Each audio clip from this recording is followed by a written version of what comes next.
Hello, ladies and gentlemen. It's me, Mike Meyer. Welcome to Tennis Inside Out, and it's finally there. The Miami Open men's singles final between Jerzy Lehečka against Yannick Sinner. And I must say, it's been a bit of a touch and go day with all the weather. The women's doubles final was suspended about 45 minutes ago due to rain, probably a little bit longer. And awkwardly, that match has been moved to the grandstand. And I'm looking at the TV screen right now. And please, please, please, I hope it hasn't started raining again. And it has. So that means this is an outdoor hard court tournament. That means they're just going to have to wait out. And there we go. The rain is coming down. It looks empty right now. Let me just get up my little graphics I got prepared today. Unfortunate. Trying to celebrate my 100th live stream. It's going to be my 100th video.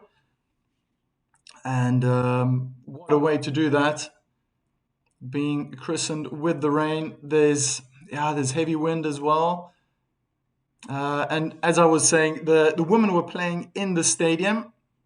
Hi, Sanjay. I see you in the chat.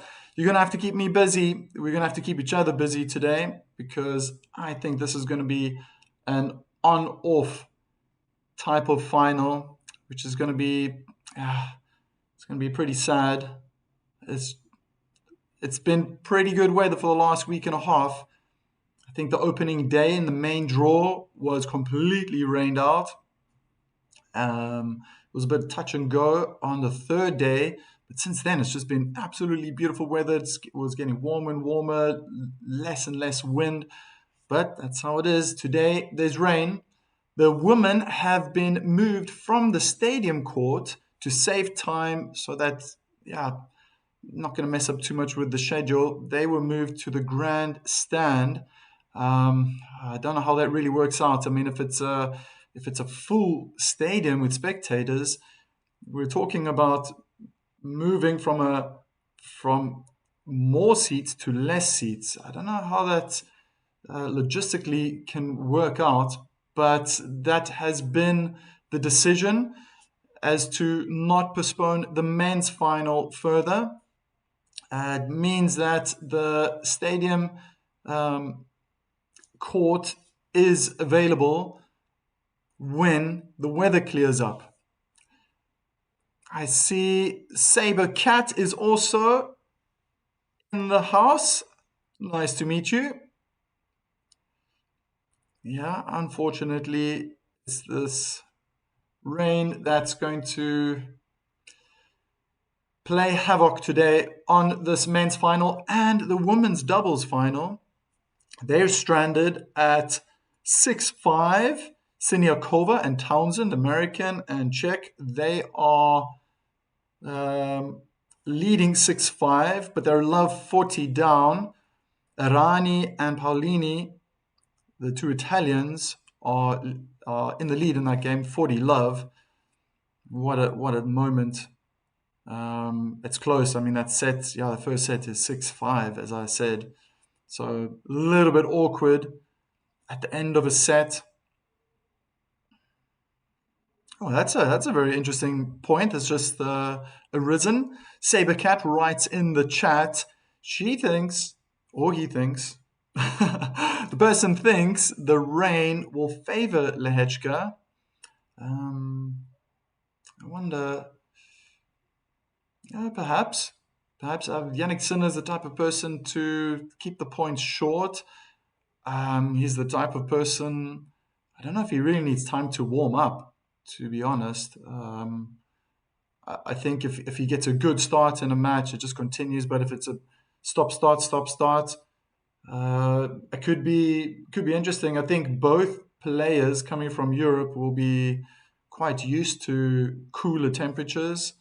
I think for Sinner, that might benefit him, that it's not so hot. We know how he struggled in the Australian Open in those very hot conditions. I see Sanjay Miana congratulates on your 100th video, coach. Thank you very much. Yeah, it was. I noticed that yesterday, just before I went live with the women's match. I was like, wow, this is actually my 99th video. So I came together, put up some graphics, just to really show how proud I am. It's been 97 days now. 97 days that I've had my YouTube channel. Still learning many things. Uh, it's a completely different world for me. Here, being in front of all this technology, I've spent, my goodness, my life really on the tennis court. Yes, I also, growing up in South Africa, attended university, technical college, and finished my finished studies there. But when it came to making a living, I mean, I only used this to be um, doing my taxes and writing up invoices, doing a bit of graphic design. But this is a completely different world, and I'm very proud of myself to be live streaming my 100th video. So, Sabercat. Oh, okay, very cool. From Toronto, Sabercat, you're a male. That's good. Sabercat writes, take a look at Sin and Lehečka if they ever played in the rain. Well, they were on the grass outside the stadium. I think that's the American football field for a moment, and then I looked away, getting prepared for this match, and I looked back, and it's desolate once again.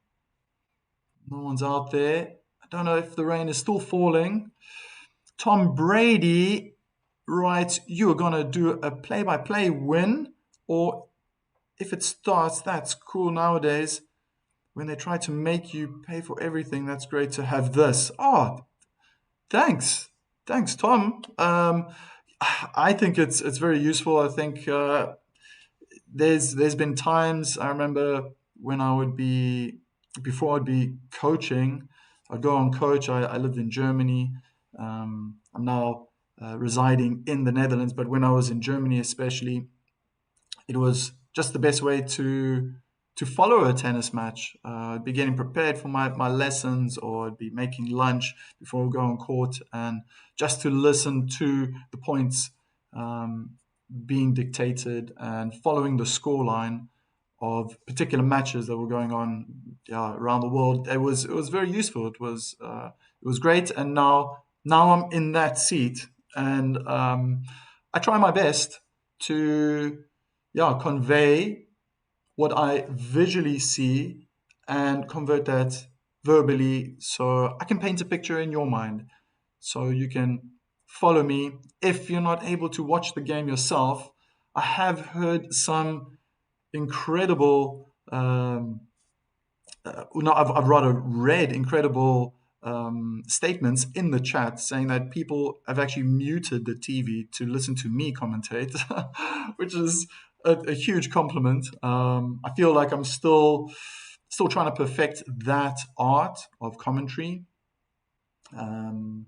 Sometimes it can be quite daunting being in front of the camera, but once I'm in the swing of things, as the players are in their matches, it just flows, and you just go with the flow.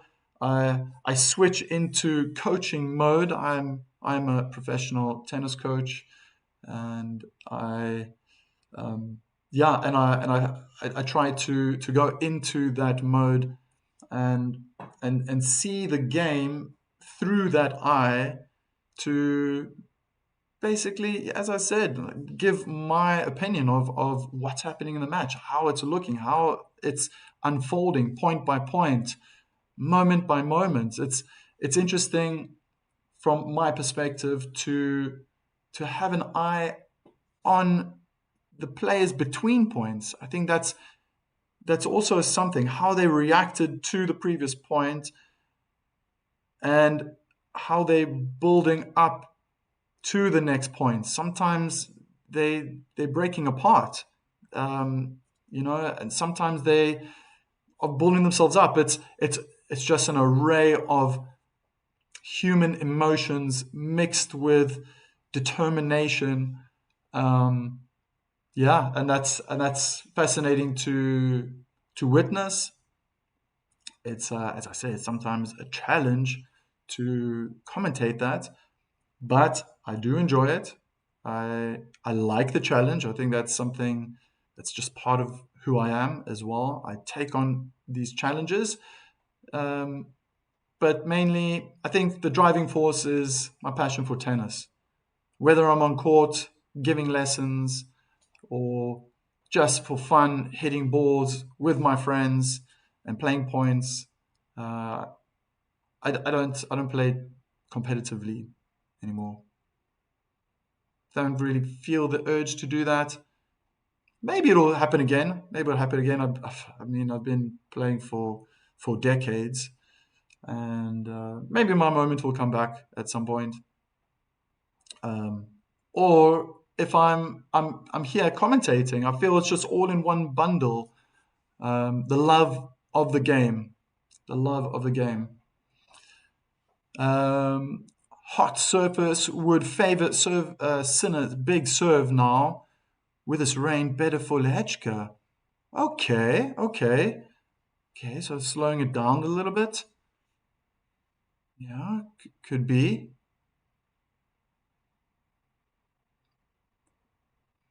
That was from Saber Cat. Lasia Menchik beat Feast in the quarterfinals and won the title. Yeah, yeah. This year, Lehečka beat Feast in the semifinals. Dot dot dot. I like that. Exactly. I mean, look at last year's final. If we're just going to step back a year, um, my goodness, who would have thought? Menchik was really on form, and he's got some big weapons. I think still relying so much on that serve. But who would have really thought that he would have come out top against Djokovic, who just holds incredible records here in America in the sunshine swing. Sunshine? Should I say sunshine? Yes, the combination of Indian Wells and Miami Opens called the Sunshine Swing. But he got the Sunshine double, right? He's got that, wow, on 4 occasions. There were 3 years in a row where he had it. So he's very familiar with such finals. And who would have thought that Menchik would have won? I mean, how close were they? Two set tiebreak, 7-6, 7-6. And now for the second year running, there's a second check in the final. And I was saying during that match against Feast, I wonder if Lehečka gave Jakub a call and wanted to find out, like, what did you do? What was your game plan against the Frenchman? Uh, that would have been really interesting. I'm pretty sure they know each other well, even though they're a couple of years apart from one another.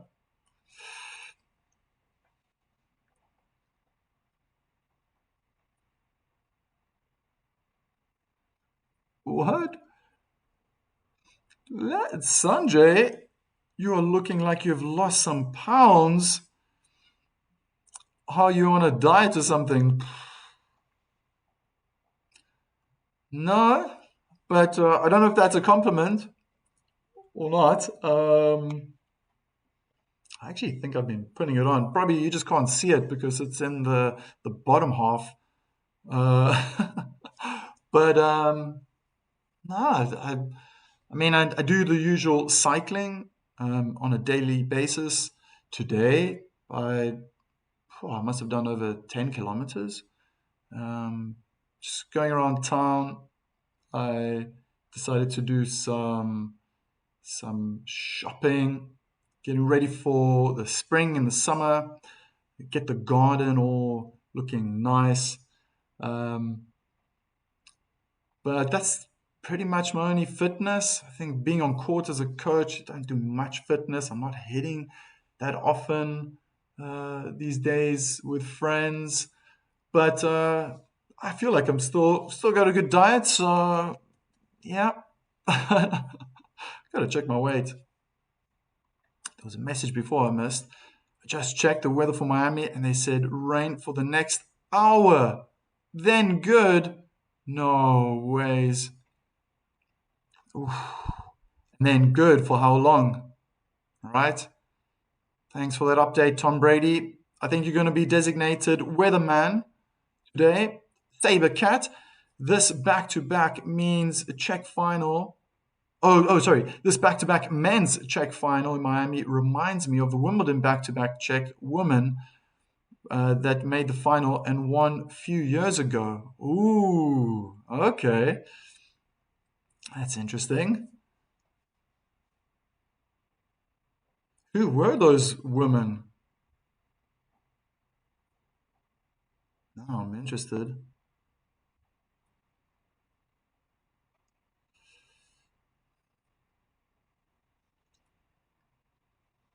My goodness, so you think for the next hour it's going to be raining? I need to find very accurate weather forecast here because, I mean, the one I'm using here is telling me it's 31% chance, and later at 6 o'clock it's getting up to 34% chance of rain and 59%. Oof, by what was that, 10 o'clock American time. Krejkova and Andra Drova. All right. Thanks for that. Miami weather forecast. Let's get another pen in. Like minute by minute. Maybe I can. I use a very good. Oh, wow. I mean, it looks like a torrential thunderstorm. Oh my goodness. Can't even see the horizon right now. I think it's just belting down.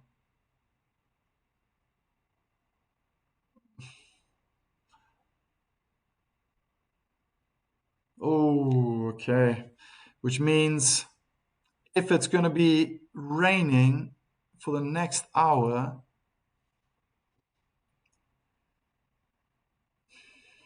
how long is it going to take for all that rain to dry up? I mean, I know they're probably going to get 100 ball boys and ball girls on the court with towels on their feet, and they're going to be trying to dry that up.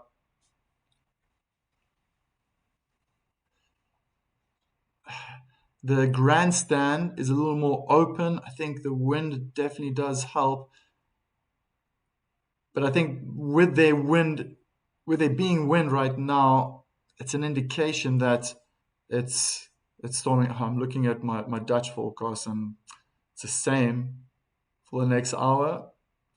Very heavy rain now, to moderate, to light, and then it's stopping. But I want to see if I can add a location. Need to find out what's going on in Miami. Keep myself up to date. Keep everyone here also up to date. Thank you so much, though, for being here and joining in. Oh, yeah, umbrellas are out. Oh, gosh, why couldn't it just started tomorrow or right after the men's final?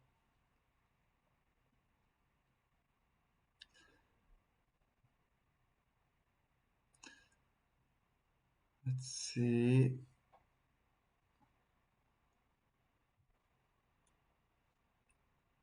Miami.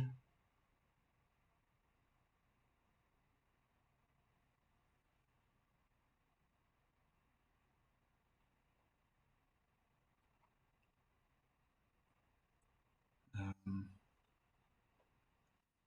Miami. Oh, Miami Gardens. Is it Miami Gardens?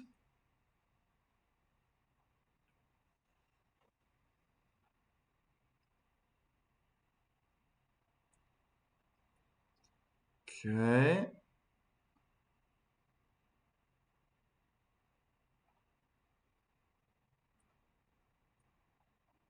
Uh, well, it shows me here if I've got the right pointer, it's going to get really heavy now, and then in about half an hour it should stop, and then should be clear for what I see about an hour and a half after that. So, 2023, Vondrosova, a Czech woman, won Wimbledon. Then 2024, Krejcikova, Czech woman, won the title. Yeah, thanks for that. Saber Cat keeping this chat going. Here we go. It's an ATP men's side.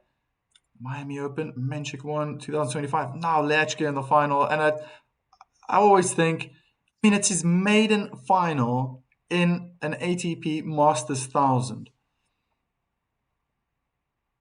Of course, there's pressure, but this is the moment, the time to shine. This is the moment to bring out the best.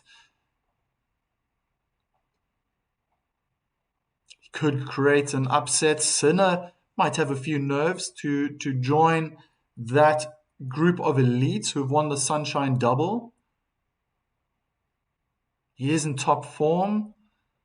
Gosh, I mean, what was this record I saw? 32 straight sets now. That's just incredible. I've been saying this for years, even before my channel. I've been saying back 2024, 2025, his look, Yannick Sinner, he's built, he's made, his game is made for the hard court. And was it really a surprise that he struggled in Australian Open? I'm not sure. I mean, I think his biggest issue is the weather. When it's too hot, he struggles, and that plays havoc on him physiologically, um, physically as well. And I think he was drained. I think he was drained. He had long matches during those 2 weeks, and then getting to that semi-final against Djokovic. Yeah, okay. So Djokovic won. I mean, he's the GOAT, right? It's I think most people would have guessed Sinner was going to win. But since then, I think Sinner has just gotten better. And yeah, I think that the most recent match, the semi-final from Yannick Sinner was superb. I was looking at the stats. The stats.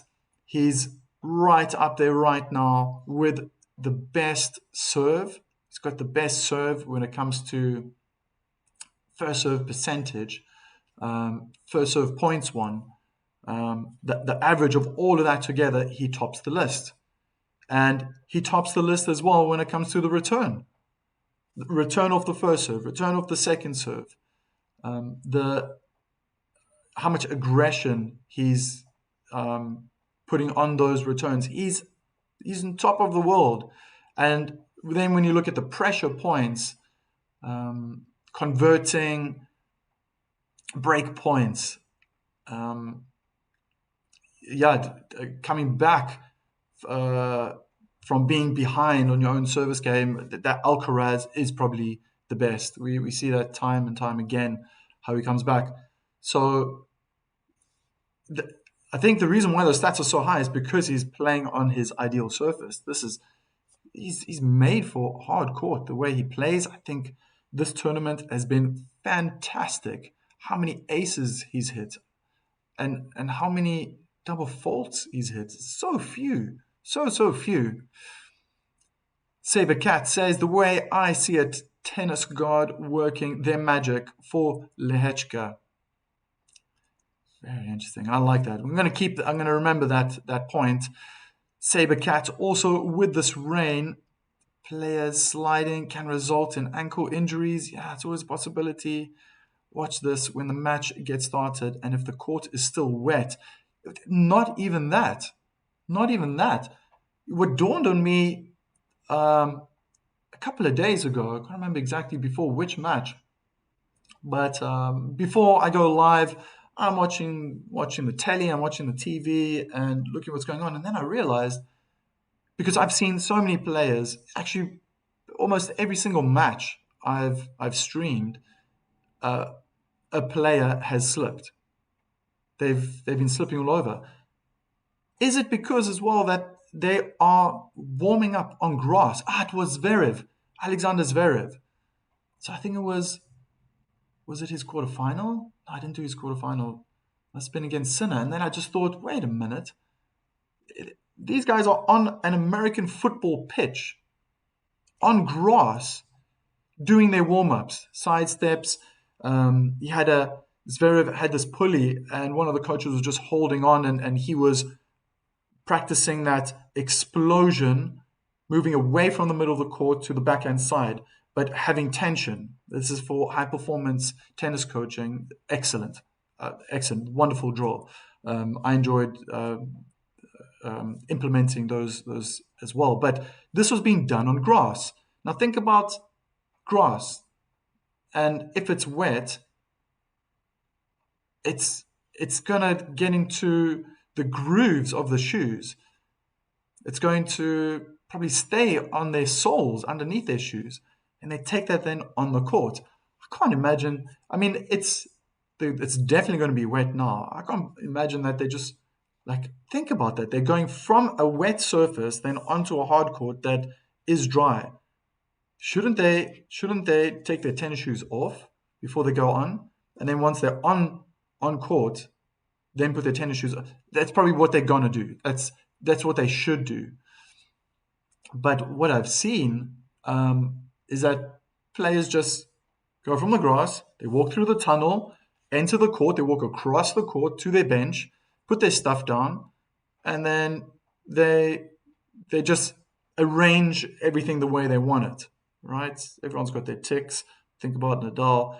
Everyone's got their way that they want to arrange everything, and they grab their racket, they go to the center of the court, and then the match basically starts with the chair umpire explaining the rules, how things are going to work out. But I haven't seen them. Maybe it's just maybe I haven't focused on it. Maybe it's something I've just missed out on. But I haven't seen them go onto the court, sit down, and then change their shoes. I'm pretty sure they're doing that though. They must be. And what explains them always slipping? This is probably gonna happen. It's a very interesting point. And it's not only gonna affect Sinner. It's probably also going to affect Lehečka. These conditions are going to affect both players.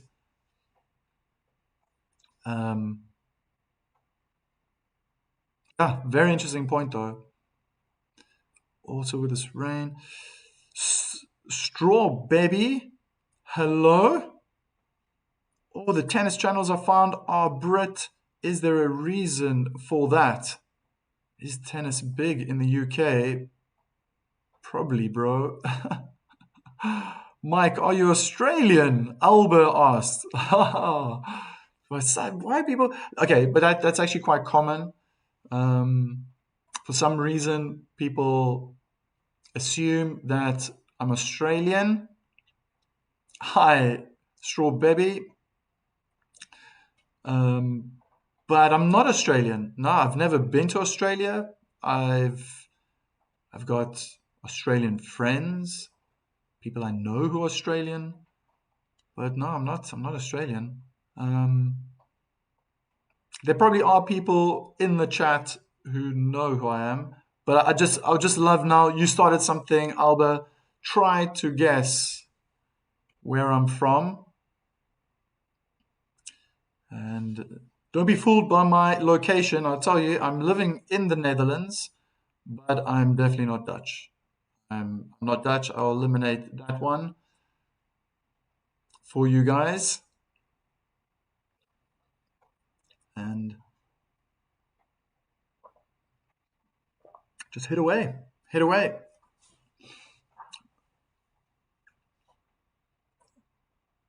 I have lived for many, many years, a decade and a half, away from this country where Um, where I grew up, if I do speak to my friends, they still say that I sound the same. I think some words in my vocabulary have been Americanized, but that's purely because I'm residing in Europe. I lived in Germany for 10 years. I'm now in the Netherlands. It'll be, yeah, coming up to 5 years very soon. But where are you from? I ought to know. I studied linguistics, but sadly, I'm bad with accents. Okay. I'll tell you just now. Let me get through this. Sanjay, today, South African women won an unbelievable match against New Zealand. They needed 6 runs from one ball, and then they hit a six. That's wonderful. Thanks for sharing that, Sanjay. Hi, from Quebec, Canada. What is that? Passer Ella Fitness.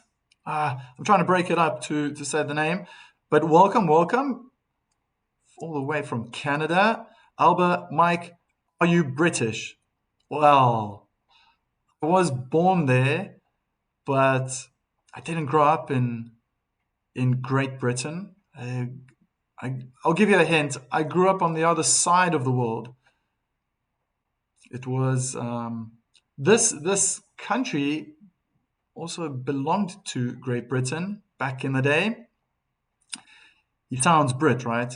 No, really, whenever I visit England, um, I always feel like a fish out of water. Always feel like a fish out of water. But I think the language I use. Okay, I'll give you another hint. Even the spelling um, is British.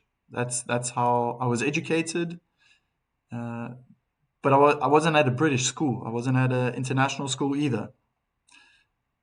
Straw baby. I also lived in Germany just a year though. Ooh, it's probably not long enough time to learn the language. Um, that's my I would say that's my second language now. Is German. Falls es gibt paar Deutschen in den Chat, keine Angst. Ihr dürft auch auf Deutsch schreiben. I said if there are any Germans in the chat, feel free to write in German. Um, I speak Dutch. And probably the final clue, I sound like an Australian. I do get that. I got that many times. Even when I was living in Germany, people would say that. But the final clue is I speak English, German, a bit of Dutch, and a bit of Afrikaans. Ich habe ein bisschen gelernt. Oh, cool. Straw baby. So Afrikaans was the language. That's got to be the giveaway. I've never been to Australia. Gosh, I've actually never been to many continents. Um, let's see. Gotta get it. Gotta get this one. Who's gonna say it first? No, Sanjay knows. Sanjay was one of the first to be there to follow me and join in the chat. Always made my life interesting. But maybe you also haven't heard of the language Afrikaans. I grew up, oh man, if I was not drunk, I would probably find out by now, but I'll leave for a bit later. I am from South Africa. Can you believe it? It's always a shocker for most people. I know, but that's the truth. I went to school. I learned Afrikaans. I I can put on a really good Afrikaans accent. So it sounds almost like a very strong Dutch accent as well when they try to speak English. But yeah, that's where I grew up. At some point, when Nelson Mandela became our president, was released from prison, from Robben Island. I think is our modern day saint. Um, yeah, we were introduced to the the local language of isiXhosa, and that was incredibly difficult to learn. I think English shares a lot of similarities with Afrikaans, even Dutch, German. It's a European language. There are similarities, in a sense, words that share um, a common root with all these different nations and cultures. But wow, I remember when isiXhosa was introduced to our curriculum. That's a language. It was very difficult to get used to it. To yeah, uh, to just allow that to how do I say that? It was just such a major challenge. But yeah, South Africa is the country I come from, where I grew up. Oh, true. Thought about it, but I thought it was Dutch. Thanks. Yeah, it's very similar, very similar. Dutch and Afrikaans. Lehečka look solid, hitting the ball on that wet surface. Straw baby. Yes, roots are connecting. Sanjay, to me, your voice is like I'm hearing Tobey Maguire, the Spider-Man movie hero coach. Okay, I uh, I never hear someone um, when I'm watching a movie or a series. I never hear someone that sounds like me until I've been following the series For Mankind. I don't know if you know this. It was a very slow start, but I've come to a part where straight away my ears perked up, and I'm like, this person's South African. He's got a South African accent when he's speaking English, and yeah, I recognize the actor. I forget his name right now. On the spot, Straw Baby. You should look into language trees, and you will see for yourself. I enjoy that. I really I like to, especially in the past when I had more time, I used to love delving into the historicity of language. I think especially once I started learning German when I left South Africa and moved to Germany, which helped me a lot later to go further with my coaching licenses. Um, I just had to, being in Germany, but it opened up a whole new world for me that I think in the past I really wasn't interested in.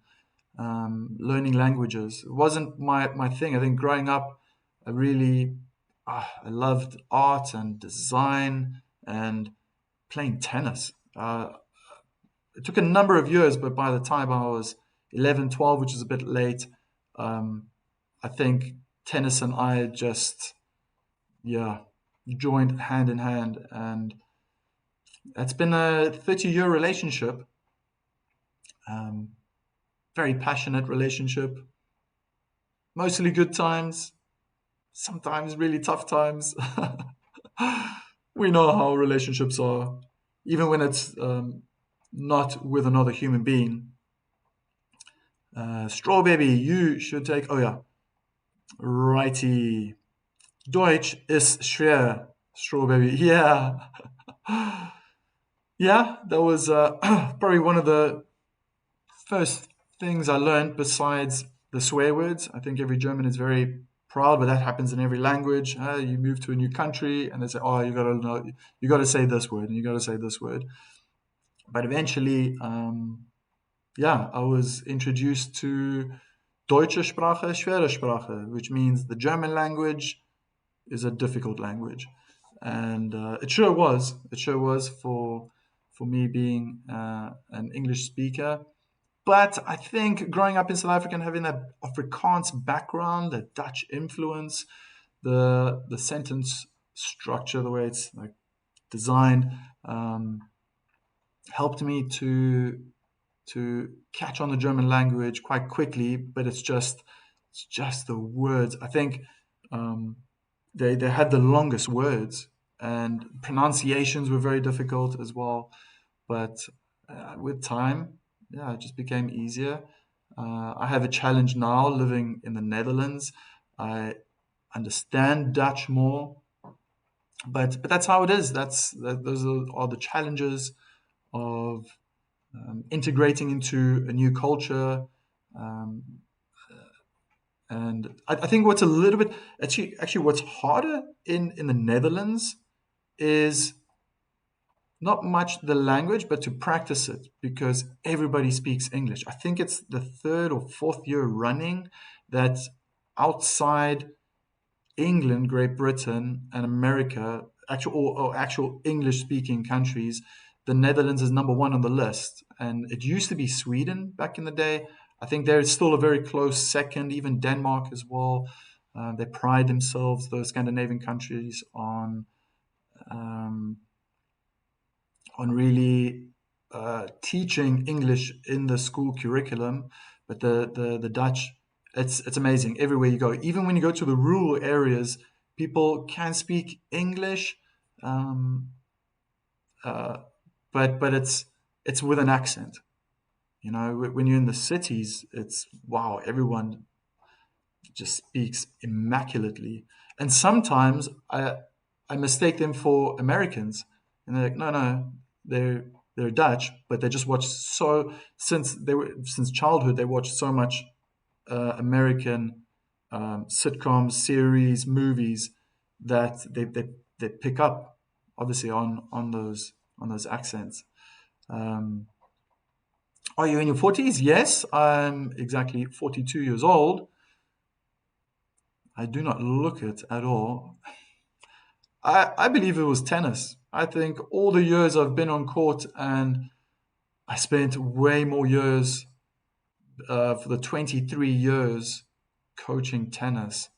That's where I spent so many hours, less hours these days coaching. But oof, in Germany, back in South Africa, when I was coaching, there would be 35, 40-hour weeks. And yeah, maybe being outside. I always try to hit with clients, but it's age does. They say it's a number, um, but it's, gosh, sometimes I feel like I'm 50. I think getting to 37, 38 years of age, I still felt I still felt really good. I think 37 was probably I felt even physically so good. I felt like I wasn't as quick, but I mean, yeah, I'm thinking about being a tennis player.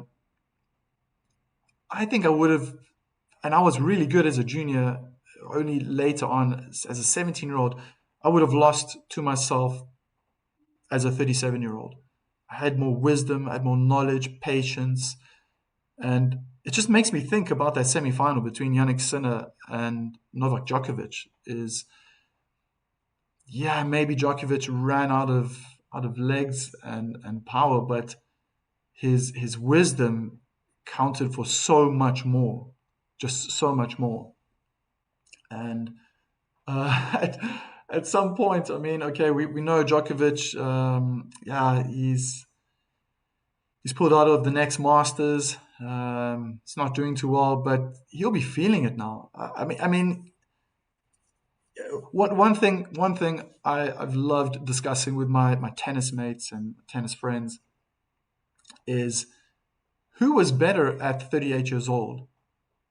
Was it out of the best in the world that we know in history? Nadal, Federer, and Djokovic. Who's been the best? Who's been performing the best in their late 30s, almost touching 40? I mean, it was sad to see Nadal at the end. I mean, when he lost that Olympic Games, that match against Djokovic, just on clay as well in Paris. It was actually sad to see his level and to see how he was hitting. He probably should have retired a few years earlier, but I mean, yeah, he just knows what it's like to win, and he just kept pushing. I thought Federer was the same, just kind of always giving his best, but you could totally see that that single hand backhand was his weakness. Mishitting a lot, but I mean, really, the top of the frame, it was just happening so often. And when I see Djokovic, incredible, incredible. I'm a Roger Federer fan, and will yeah will always be a Roger Federer fan. But Djokovic is the goat, and I think I wonder he's probably still going to be on the tour for another year or two, but he's feeling it already. He's feeling it most definitely, and he's got this injury now. He needs time out. He needs to really concentrate on his recovery. The amount of tournaments are going to reduce now. He's probably going to focus more on um, Grand Slams. I think that's going to be probably the most important still in his future. But they're going to be far and few between now, the tournaments. I think for the next couple of years, just the way that Nadal and Federer's careers tapered out towards the end, fewer and fewer. It's going to happen with Djokovic. Um, it would just be incredible if he could reach another semi-final, even a final of a Grand Slam in the next year. I mean, what he did in the Australian Open was just mind blowing, absolutely mind blowing. Yeah, incredible. So, Straw Baby, I'm about to get off the bus, but I will be back when I'm home for sure. Okay, cool. Okay, I read that I think a little bit late. Sanjay, coach, will you cover Houston 250? I hope to cover. I know it feels like, oh, it's been such an intense month with these Masters thousands, and I feel like it's just gone down a little bit. I know there's the WTA 500 as well. That's coming up starting next week.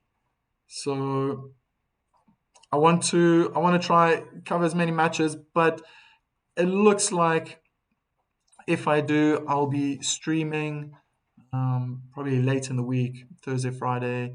I want to get the semis and finals of these tournaments.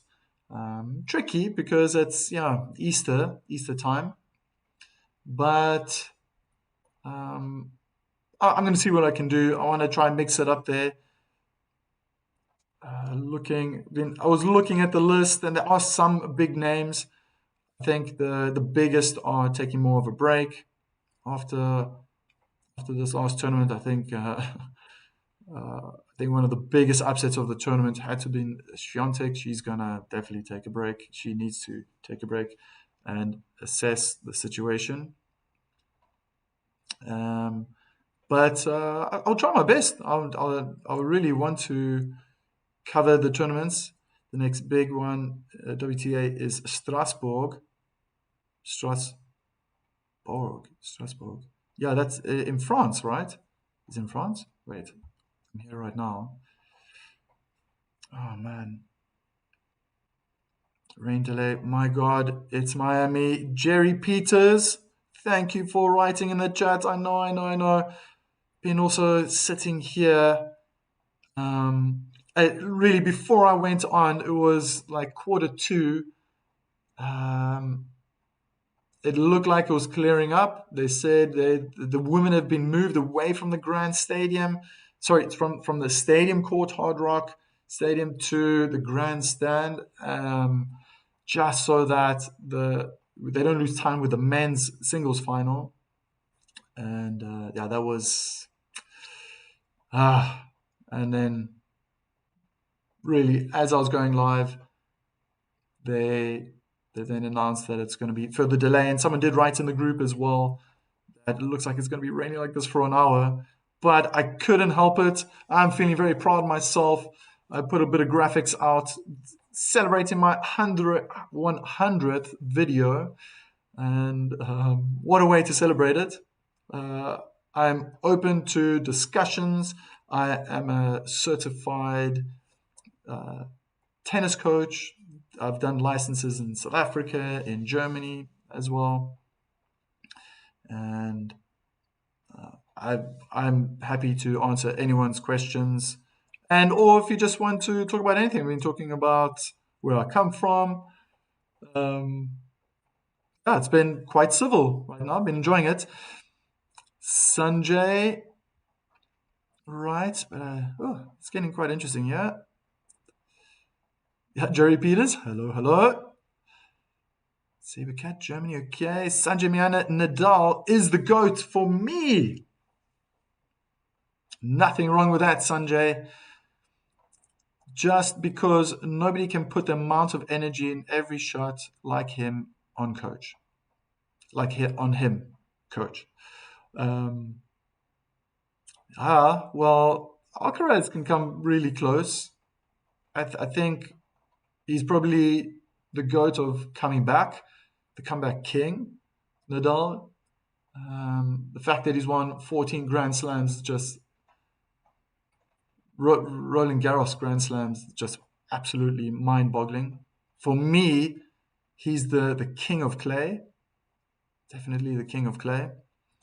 But looking at the statistics overall, what Djokovic has achieved, the amount of tournaments, 101 tournaments in his career, the Grand Slams that he's still playing at this level. I did mention, think back to those years when Federer and Nadal were 38, 37, 38. Were they also playing at this level and progressing so far, getting to finals of Grand Slams? I can't remember that. Maybe my memory deceives me. Straw, baby. Netherlands must be a bit harder, I imagine. I tried to learn Dutch once, but I could not. Lol. Also about practicing. You are right. That's so difficult. It was such a challenge. Still is. I do know a few people that I can start speaking Dutch, and then the conversation just continues. But because it's taken so long as well, I lose confidence, and then at some point, wat wil ik zeggen? Wat wil ik zeggen? What am I trying to say? What's the word? Oh, yeah. But one thing I find is that the Dutch, they are so good in picking up what accent you have, and then they just switch. They are incredibly talented when it comes to different languages. French, many Dutch speak German. English, I've also mentioned. Spanish, I think, is one, especially with the younger generation. They want to learn Spanish. So just such a array of talented speaking Dutch people here. And when I try to speak Dutch, I can hear, here's an English speaker. I'm just going to quickly switch. And then it's very difficult to keep speaking Dutch when a Dutch person is speaking English to you. Very strange. Never experienced it. When I was in Germany, it's like, no, this is Germany. You speak German. This is, wir sind in Deutschland.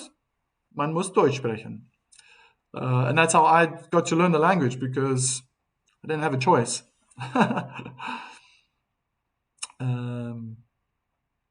Jerry Peters, I love you. So much love in the chat. Netherlands must be a bit harder. I read that one. Sure, baby, you look 30s. Wow. And it comes from someone in their 20s. Thanks, man. You kept your good shape. Like I said, you can only see the top half of me. Um, Maybe I look like a balloon downstairs. No, uh, I think yeah, I'm blessed genetically as well. Um, I've always been as a young kid, I was always very skinny, always very active. I loved playing soccer. I loved playing tennis. Always played tennis. Grew up with touch rugby. I was always intimidated by the physicality of rugby itself, but very agile, very quick. I used to love playing touch rugby. I love watching rugby. I'm just let's not go there.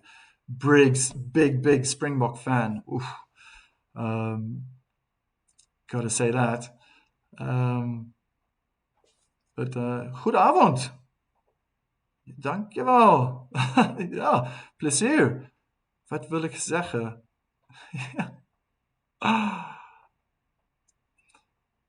Your Dutch sounded good. Don't lose confidence. Yeah, yeah. It comes with time. It's just when the conversation goes on and on and on and on, then yeah, I lose a bit of confidence. It's it's a it's been a longer process. I think when I was living in Germany already, within at my in my fifth year, I was speaking German. I was speaking German on court. I was speaking German, going to the shops, um, reading German. Everything's German. Yeah, maybe that's where I've been a little bit lazy. Uh, I I tend to translate a lot of things. I think even the technology online, it's easy just to switch to yeah to English. Maybe I shouldn't do that. Sometimes, I mean, when I'm reading uh, municipal letters from the tax office, oof, the shivers when I get those letters. I can make sense of a lot what I'm reading. So that's one improvement as well. Reading is reading, man. I need to get back into reading. No, I read a lot. It's a lot of the time it's in English. Okay, this is getting interesting. Let me go back a little bit. Oof, there's a lot of Dutch sounded good. Ja, ik probeer elke dag. Niet elke dag. I try every single day. Not every day. Sure, baby. Yes, I will learn Spanish too. Yeah, wait. Tell me, strawberry. Where are you from again? Was it was it Canada? Were you saying America? Dutch later. Lol. Strawberry. Du bist richtig. Haha, deswegen musste ich Deutsch lernen. Oh, when you're in Germany, that's the easiest way to really make friends. I've made lifelong friends in Germany. Um, ah, let's not get emotional. It's going to bring tears to my eyes. I got friends all over the world. I got friends in Toronto. I got friends in India. Sanjay, strawberry sports are important, right? I did Aikido for 10 years before tennis. Oh, I also did Aikido. I also did Aikido when I was very young. But I got a little bit scared with all that contact. Sanjay, coach, congrats on your 100th video. This channel will definitely grow. Thank you so much. Thank you so much. I put in as much effort as I can all the time, even times when I'm not supposed to be doing that. I'm trying to improve. I changed actually something today, something a little graphic. Took some time, but it was fun, enjoyable. I hope it's going to work out today. Learn something new as well with all these programs. Always learning something new. That's the one thing. If I'm gonna keep rambling on, that's the one thing I think I have learned in this life in general. I'm 42 years old, 42 years young. And I remember when I finished high school, thinking, no, probably after university, but I was thinking, now the learning stops. Now I just find a job. Now I start, earning money. And then I decided to go further into coaching, and then I had to go deeper into the licenses, and then it's like, oh wow, okay, I got to study, I got to write examinations, I got to do practical exams to be a tennis coach. And then shortly afterwards, I decided to immigrate to Germany. And then I get to Germany, and then I realized, oh my gosh, I got to learn a language. And then I'm spending years learning the language, and then I'm learning about the taxation system in Germany. And at that point, I realized, my goodness, it's just life is actually all about learning. It's if you're still if you're not learning anything new in life, you're probably still in the same place. You're probably still stuck in the mud. You know, get out, get out. You'll learn something about yourself when you try something new. Or don't go out now. Please stay and watch. That'll be awesome. After this video, start something new. Just pick up a book. You'll learn something new. Just picking up a book. You'll learn something. You'll learn a different perspective. I think it's easy. I well, can I consider myself a YouTuber? Um, I've lived on YouTube for the last decade, probably even longer, and there's some very interesting things. You find the right people, the educators, um, then you can also learn a lot. But it's something that's one avenue of learning, and then it's something else to dive into literature, history, books, knowledge, someone else's insight. Um, Gosh, it's getting me all excited and interested in picking up a book. Maybe I got to try that out again. It's raining in Miami at the moment. I don't want to hear that. Harry Peters, love your channel. Creating some giggles for people in the chat. I like that. Reading is one of the 5 skills. I recently started reading Wittgenstein. Okay, to practice German. Okay. Germans are great friends, said Straw Baby. It's a hard shell. It's a hard nut to crack. Um, I think the thing that I experienced in those 10 years, 11 years, was they don't just jump into friendships. I think that's where South Africans, if I could compare, we are just friendly to everyone, just open and friendly and talkative. South Africans can be very talkative. Always got lots to say. Can meet people. I think we're generally very smiley people as well. But I think if there are any South Africans listening in, probably nod your head as well, is that we're not very reliable. We're not very trustworthy in the sense that we say we're going to do something, we don't really do it, or punctuality, then we can be late. And if there are any South Africans, you understand the concept of now, and yeah, and living in Germany was all those little things add up. So it can take months, maybe even years, until a friendship really blossoms. And once you crack that nut and get to know the German people, they are so human and soft and caring and loving and compassionate and helpful, and I could just go on and on and on. And yeah, that was my experience. Well, look at that.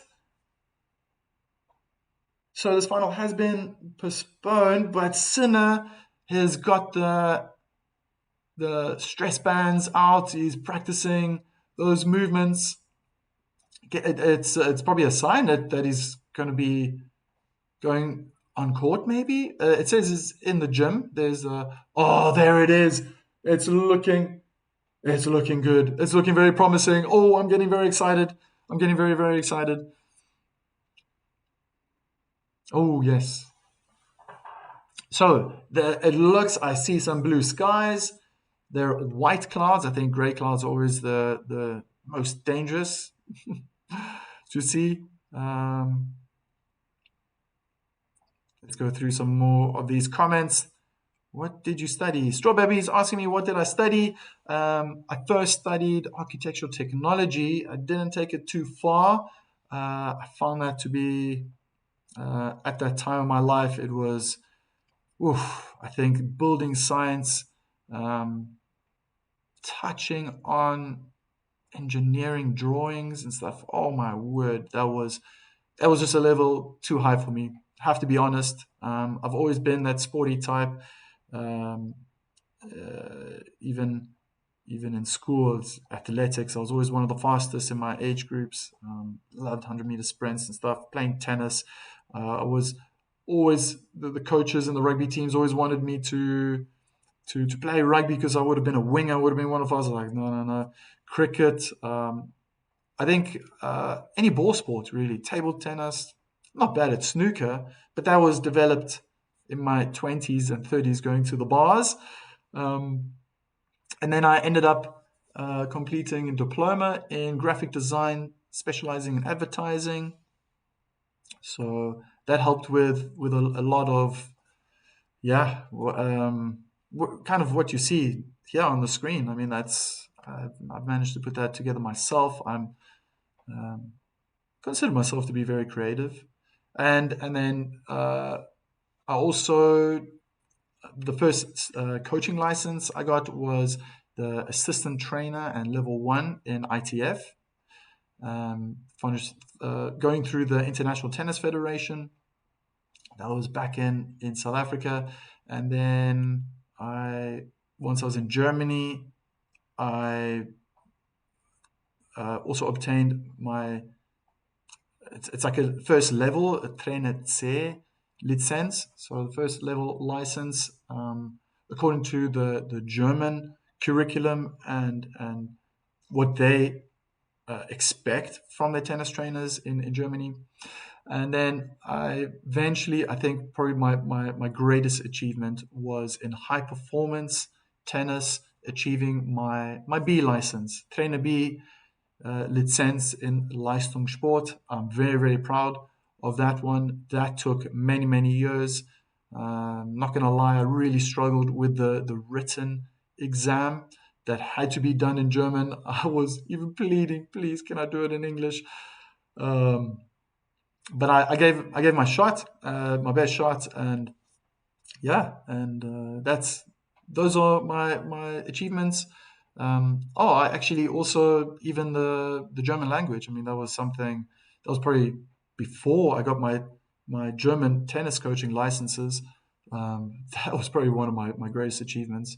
Um, yeah, achieving my B1 level in German, and that was way back in 2013, and then after that, yeah, I was in the real world and learned how to learn how to speak German. Germans are great friends. Oh, your life sounds so interesting, says Straw Baby. um, I think it is yeah, it's you have to phrase the question properly. Where are you from? I can answer. Where were you born? I can answer. How old are you? But no one has asked, like, who are you? And then that's where my mind just blows up because, my ancestral tree, I'm so mixed. Even though I look European, um, I mean, culturally as well, I'm different, but from my roots, it's also yeah. Thanks to everyone who came before me. I mean, that's it's all their hard work and their determination to survive.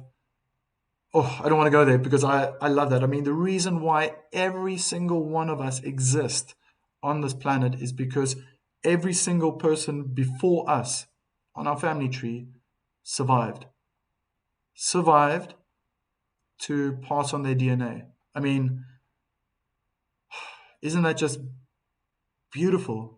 That's because of that, and I thank them so much. We have to appreciate the past and where we've come from.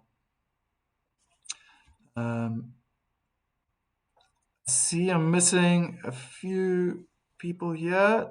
I think I'm talking so much. Thanks for sharing. Taxation. Now I'm going a little bit too far back.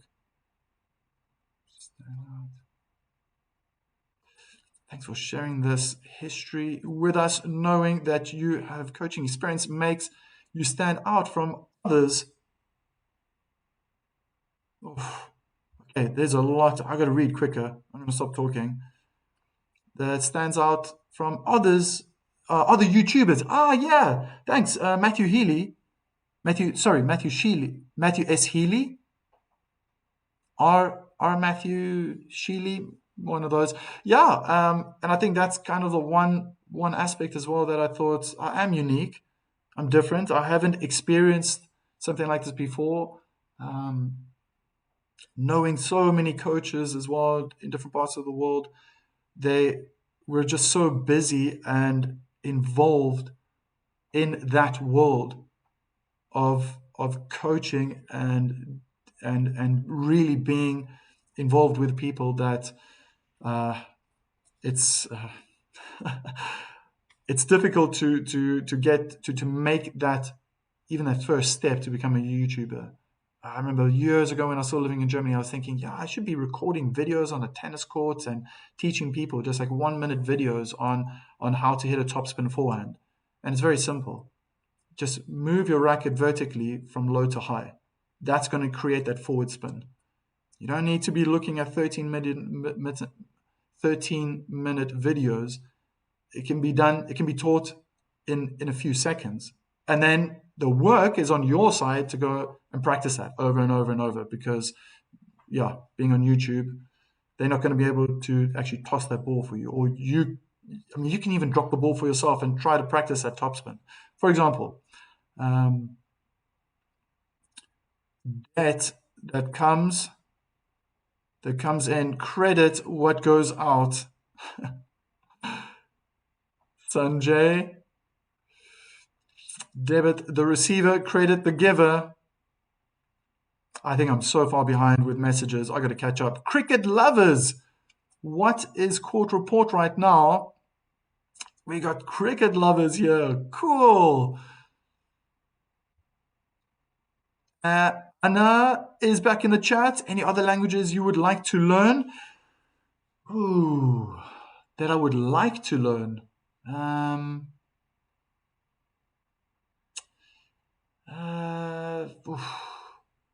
mean, it all depends. Um, I think if I knew, I think what I would do different this time, if I were to move to a different country, um, possibly a warmer country, then I would want to start learning that language beforehand. If it's going to be Spain, then I want to learn Spanish. If it's Italian, I don't know. I think that must be a nice place to live, but I'm scared about the economy. Um, if it would be Portugal, then Portuguese. But Europe is nice. I would want to start learning a language then before I go, because when I went to Germany, I went there only knowing Hallo, auf Wiedersehen, ich liebe dich, and I think everyone around the world knows what I just said because those are like the most common phrases, and then obviously some swear words I'm not going to say here on air. And then the same when I went to the Netherlands. Okay, I did have an Afrikaans background and a German background, So maybe I had a little bit of a head start there, but oh, I think a warmer country would be nice. It's been 15 years north of the Alps. That's where I've been living basically in Europe. But Europe is nice. Europe is great. Um, what is the court report? Oh, well, it looked dry. They are busy showing the repeat of Zabalenka and Goff right now. That's in the third set, so who knows? Um, Having German B1 in 2013 sounds amazing. With that, with that was me. Oh, straw baby.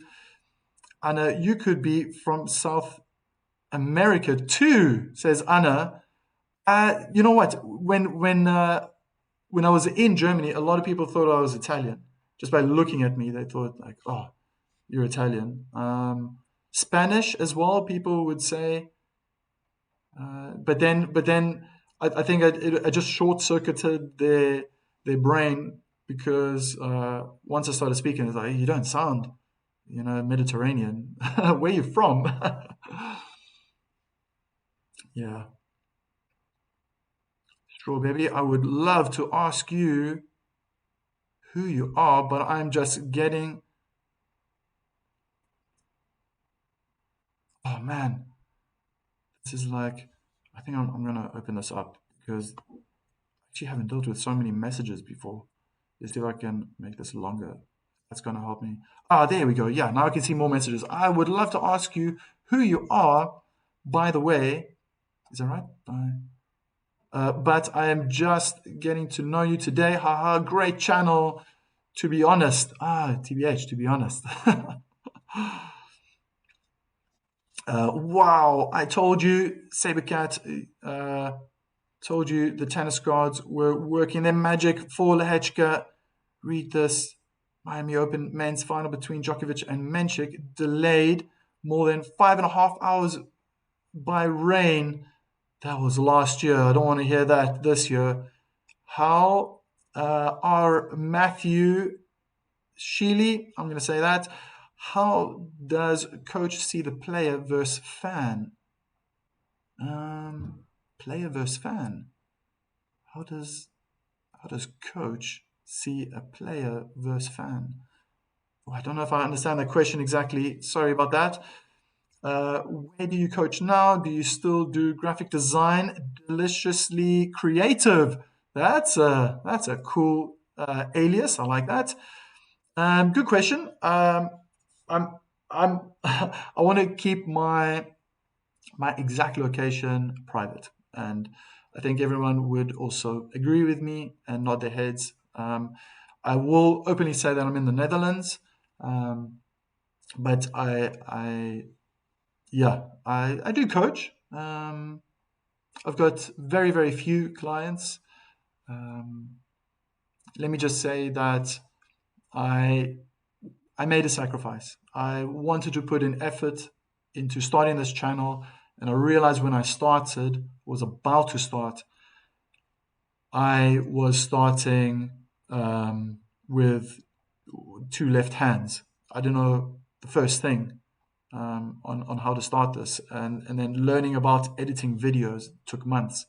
So this started already the end of summer last year, but found the guts and the confidence to really make this happen on the 31st of December last year, 2025, before New Year's Eve party, and really then took the biggest step of streaming live for the first time on the 9th of January. And that memory will always be etched in my memory for years to come. Do I still do graphic design? Yes, yes. I'm actually maybe. No, I don't want to. I don't want to. I don't want to say anything right now. But there is something on my channel that I'm building together. I want to. I will be sharing the link hopefully sooner than later. Um, and I've actually always been involved in graphics Even when I was running my own company back in Germany, I tried to do the same here in the Netherlands.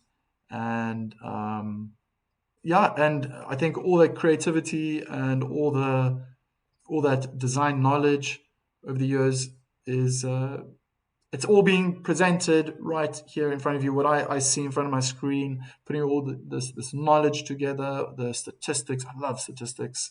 Let me not lie. I'm crazy about it. It's interesting. One sport that's full of statistics, if you don't know, is cricket. Oh, it's fantastic just to dive into it. The tennis as well, obviously. I think statistics in football is a bit weird. I don't know. Maybe because it feels rigged. Maybe because it just feels that there's corruption. I'm talking about soccer. Let me say soccer so people we can differentiate American football and soccer. Um, yeah. So I'm using my graphic skills on a daily basis, um, trying to improve my channel, trying to make it look appealing to everyone, and I've got something also in store that it's going to be made. Uh, Hopefully, when this match starts, it's going to be presented on your screen in front of you. I'm very excited about it. I've been working on it today. Got inspired and thought spent a few hours putting it together. But I'm excited about displaying this to everyone. And I know Sanjay, you've been there since the beginning. Anna, you've been there in the beginning. I think maybe Jory. Oh well, there is Yannick Sinner walking on the grass. Ah, isn't that just a promising sight? Come on, let's get this match started. Um, who won that match? Sabercat. Fast forward to 2026, we got the same situation. Ooh, I think I'm missing the. I gotta go back here, but let's move on because I'm just behind with messages all the time. Straw baby, come to Turkey, lol. We have great courts in Izmir and Eid. Help you with the language. Okay. Strawberries from Turkey. Oh man, you guys you guys are doing well. This lady ah names. She's doing so well. What a start to 2026. This Turkish lady. Amazing what she's doing on tour. Um, very delayed messages, Straw Baby. And Anna, that's very nice. I love to hear stories of people rediscovering themselves. Anna, it's never too late to chase other dreams. Thank you, and that's true. I mean, that goes for anyone. Maybe there's a handful of you who are sitting in the chat who have been dying to start something, or that you've had an idea. I cannot believe it. Lehečka is walking on court right now. Please don't tell me that this. I mean, it says weather delay, but he's walking across the court. Please don't tell me that this is a semi-final or something replay. Um, Following your dream. Sorry, I got interrupted there. I've never watched cricket before, says Strawberry, but I do love soccer. But you are right about it being rigged. It's my opinion, man. They're trying to bring technology in, but uh, it's still it just feels corrupted. Anyway, I don't know. That's kind of one sport that has been for me. I don't know. Am I losing the love for it? I'll be honest. Right out there. I'm a Manchester United supporter, and I think most people who follow club football and from a very young age, I was fortunate enough to grow up uh, with with the choice of who I wanted to support back in the late 80s, I fell in love with Ryan Giggs and watching him dribble and run around the field, and hence I became a Manchester United supporter. I support my club before my country. Is that weird? Uh, and okay, maybe because they've had a very bad 13, 14 years now. Let's not go into that. Jeez, I should probably start a different channel.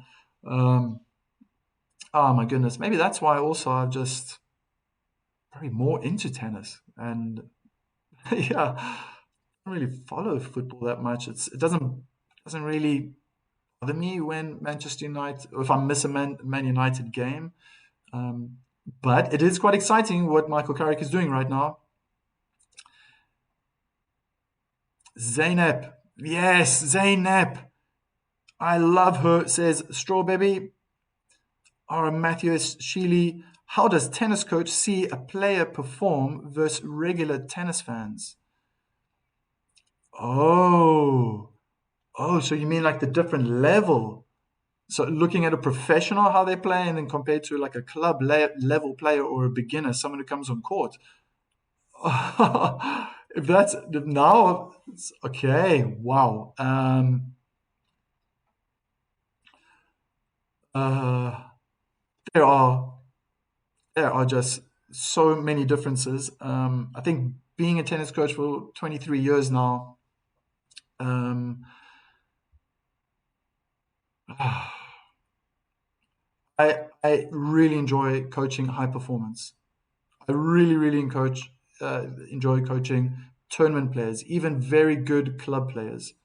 That's something that um, I guess with the decades and learning, I always wanted to push myself and and take better players to a higher level. So in that regard, um, it's it's challenging in its own ways, if that makes sense, um, because the stakes are much higher. Whereas having like a beginner, I find it's challenging if the person doesn't have um, the sporting ability to do certain movements. Sometimes it can be because they come from a different sport, and then they just struggle to perfect those movements. Um, and then that can be a real challenge, but exciting because then I always try to find new methods in teaching this person how to hit topspin. Some people can't get that. It's just difficult. And people who come from table tennis find it very easy. And then it's great because I can move on. But then a table tennis player learning tennis will find it very difficult to take a big backswing, to turn the shoulder. The non-playing arm stays a little bit longer on the racket. Dot dot dot. You know, uh, I love teaching technique because I think tennis is a very technical sport. I'm not going to try to compare what's more important, if it's power or the mental side, but technique is definitely an important aspect. Um, if if there's a youngster who just has the most incredible talent out there, um, I wouldn't mess around with the technique because then you're just going to mess up their mind. If you've got a 5, 6 year old, and if you are a coach listening, and they're doing something right, let them keep doing it. Especially when they're that young, just let them keep hitting. They can learn those very technical things even later, but developing that confidence that um, is very important. Okay, I mentioned very young people there, but oof, I can talk about that until the sun comes up. Man, it really feels like we're gonna get this started. Oof. Mm, it's never too late. Zainab, yes. Zainab Sonmez is the lovely Turkish girl. Thank you, Saber Cat. And yes, sure, baby. Manchester United was the best back then, back way back when. They are coming back this year again slowly. Yeah, I don't know. I'm not gonna get my hopes up, to be very honest. This happened. It feels like it's almost a repeat of what happened with Gunnar Solskjaer. Remember that guy, uh, the legend, and that was also pretty much the same when he stepped in and took charge as an interim coach, and then yeah, I think the team was just who was it? Paul Pogba, Herrera. Um, who was that Spaniard man? Jeepers, to see his face. Oh, he was from Chelsea. I think they were just yeah in injected with confidence and hope and having this club legend take over. And Michael Carrick's kind of doing the same now. I just have question marks whether he can keep doing that. And I like to talk to my Man United friends about this the story. Maybe right now, reality's starting to settle.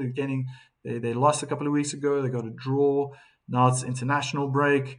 Um, it's a perfect season for Man United to succeed. And the way they started the season was just, to be honest, was dreadful. It definitely looks like we're about to get started, which is exciting. But just to end off with Man United, I think it was great to change the coach. I felt sorry for Ten Hag as well. It's never nice seeing a coach being sacked. And to be honest, I mean my whole youth till about what 30 31, I was I only ever saw one coach, Sir Alex Ferguson, the best, the greatest coach in Premier League history. So it's still weird times. But what is probably not weird is that we're about to get started. And how awesome is this? Men's final. Lehečka is serving first. Let's go. Let's go. So it's in. Forehand return in the net.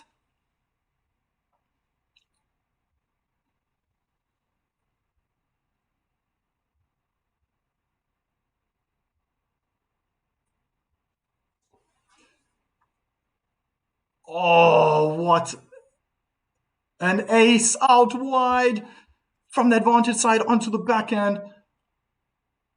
I've been so impressive with Lehečka. Only two double faults this entire tournament. Incredible. Oh, great first serve. Lehečka trying to get aggressive on that forehand in the three-quarter court. The return was short, but the net was in the way. Alex Ferguson, oh my gosh, I do miss him.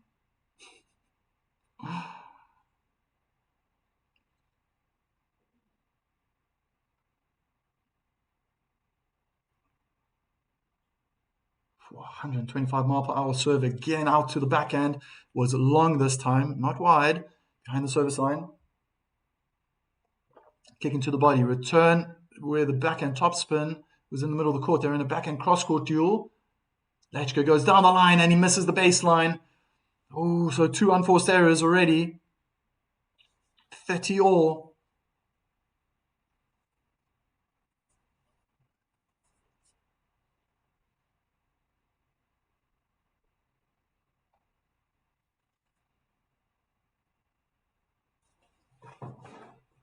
Let's get comfortable. Let's hope it just continues like this. Oh, first serve out wide. Was really aggressive. I think there was a bit of spin as well. Looked like Sinner didn't hit the ball cleanly enough. Game point.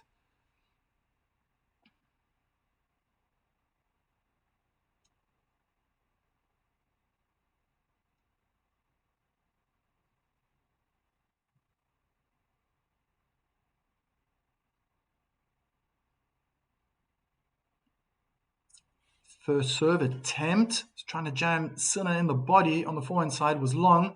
Sinner's coming forward. It's the same type of serve.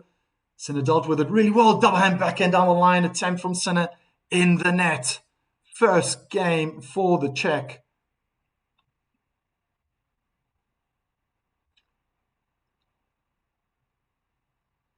And I guess I've been talking about my history and my idea and Manchester United and everything. Yeah, just showing probably the last time that these two met. These two players have met on 3 occasions in the past. This is their 4th encounter. First time for Lehečka in a Masters 1000 final. Touched on that a little bit earlier. And for Jannik Sinner, this is his 11th. He's won 6 and lost 4, so 60%, I would say, chance of winning. But if you had to look deeper, probably in the stats, it's probably going to be more above 65, 70%. How good was Sinner's serve in that semi-final? Wow, against Alexander Zverev. I think if he continues that way today, he's going to cause big problems for Lehečka. But he starts with a second serve into the body. Lehečka, good footwork to get around the backhand. Miss-hit forehand, long and wide by Sinner. Love 15.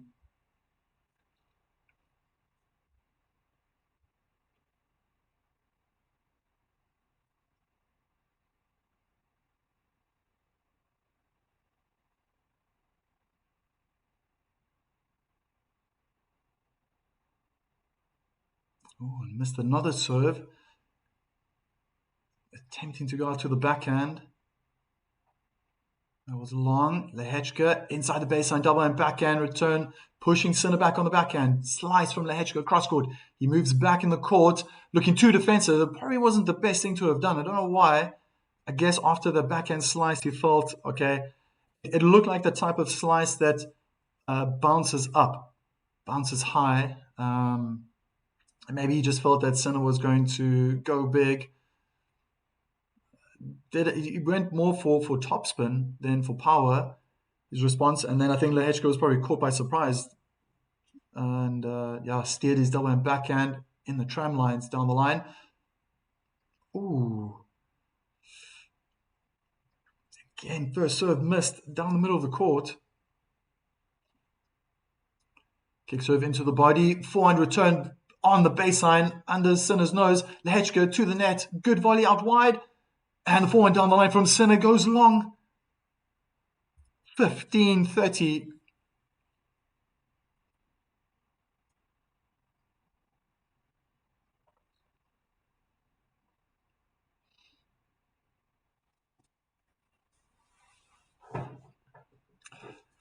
Wow, what a start. Dare I mention last year's final. Just think back. There was a Czech as well.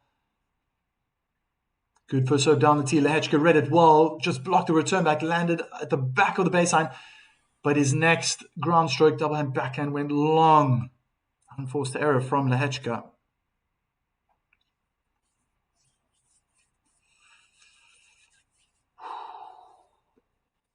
My goodness.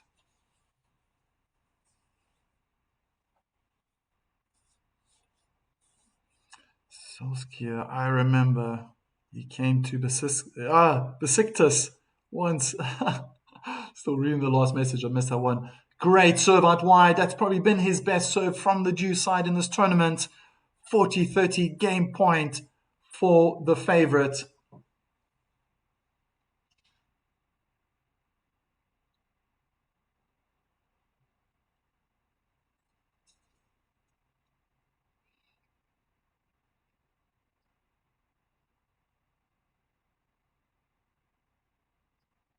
Sinner was about to start his ball toss and something put him off.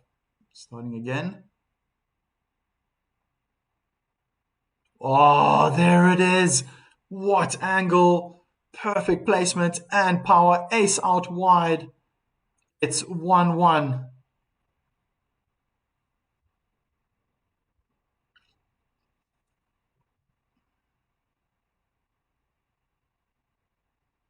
And there's Ronaldo, the Brazilian. Well, he really fell in love with tennis once his career in the footballing world came to an end. Kendra Nugraha is winning this final FS, I guess. Final? My goodness. Another ace from Lehečka. On the ringer, hey, I'm back. Had a great time in Miami. Saw Alcaraz get beat by Korda. Oh, huge forehand winner cross court with angle from Yannick Sinner. So Alcaraz get beat by Korda. Saw Zabalenka beat Zheng. Watched a great match with Irani and Paolini. Saw Venus and Leila lose, but it was a great match. Wow, man, we're all jealous of you, Ronda Ringer.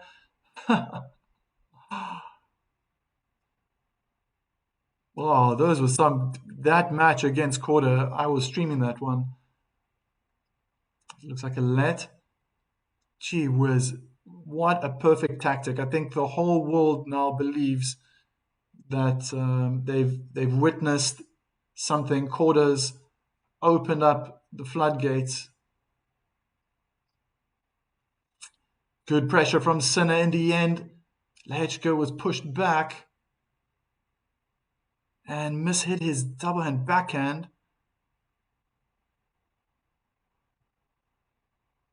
Saw TFO playing his epic match. Had so much fun. We're very happy for you, Ronda Ringer. Very, very happy. You have lifetime memories there that you can keep. And hopefully you got to share it with the closest people in your life.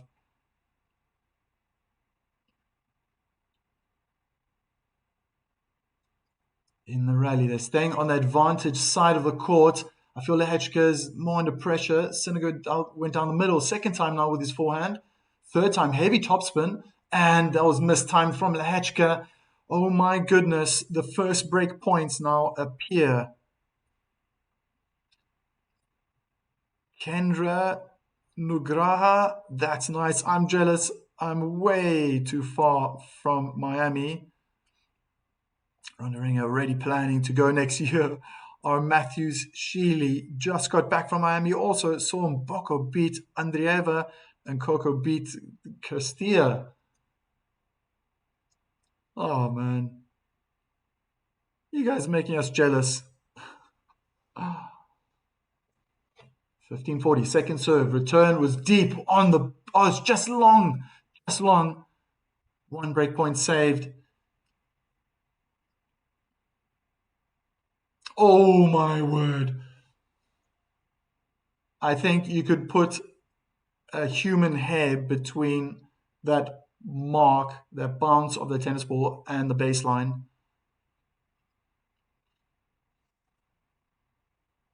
First serve is in. Miss hit, forehand return in the tram lines. It's juice. 2 break points saved in Jiří Lehečka's second service game. Sara Irani signed my visor. Okay, you got an autograph.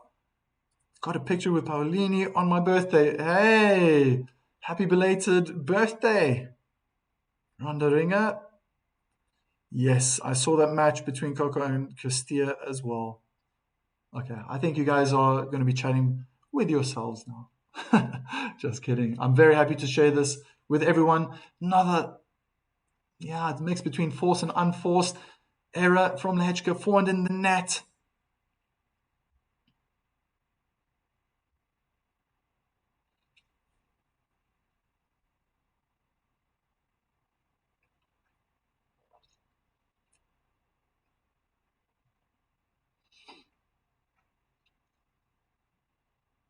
Good first serve down the tee. Sinner read it well. It was aggressive forehand.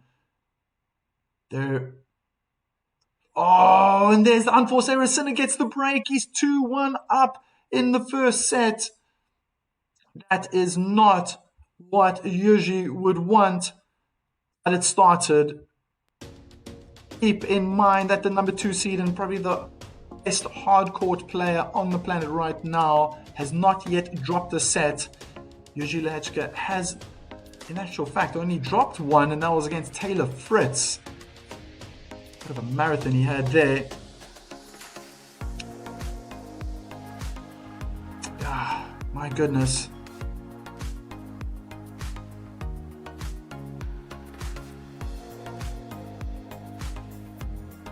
Yes, I saw that match. It's amazing how the venue for the Miami Dolphins changes into a tennis venue. My goodness, and you guys had first-hand experience. You were there as eyewitnesses. Incredible, really incredible.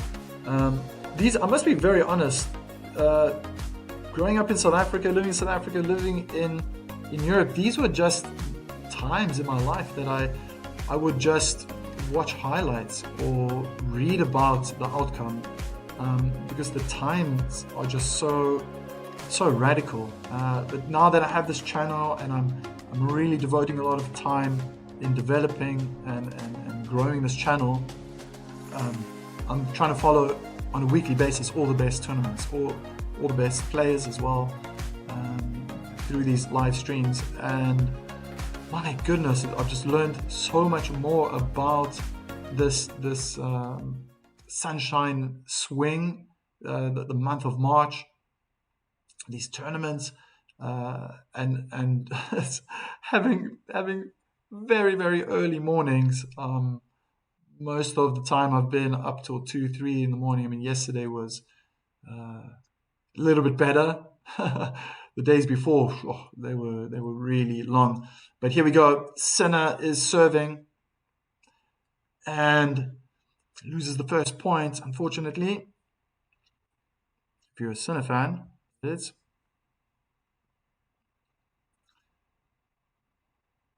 Yes, hard to believe, said Rondarenga, and he continues. I was hoping Coco would win the final, but she put up a great fight. The only person to get a set from Sabalenka in this tournament. Yeah, that second set, that was really something. Probably played mind tricks on Sabalenka. She struggled in the past in finals against the American. Another great return from Lehečka. Really something, because the serve from Sinner was fantastic. Second serve into the body. Great footwork from Lehečka to get around his forehand and hit that double hand backhand aggressively to Sinner on his forehand side. Probably one thing that's been now and then a little bit inconsistent is Sinner's forehand, even his backhand at times. But I'm seeing here, the start of this match, that even though he's hit 2 aces, the percentage of first serves going in must be low right now. So Yuji's going to take advantage. Oh, what a return on the baseline again. Huge forehand win across court. What am I witnessing right now? 3 stunning points. And Sinner is going to probably get hard on himself. He's really let Lehečka off the hook by missing those first serves. Probably with the best first serve stats on the planet right now, Sinner is not off to a good start in this match. I have to be honest. I've seen better in all these matches, but there we go. There's that first serve. It goes in, out wide on the backhand. Single hand backhand return is long. 1 break point saved.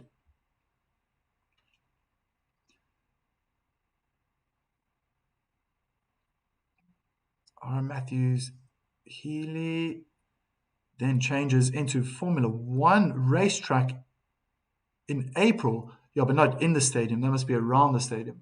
Another big first serve. Now it lands on the middle line on the juice, serving from the juice side. Incredible. That's why he's ranked 4th. I think he's 4th on the list. He's number 1 best server in the world right now. He's number 1, the best returner. He's number 4 for pressure, putting on the most amount of pressure. And oh, look at that. First 3 points, no first serves. The second 3 points, first serves. Big first serve from the advantage side, down the middle of the court. Lehečka tried to be aggressive on that forehand return, but could only find the net. Ronda Ringer. Yes, that's true. I saw one of the Formula One cars parked out there. Amazing. Strawberry, I support Coco too. Very cool. Oh my word. It's an ace out wide.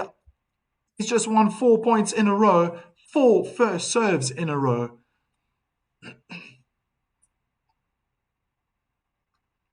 And what a moment to do it. Just thought for a second that this fourth game was going to slip away. Oh, Lehečka's return of that second serve is just deadly. Oh my word. And ends with an ace out wide. The last 2 points of his service game. Mind-boggling. What? That was incredible. Pure art.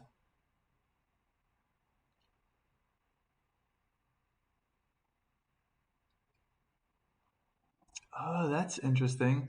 So Graf and Sampras. Oh, wish those stats stayed up a little bit longer. If Sinner had to win this Sunshine double, then him and Zabalenka also go into a group of people who have done that in the past. So it was Clijsters and Federer, and then I saw Graf and Sampras, and there was a third pairing as well. Forgot now. Sen was on the run on the backhand and hit it out in the tram lines. Good first serve from Lehečka. He's attacking the net. Beautiful play. Beautiful touch with the forehand volley drop shot. Wasn't really a drop shot, but he just had to just push the volley over, which is so common these days. No, definitely wasn't a drop shot. Only one bounce in the service block, but all the hard work was put in before that. Something I like to teach the high performance players. Make it very easy to put the volley away. Stunning forehand, Lehečka. What was that? Both players are dominating behind their first serve. I think for Lehečka, the difference is that the return comes back. But that third shot, the can opener, is he's just hitting it sweetly. First serve down the middle of the court is shanked on the frame from Sinner. Lehečka holds. Wow. So I want to just touch on that a little bit because I find that very interesting. I feel like when Sinner gets his first serve in, the return is not coming back from Lehečka. That's the first serve. And he's already had 2 service games and 4 aces, I believe. And for Lehečka, when he gets his first serve in, the return comes back. That's going to give Sinner a bit of confidence, but straight after that return, Lehečka just dispatches the winner. All the pressure is put on immediately, and he's approaching the net. Probably an excellent tactic to implement right now, especially that he's just connecting with the ball so well. Matthew Sheely, Graf. Steffi Graf is the only one to have won the Sunshine double twice. I was out in Indian Wells back in 2021, the first day of the tournament, then cancelled the whole tournament because of COVID. Oh, so disappointed, but what a beautiful time. Just enjoyed the desert. Wow. I wonder, did people get like a refund? I mean, people bought tickets in advance. Must have got a refund. Okay, I'm not going to talk about the financial side of things. Ronda Ringer continues. A beautiful mountains, and beautiful mountains, flowers, palm trees, and all the citrus trees and fruit can pick them up. Oh no, pick them right outside your front door. The camera was looking up to the heavens. Oh my gosh, Sinner starts with an ace out wide. He's in a hurry.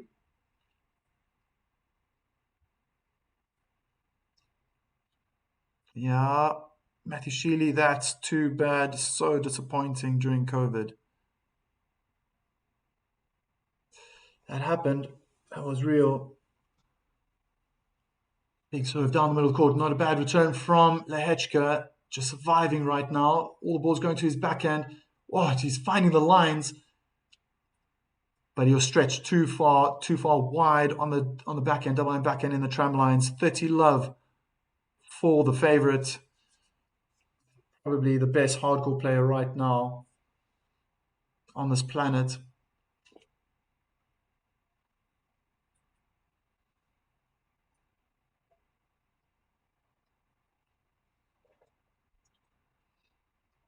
Oh, and there we go again. Big first serve down the middle of the court.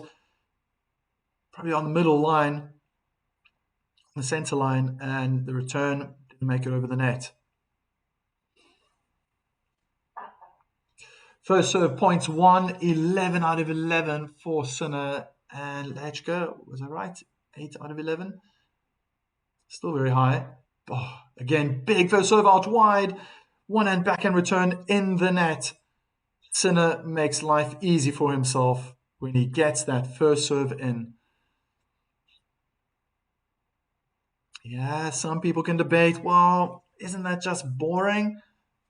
You try to pick up a tennis ball and hit 2 aces a match and get percentage 80% first serves in, high quality with power. What is that? 125, so 215 kilometers per hour, 125 miles per hour, and do that consistently. I have respect for this guy. Oh, Sinner guesses the right way. Oh, and that channel definitely opened up down the line, sliding, as you can imagine in your mind, on the backhand side, double hand backhand in the net. Jannik Sinner.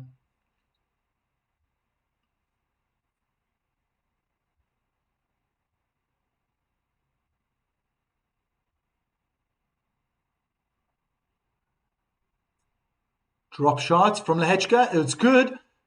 Oh, and the single hand backhand slice down the line from Sinner just goes along. 30 love. I haven't already got it.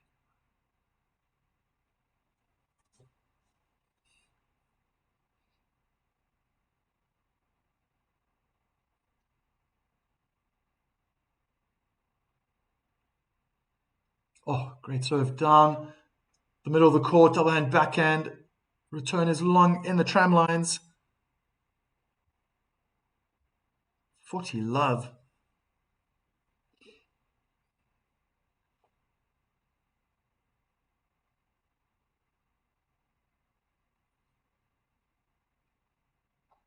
Now the first serve jamming Sinner in the body. Lehečka had time. The return wasn't that quick. He's decided to go hard on the forehand side of Sinner. Change it up now. I think Sinner's taken over the point. Beautiful inside in winner. The backhand slice was too short, and I felt Lehečka has a tendency with that slice to pop it up, and it's in his technique. I'm going to see it now. I want to see this. Yeah, what he does is he goes down, gets the underspin, and then he goes up, and that's really telling the ball to lift up. And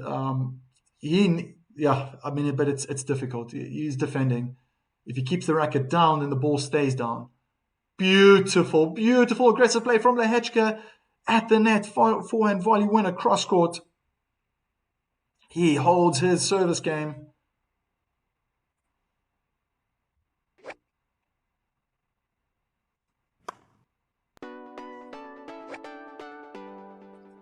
I'm going to put up a poll.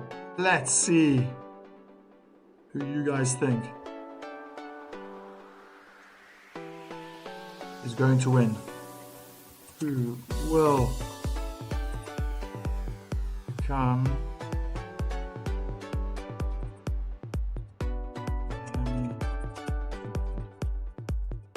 champion?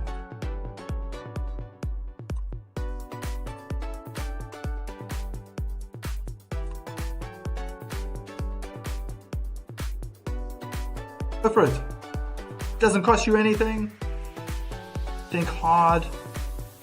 Be honest. Cast your vote. Let me know who you think is going to win this tournament.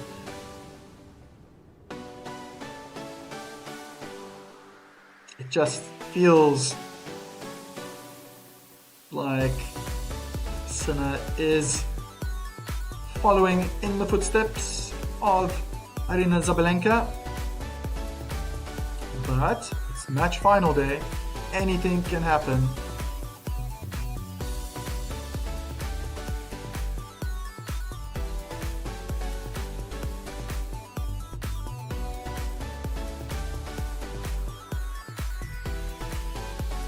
Ronda Ringer, yeah, I think Lehečka's time is limited in this match, unfortunately, against Sinner. Yeah, first service points won. First serve points won. 12 out of 16 for Lehečka, 12 out of 12 for Sinner.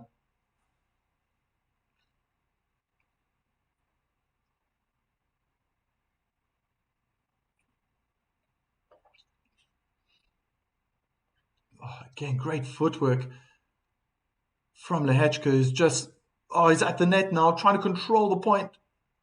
Oh, the precision from Yannick Sinner with a double hand backhand down the line.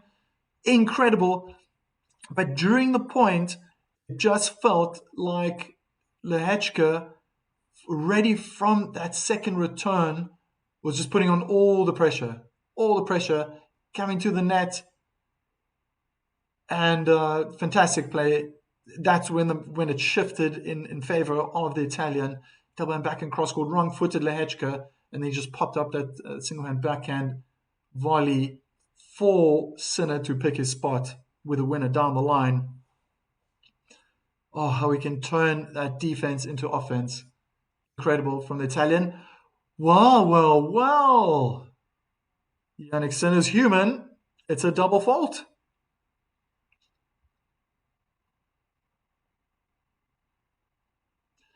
And that's a little bit of a worrying sign. I know a little bit about coastal places. I live here in the Netherlands. I lived in South Africa. And when the wind picks up, normally means it's bringing something in. Big first serve down the tee, double hand backhand in the net. Oof. Let's just hope it's going to fly by. You can see the beautiful palm trees fluttering in the wind. You would imagine, because it's in a stadium, that it doesn't affect the players on court, but stormy weather will affect every inch. Inside out forehand, Sin has been pushed back. He tries to hold his ground and he's controlling the point now, moving Lehečka around. And an easy smash. Oh, okay.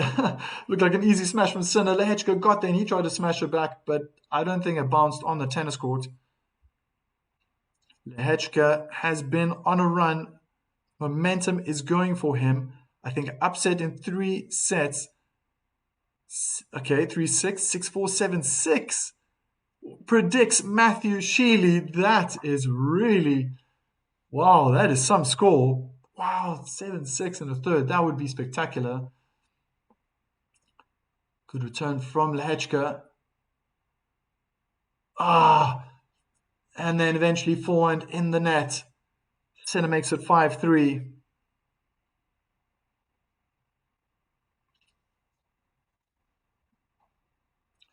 Hope so, but doubt it, says Ronda Ringer.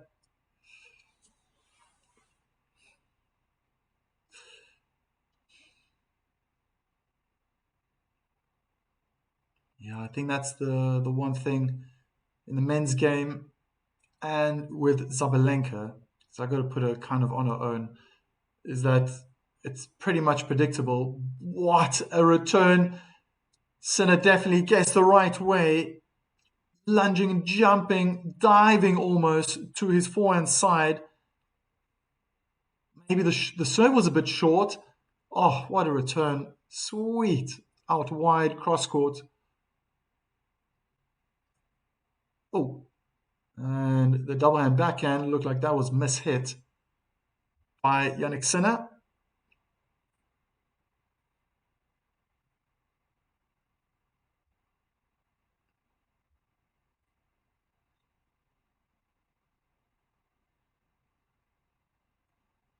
First serve down the tee is long. It's going to be a mirror image of how Lehečka returns. Oh, Sinner just moved straight back.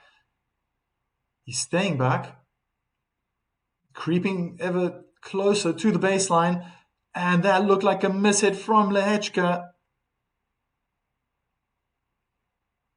Oof. Falling away. I wonder, Lehečka could have been a little bit braver. I think it was during the ball toss, the serving action, that Sinner quickly ran back. Good first serve out wide, return in the net, but then he stayed back. And if Sinner stays back, even if he takes like half a step forward, I mean, he's really far. He's probably 6 meters. What is 6 meters in feet? 6, 12, like 18 feet. I mean, that's 18 feet plus. That's far. Oh, beautiful first serve down the tee. The precision and power, perfect. Rendering it now. Remember, Rybakina beat Sabalenka in Australian Open and the end of year WTA finals in Doha. Yeah, so she had a run. That was December, January, and now it seems like Sabalenka is on her run. February, March. Yeah, marching through March. Rybakina gained number 2 ranking. I think she and Sabalenka are in a class of their own. Oh, inside out forehand in the net from Lehečka. He's being pushed back. You can see it. Physically being pushed back by those powerful ground strokes from Sinner. Wow. I mean, that's even... It feels like it's even further than 6 meters, to be honest. It could be closer to... 20 feet sounds like crazy. But... Oh, that must be... Yeah, probably like 5 meters now.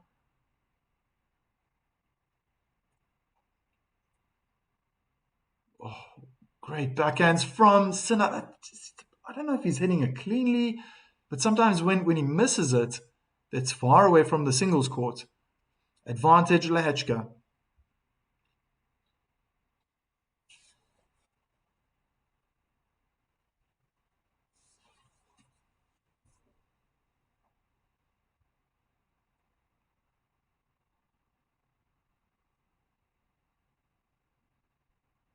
First serve was long. Sinner just pacing up and down, something I saw even from Zverev yesterday. There he's settling. He's about half a meter behind the baseline, right on the baseline. The return was too short. Lehečka's at the net, volleys down the middle to cancel the angle, and then a double hand backhand in the ground first before bouncing over the net. Back to deuce. Let's see if our Matthew Sheely is right. He's got his magic ball at home that's giving him an insight possibly to how this match could unfold. But Lehečka is struggling on his serve. That's something, if he's going to change it up, he's going to have to do it very soon.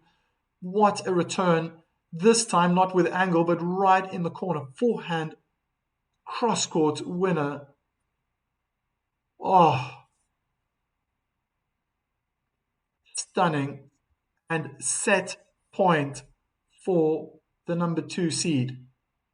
Great serve out wide. Oh, the return. I think it might have just clipped or just hit under the tape. What a serve. Big moment to have planted such a serve.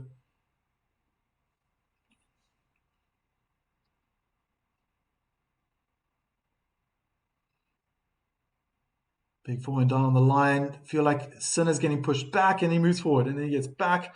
Another mishit. It must be a mishit from Lehečka.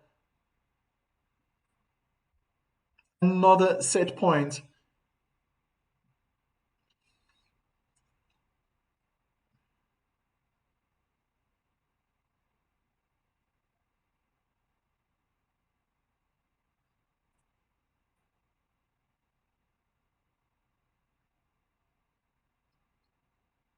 I don't know if it looks even darker on court. Oh, what a first serve out wide. Oh, it was like a forehand smash winner inside in from Lehečka, probably less than half a meter away from the net. Just trying to stamp his authority even so late at the end of this first set.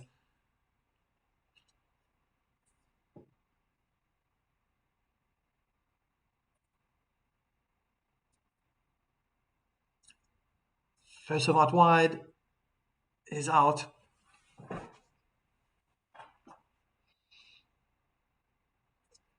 Second serve. Kick into the body, but Sinner is standing so far back, it's not threatening at all. They're in a forehand cross-court duel. Sinner tries to change direction, goes more down the middle of the court. Inside out forehand from Sinner. Again, another one. Oh, but he was really going for the winner. He stretched it a little too far. Advantage, Lehečka.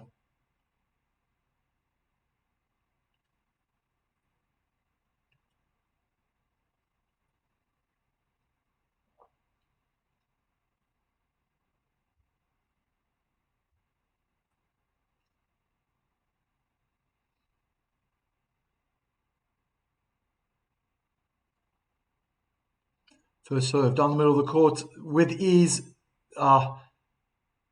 Sinner's at the net. Smash winner. And that was not too smart. Unlucky maybe from Lehečka. Sinner, this time after the return, he moved straight forward to the baseline. So as soon as the drop shot landed on Sinner's side, or Lehečka tried to play it, Sinner had the momentum. He was already moving from far behind the baseline forward, and he just got there too easily.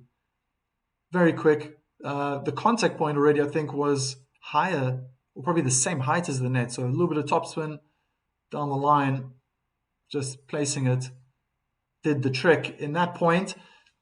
But that was a very aggressive serve now from Lehečka, and Sinner didn't look comfortable with that forehand. Wow, this game is really starting to get on, almost at 9 minutes.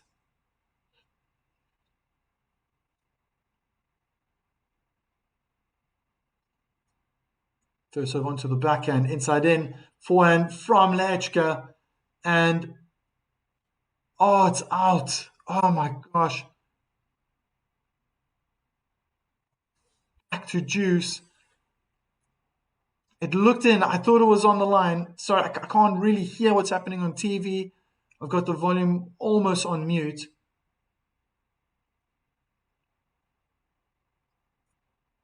It's back to juice.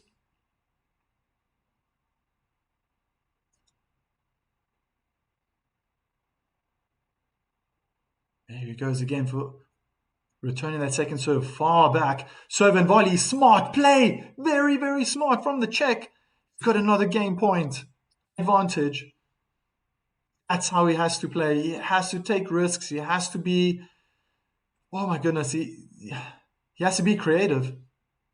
Because if his game plan becomes too one-dimensional, Sinner will, he will take it. Body serve on the forehand side. Oh no, he had a sitter forehand volley. He wanted to go cross court. He found the net. Instead, juice number 7.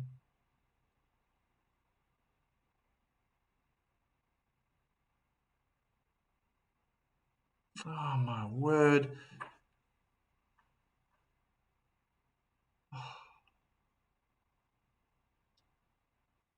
And he responds after that forehand volley miss with an ace down the middle of the court. Again, advantage. And there it is, Miami Open final result.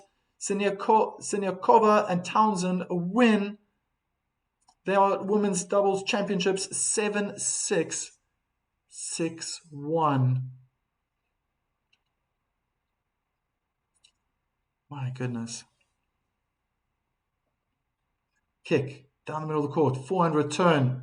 to the baseline. Sinner raced forward to the baseline and then eventually hits it double and back and down the line long. It's 5-4.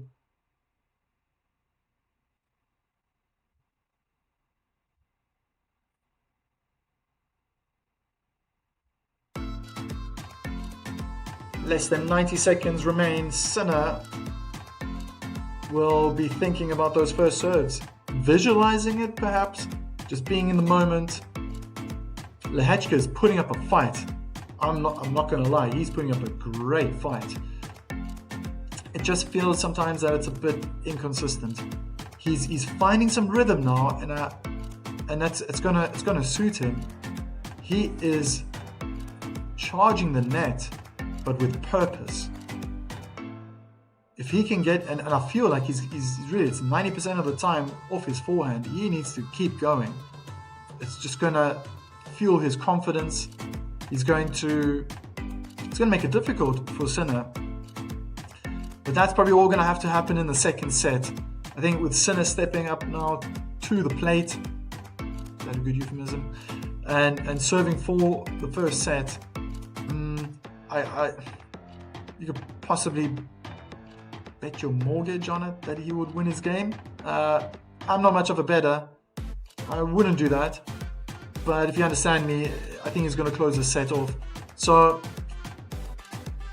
well, Matthew Sheely, you'll have to alter your prediction. I was just about to say that like he didn't get the first set right, but maybe the match is still live, it's still going.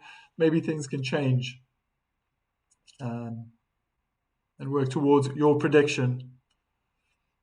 Serving for the first set, Jannik Sinner. Oh, what a point. Full of purpose and drive, Jannik Sinner. Beautiful first serve down the middle of the court. Great footwork. Short return. And my goodness, the execution of the double hand backhand down the line was scary.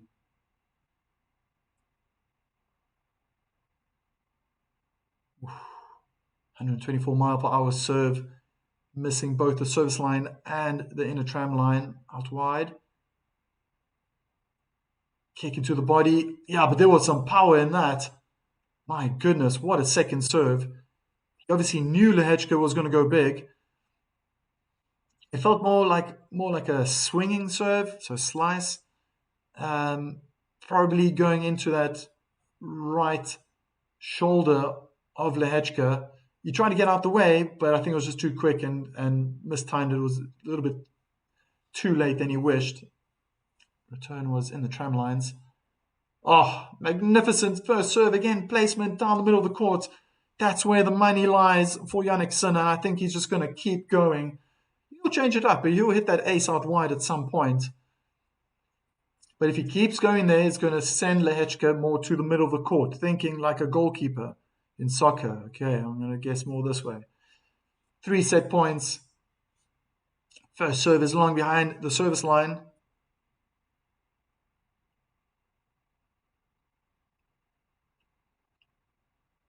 Kick out wide. And a double hand back in return is in the tram lines. It's not a bad situation for Lehečka. But for Sinner, he's got the first set. It's not a bad situation because he gets to start that second set with his serve. And he is serving better.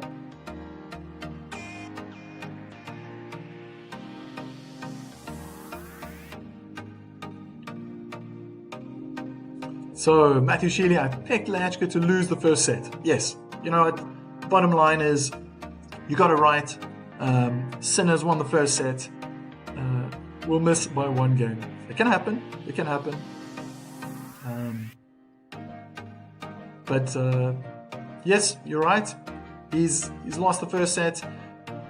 The question is, does he have the capabilities of coming back? Let's not get too ahead of ourselves and win in 3 sets, but can he win the second set? right now, it's looking better. It was that early break in the first set that Sinner was able to hold on to and get him this far. 6-4, winning the first set. If Lehečka keeps going that way, I would probably turn your score around a little bit differently, Matthew Sheely. That it's probably it could be a tiebreaker second set, to be honest.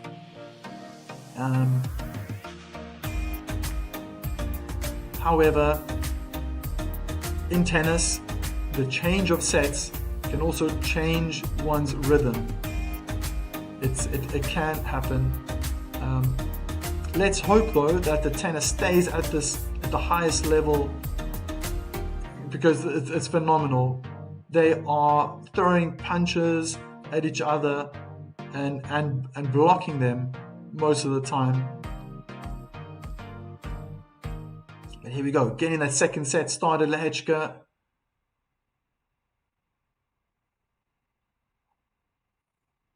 The camera zooms in. First serve out wide, return cross court. Open up the court for Sinner. They're in a backhand cross court duel now. Sinner's finding more depth. Lehečka is too short. Forehand down the line from Sinner, finds good length again. A lot of topspin. You can see that's traveling differently compared to Lehečka. It's flatter over the net. Long rally. Lehečka's putting the pressure on. And forehand slice in the net from Sinner. 15-love.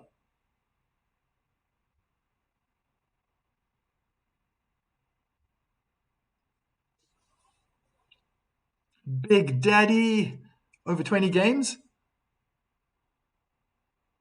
Oh, this match. Oh. Let me tell you after this game. I think this is a big one. I think if Lehečka loses this one, he also feels like he could break Sinner at some point. Does anyone else agree with me? Inside out forehand from Lehečka, double and backhand cross court. Sinner changed direction onto the forehand. Lehečka goes, no, I want to stay on your backhand. Again, Lehečka changes now on the forehand side. Sinner picks up the pace with that forehand, goes down the line with the forehand. Lehečka on the run. Backhand cross court, beautiful backhand winner down the line. Oh my gosh, did Sinner just pick up the pace? He wanted that rally to end. And he certainly did it in style. Matthew Sheely. What causes players to lose first sets, then win second? Okay, well, if Lehečka goes on to win this, it's probably going to be very, very close. The second set, but it was the start of the match. It's probably full of nerves. It was that first game. It was his first service game, wasn't it, or the second service game that Lehečka lost? My goodness. Did he get, I think that forehand went out from Lehečka cross court. Yes, certainly did.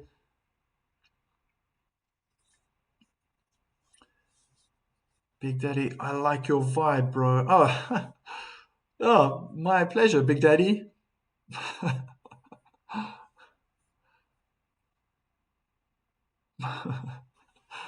Okay, I'm not going to comment further. Oh, no.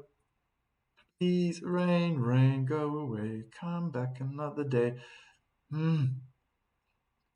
Looks like the crowd.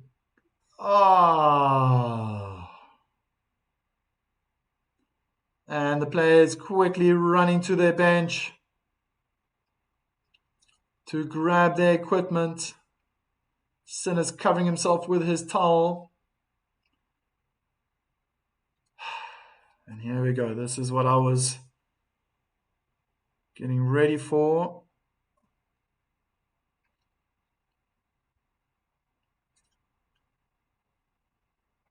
Leslie, I hope my graphics will work. Yes. Awesome. So unfortunately,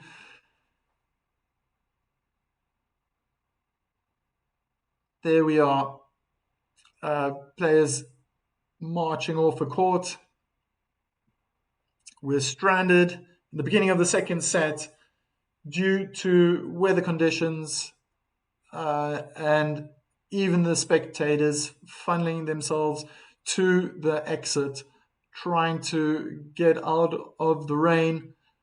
Um, some people probably enjoying it. I don't know how often it rains in Miami. I always feel it's so close to those hurricanes.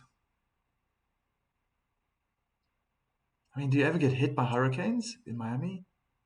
I don't know. Oh my goodness. So there we are. Unfortunately,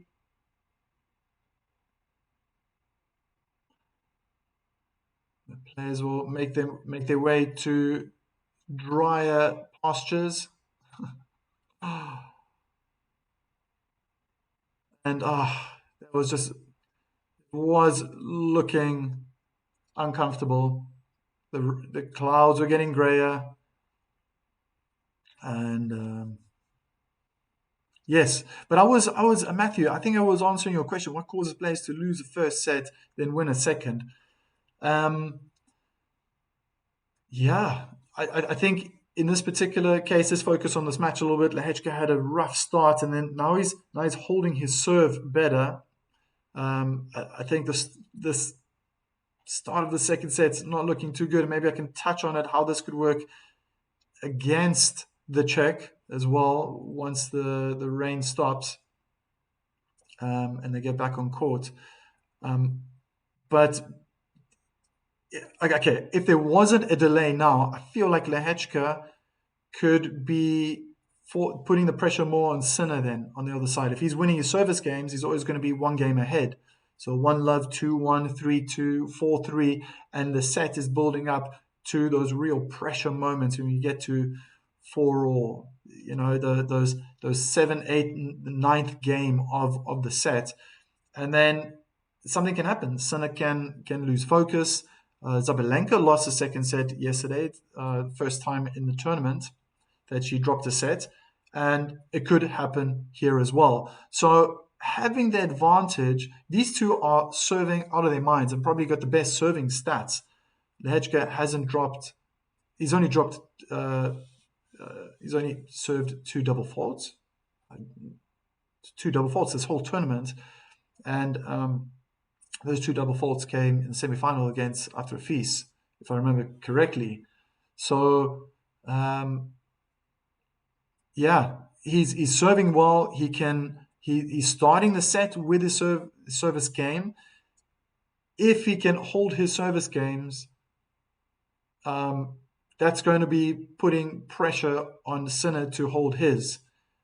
Sinner started the match with his serve, and look how far it got him. Yeah, there's in the men's game. I think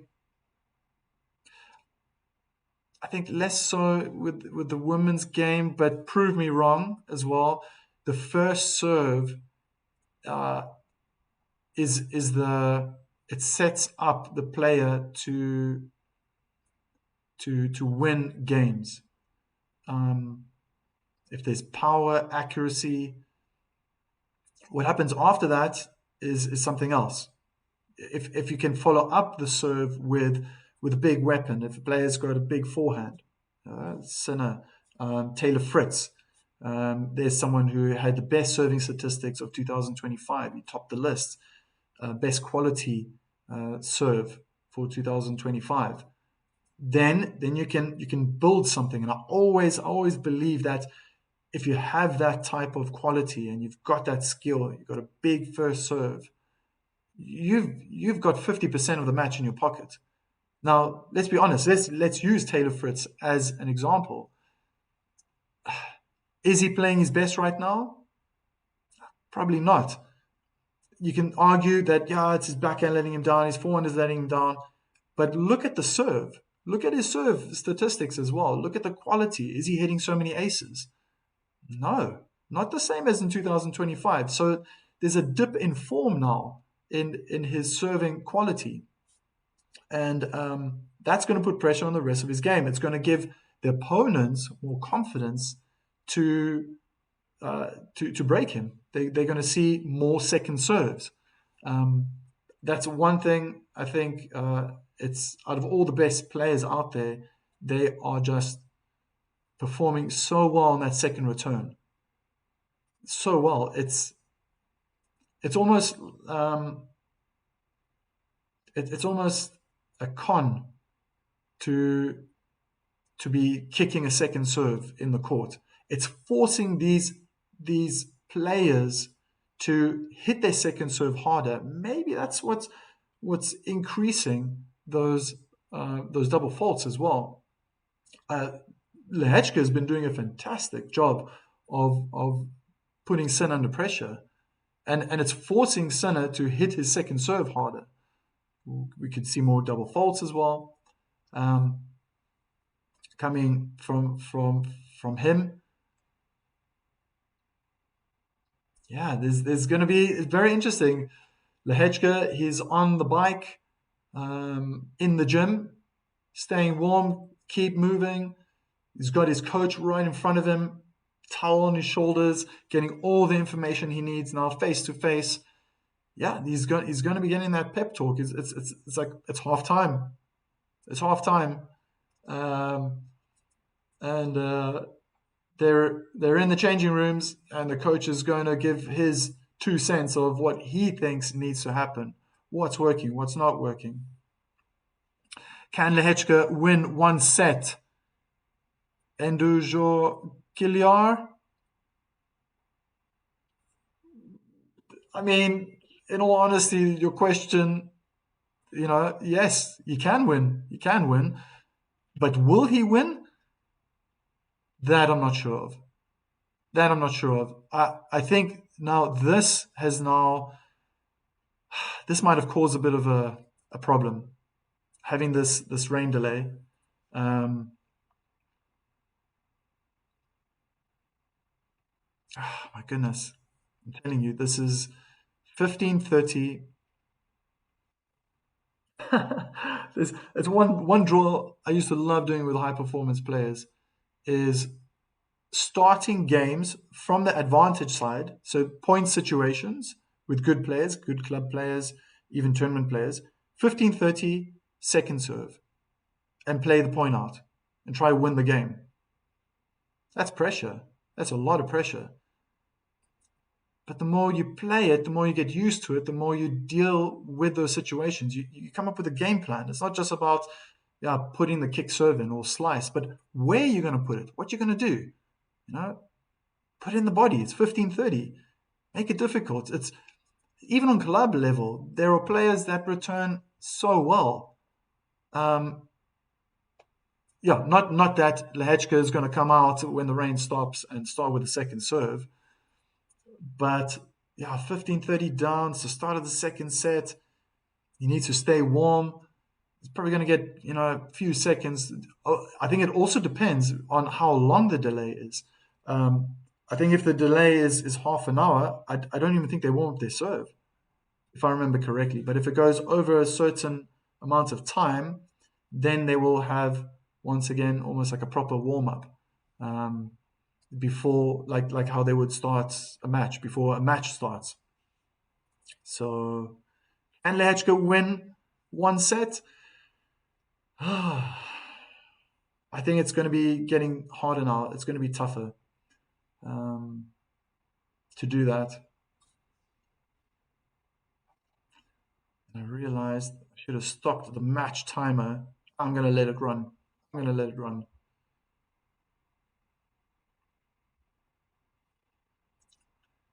Yeah, so a little bit of a damper.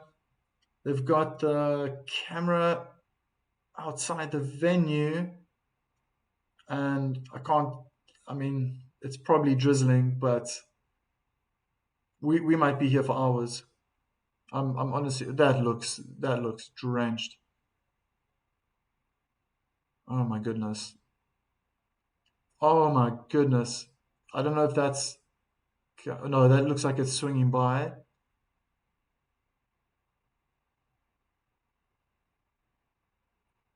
Oh, maybe it stopped. I say that because I'm only judging really on the palm trees. They stopped blowing. I mean, I think coastal cities around the world are pretty much all the same.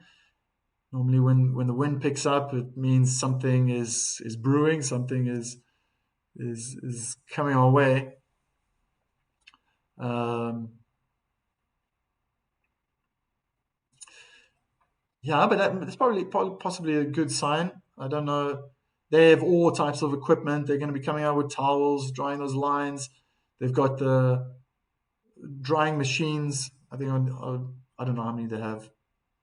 Haven't seen much of it happening or taking place, but as long if the rain stops, they're going to get out and going to start drying that court. Just replaying now the women's final. How many times have I seen it? I think they're starting back in the second set again. Oh no, middle of the third set. Yeah, so interesting. I want to see if I can follow a little bit of the weather forecast here.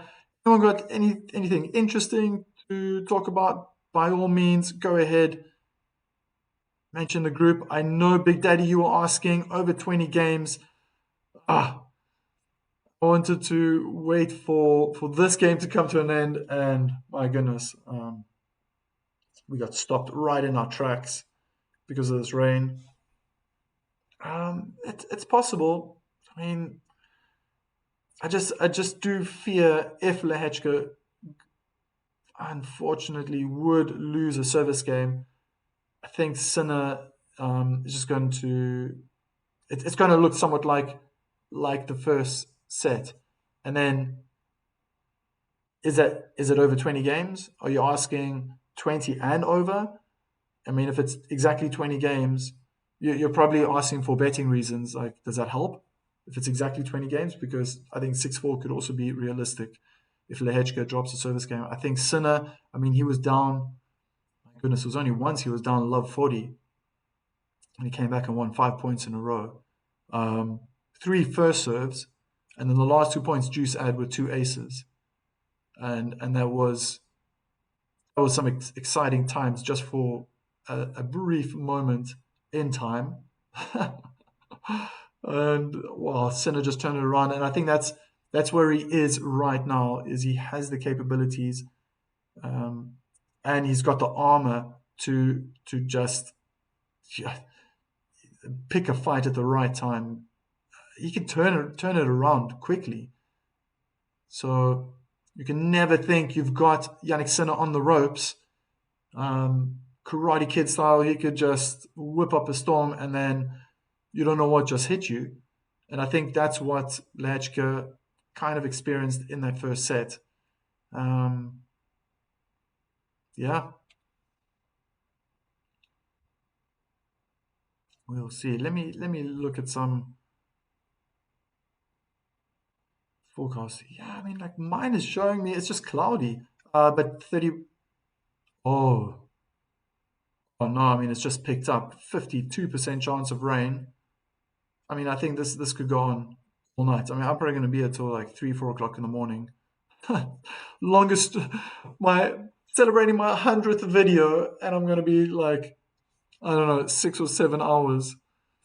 Gee, but I better put a pizza on in the oven or something.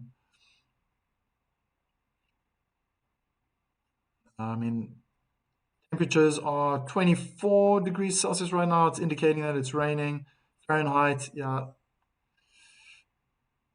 what is it, Fahrenheit? 75 degrees Fahrenheit. Tomorrow rain, Tuesday rain. Miami, what's happening? 7 o'clock. What do we have? Coming up to 6. Yeah, 52% chance. It's supposed to drop. I mean, imagine this went to a third set. It's just, I mean, 52% the next hour. Oh, so for the next 3 hours, 52% chance of rain, and it's dropping. And then it picks up around 9 o'clock Miami time. And then, yeah, drops at about 10 o'clock. 59%, and then 10 o'clock picks up again. 11 o'clock supposed to be 47% chance of rain. So and that's, I think, yeah, the percentage means like how much surface area of Miami is going to be affected by rain. I think that's what it means.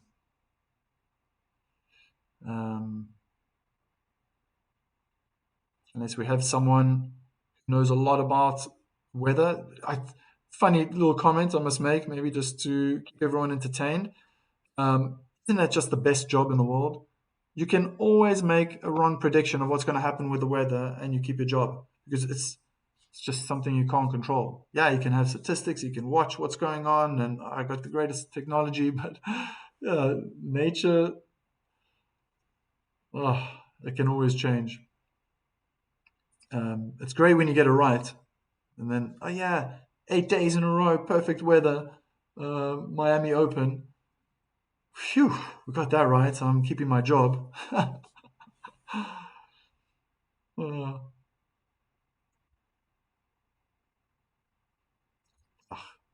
oh, what a pity. Shame about this weather.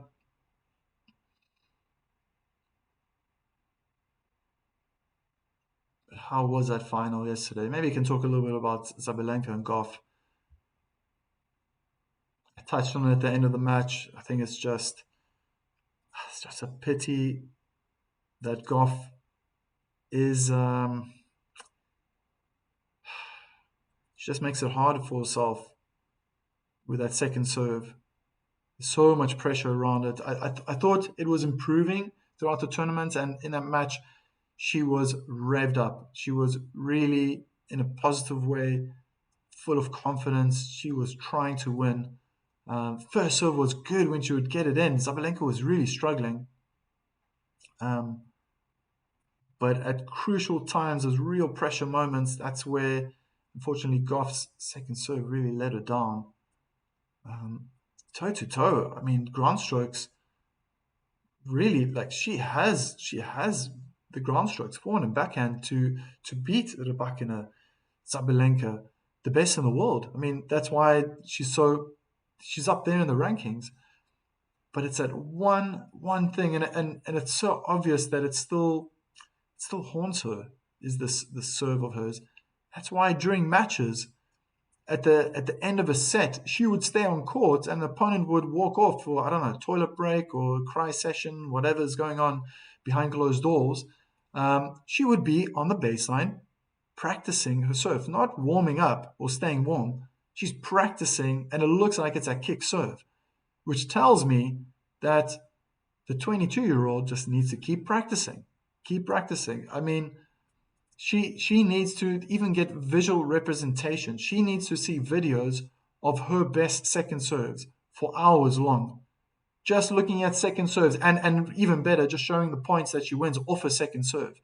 Maybe that's a nice trick. I don't know if anyone's listening that knows the Goff family, but just watch. So she's just soaking in herself, watching herself play well. Could that work? Yeah, some like the Americans come up with this. They came up with this great saying, "Fake it till you make it." She knows. Everyone knows that that's probably her weakness. But watch yourself. If you can, someone compile a video and tell her to sit down one day and go watch yourself play, and they're just second serve points and her crushing her opponent afterwards with forehands, backhands, or maybe not even that. Actually, just great second serve points in the body. Returns go out. Second serve aces. Uh, Second serves just making the opponent look under pressure. So she's just visually has this picture in her mind of herself playing well, and just keep repeating and keep repeating and keep repeating, keep just over and over and over. I wonder if that's been done before. Probably.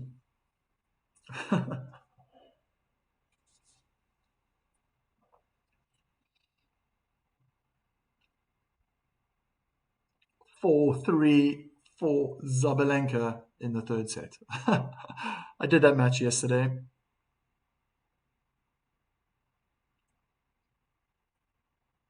Yeah. That's kind of cool for the actual commentators. They can actually take a break.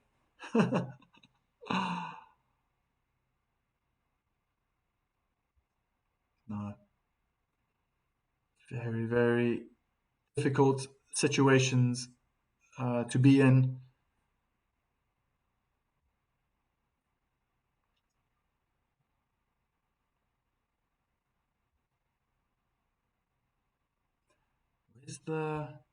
Where's that poll? The poll asking who's going to win should have had a third option, Rain. Who will become Miami Open champion, Lehečka, Sinner, or Rain?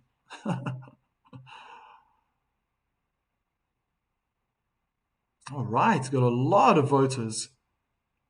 A lot of voters. Very cool. Thank you for everyone, or to everyone contributing.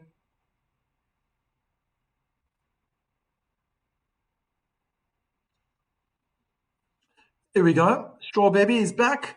Oh, I'm already so tired. It is almost 1 a.m. here. I tell you, it's quarter to midnight here in the Netherlands.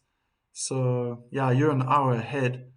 And, well, actually, think about it. I don't know if it happened. Well, today we had an hour, a jumped hour forward, which means my body clock is actually in quarter to 11 mode. All right. I can hold on a little longer. I'm doing fine. But yeah, you're in Turkey, right? So, oh my goodness, that's late though. Sleep is very important. No, I'm not going to focus on that. Trying to stay awake. I'm going to punch through this one, even if it hurts. It's part of the game, right? This is part of the challenge. The challenge I knew that I was going to face, and that's what I do. That's the love of the game, passion for tennis. But I must say that poll is looking a little one-sided. You can only imagine. Maybe I should. What do you guys think? Write in the chat. Should I reveal the poll? Should I reveal it? I think we're already almost 100 votes. Is that right? Almost 100. Oh, 99. Okay. Time switch, yes. We do not have it here, sadly. I will work tomorrow, so I will probably clock out. But I will watch the rest tomorrow for sure. Good for you. All right, Straw Baby, you go and get some rest. To the rest, to everyone else out there listening in, you think I should reveal the poll? We've got 99 votes. 99 people have voted on my 100th video. Come on, let's get one more vote. And then I'll reveal the poll. Can we get one more person? One more vote? One more person who hasn't voted? Who thinks? Who will be champion? Rain is not an option. It's only Lehečka and Sinner.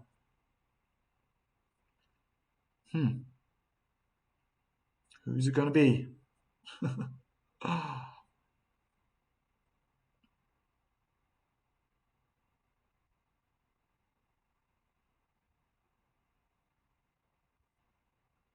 There we go, 100 votes. Okay, come on. I'm gonna reveal the poll.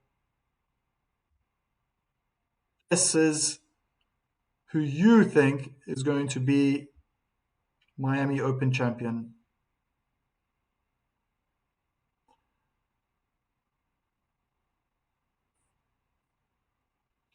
%75% of you think that Sinner will be the Sunshine swing or the Sunshine double swing champion. Is that right? And Lehečka only managed to get a quarter of the votes. It certainly looks that way. It certainly looks that way. Yeah, very aggressive. Great, great serving from Sinner. Straw Baby, take care. It was a pleasure coming across your channel. Night, night. Go Sinner. Very cool.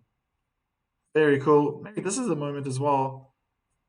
Maybe do a little bit of advertising for my channel. I am new to this. It's my 100th official video for my channel.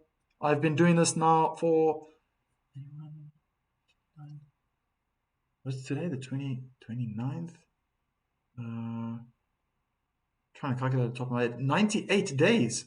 98 days I've had this channel, including the 31st. So, 99 days. 99 days. This is my 100th video. Yeah. And I've never experienced this before. I feel every single time it's always something new. Learning, always learning something new. This is definitely my biggest challenge. There was a delay before the match started. We got to see the first set come to an end, and then the rain started again. And it's something different. It's just what it is with this weather and the rain and everything. I'm going to stand strong. I'm going to hold my ground here. I got very busy in the beginning of the chat. There were people from Toronto, from Turkey. Those people probably going to sleep now, like Straw Baby. America as well. Any other countries? Did I miss out? Miss out on some countries? I think there was England as well. I mean, they're an hour behind, so that'll be 10 to 11. India, Sanjay, I forgot you. My goodness, but what's the time in India? Oh no, I think Sanjay's asleep. Oh, Anna's in the Netherlands. Midnight. Probably asleep as well. Okay, so the usuals are probably all in bed, tucked in bed, ready. Come on, just need that rain to stop. Oh, actually, I've got another forecast. Let me check here. So Miami Gardens, is that where this place is? It is, huh? Miami Gardens.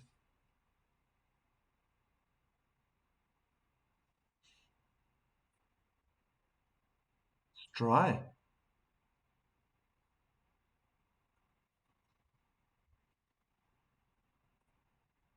It's dry. I've got an app here, and it's going to be dry for the next hour and a half. But it's probably going to take some time to dry the courts as well.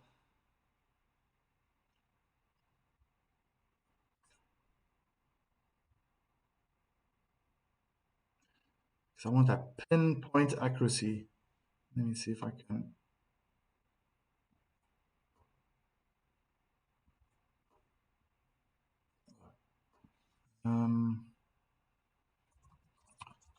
Hard Rock Stadium. Miami Gardens. It's dry.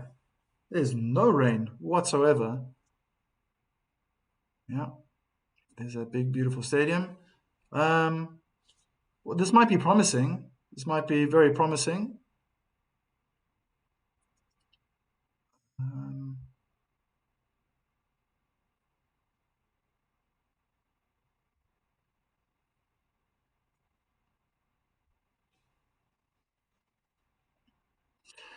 And even the percentage is starting to drop.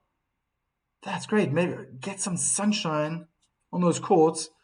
I see I was mentioning 52% and 40% is dropping, 25%. Maybe the wind has changed. I'm only speculating, just like the weatherman.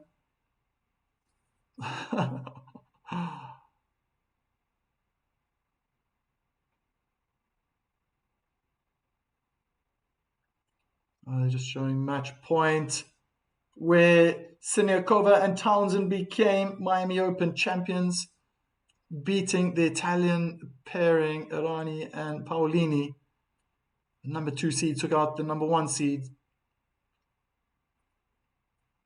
So they were interrupted with rain. And if I remember correctly, the Czech-American pairing was 6-5 up, love 40. And they managed to then win the tiebreak.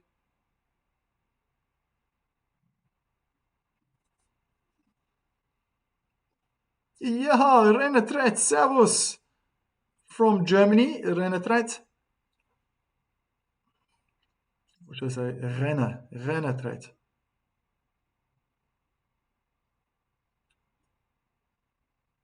Still looking very grey though.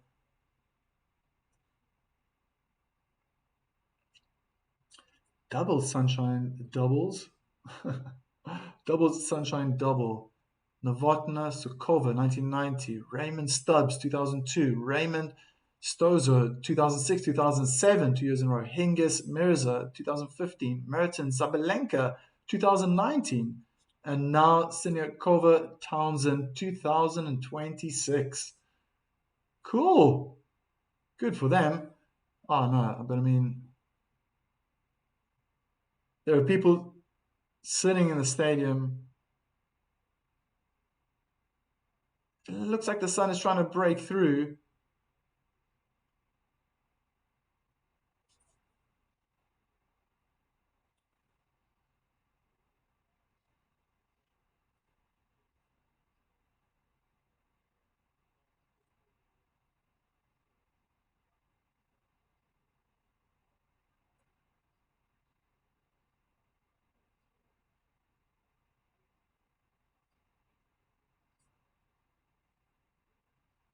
Just listening here.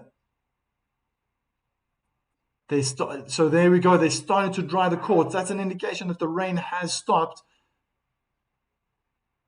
Oh, they got so many machines. 1, 2, 3, 4, 5. There's 4 on one court, and the 5th one is on one other court. So, okay, which means it's probably going to take 20 minutes, half an hour for these courts to dry before the players can come on. I'm guessing. But the fact that they're on court means that the rain has stopped. So that's possibly a very, very good sign. And if I'm just going to refresh this page just to, yeah, okay, it's gone up a little bit from 25%, it's now 26% chance. Temperature is going to pick up though. It's going to go 23 degrees to 24 degrees. That's the prediction for the within the next 3 hours. But yeah, that's where we are. They're on stadium court.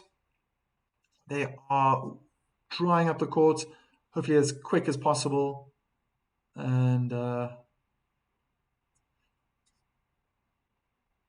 yeah, there's a storm brewing outside here in the Netherlands. You can hear that heavy rain.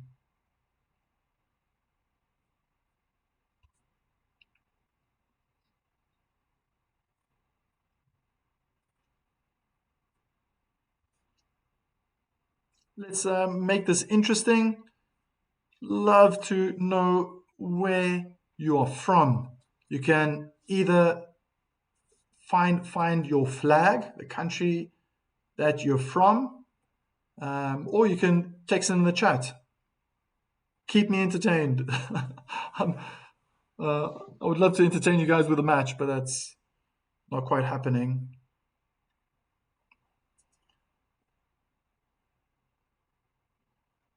You may start when you want. I'm just gonna.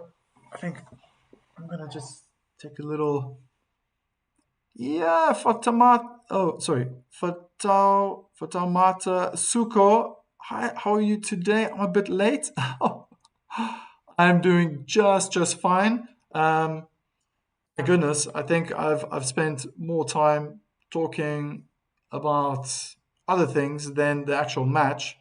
Senna is leading 6-4. Before the match started, there was a rain delay. and then the match got underway, and then it stopped because of rain. But as of a couple of minutes ago, um, they're on court again.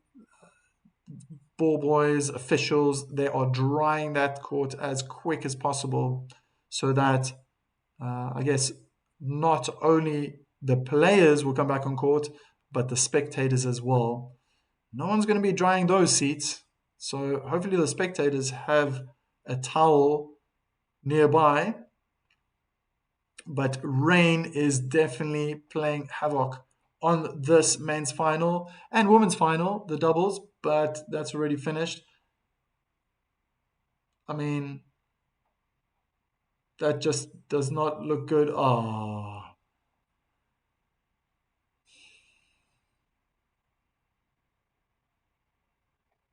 And gosh, it's all just stopped again. The machines are the drying machines. They're like big rollers that get pushed over the court. They've just been left stranded. There are some brave spectators. They're just not leaving their seats. Maybe they're undercover. That's why.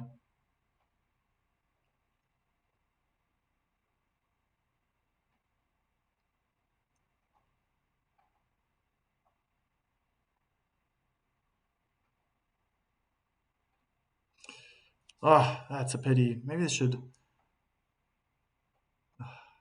Yeah.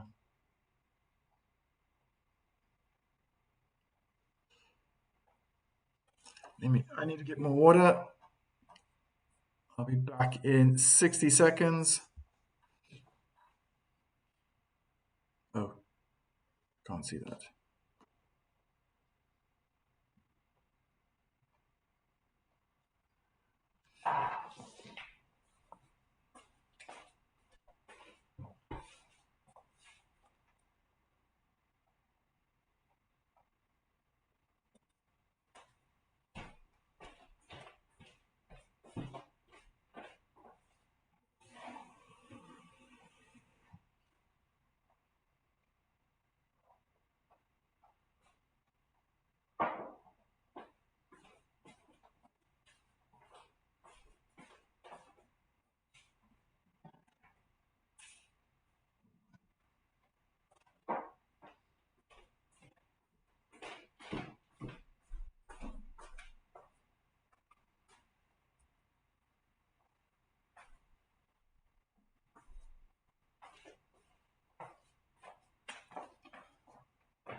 And I'm back.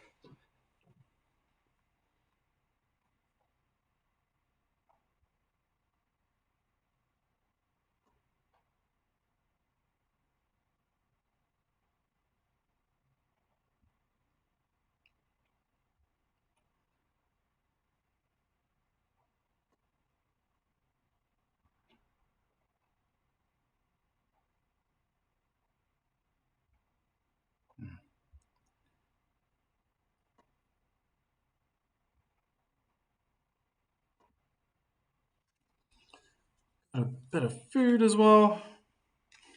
Excuse me while I eat. Crazy. Just gone past midnight here in the Netherlands. We jumped 1 hour ahead. So I think my body clock feels more like it's in 11 o'clock mode, which is, that's kind of how I feel like. But when I look at the time, I think, oh my goodness, this is late.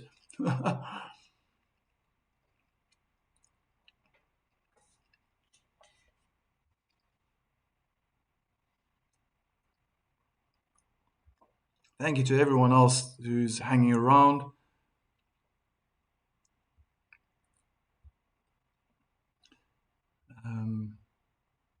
Trying to remember now. I know for Taumata Suko from Africa. Where was it again?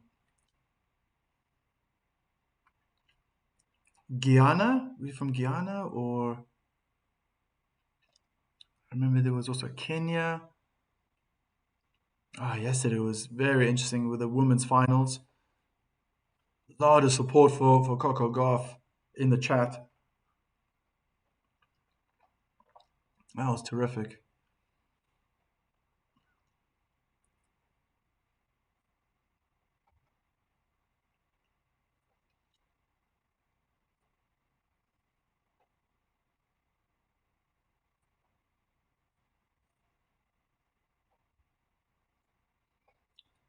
Yeah, celebrating my 100th video in this manner. um, Whap, whap, whap. Ashley Partridge, 35 minutes. Yeah, 35 minutes rain. No, my goodness, because I've got this app. It's supposed to be really, really good. Oh no.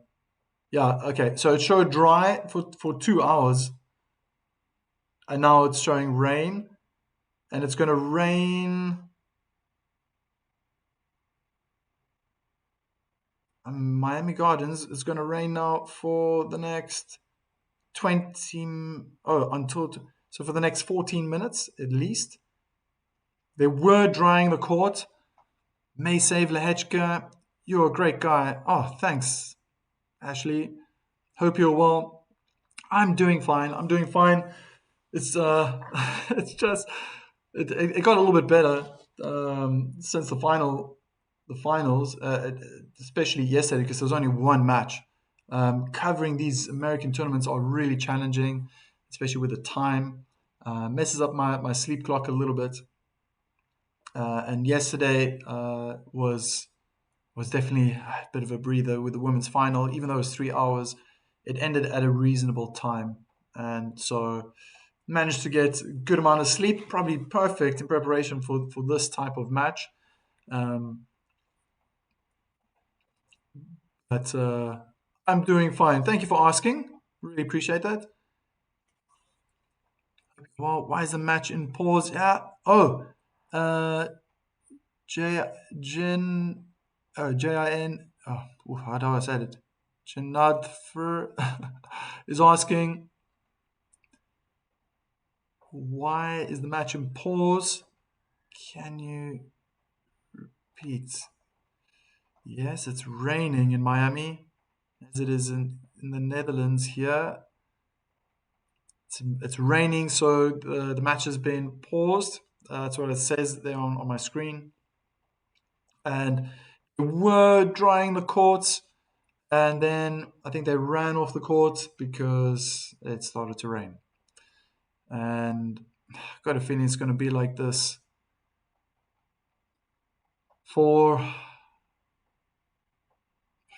probably the whole day. I mean, how far do they go? Do they push it to midnight? Do they just cancel it and then there's no winner? I mean, they got it started. Sinner is already 6-4 up. He's even in the lead in the second set. If you look at it, it's love, but it's 15-30. Lehečka serving. Dura Francis is asking, is it still raining? Difficult to say right now. They are showing a match right now. It's indicating that on the screen that because of the rain, there's a delay. 35 minutes. The match will be reported tomorrow.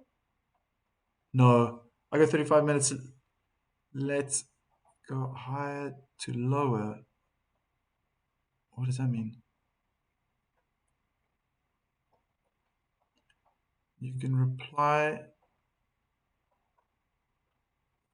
It's going to be 35 minutes. SPN.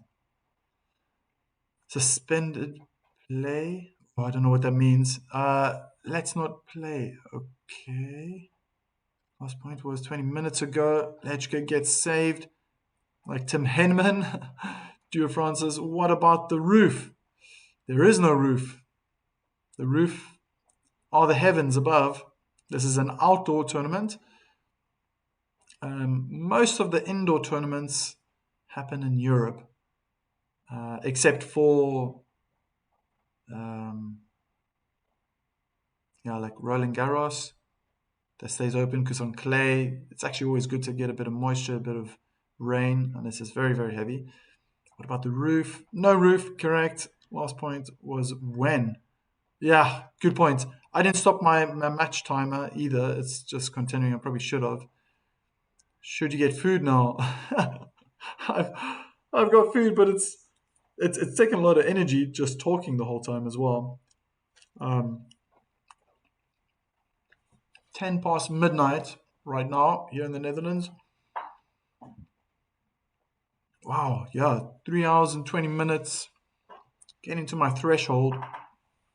5 hours. I mean, my longest match, a single match, was one of my earliest. Having this channel, Djokovic against Yannick Sinner, and that was 5 hours and 12 minutes. So before the match, after the match, I think it was like 5 hours. I think it was like 5 hours and 12 minutes that I was um, commentating.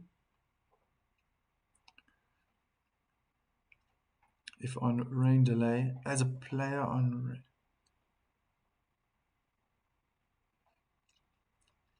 Oh, I think. Well, yeah. I mean, if the players are hungry, they'll be eating. I mean, they're eating all the time as well during the match.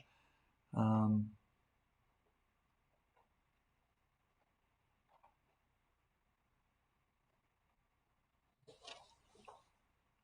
but they will be trying to stay warm as well.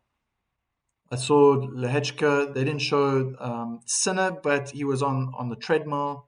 Not the treadmill, the bike, and just cycling to keep to keep warm.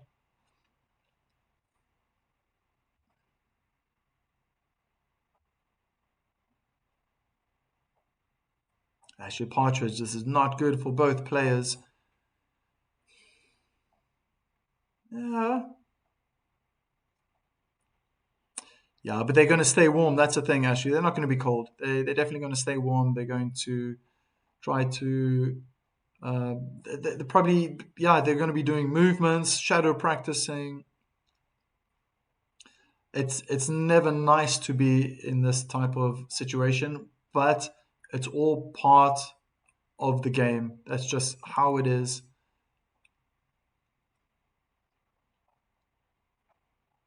There's more consistency with the indoor matches. Just have to go back to the ABN AMRO in Rotterdam. I was there for the semi-finals live, watching Deminar. He was playing, and went on to win the tournament. Um, and then there was the Montpellier, the Occitania Open, also covered with a roof. Can they come back tomorrow? Yeah, that's the question. I don't know. I mean, I think if it was played on Saturday, then perhaps on a Sunday, but on a Monday, I don't know. It's a very good question. Maybe I can find out.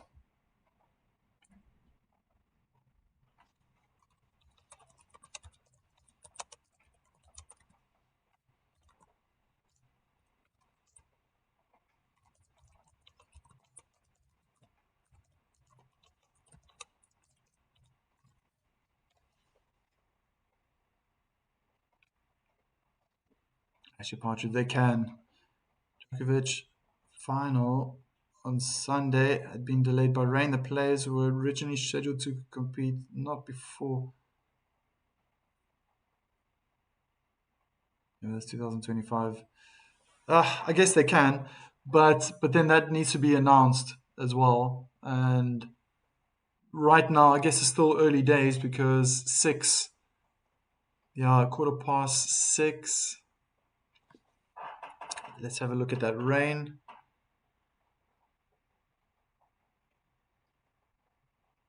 Well, if my weather app is correct, it says dry, but it's probably not dry, but it's definitely stopped raining. I don't see any chance of rain.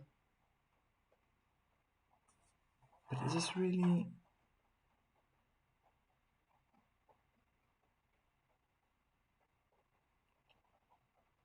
Yeah.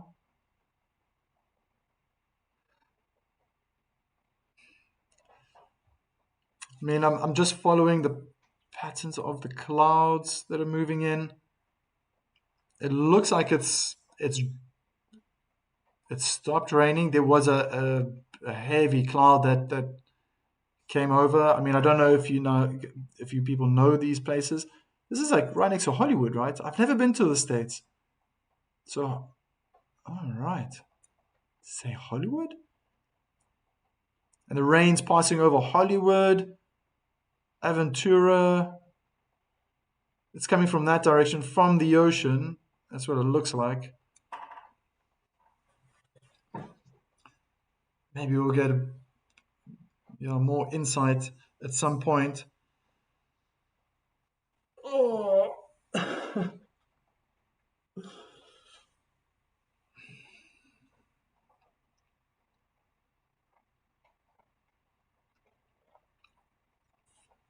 But then when they play tomorrow, would it be in the evening again? And tomorrow's not looking great. Weather's looking pretty much the same.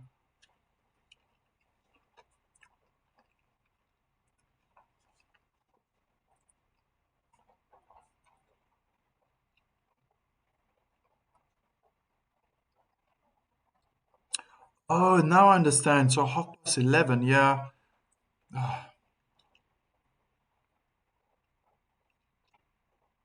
Okay, yeah. I mean, I'm already quarter past midnight here in the Netherlands.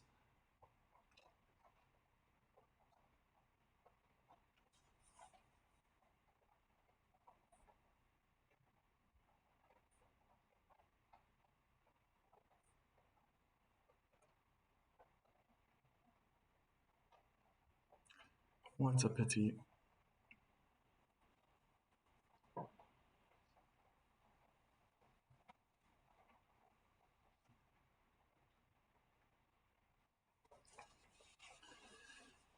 Yeah. I remember it used to do the same with me when I was back in South Africa. The winter tournaments would always be stop, start, stop, start. Yes, we do get rain in South Africa, but I never remember tournaments being cancelled completely. No, can't remember that. It's just matches would be postponed. You had to play really late. Sometimes they put the floodlights on,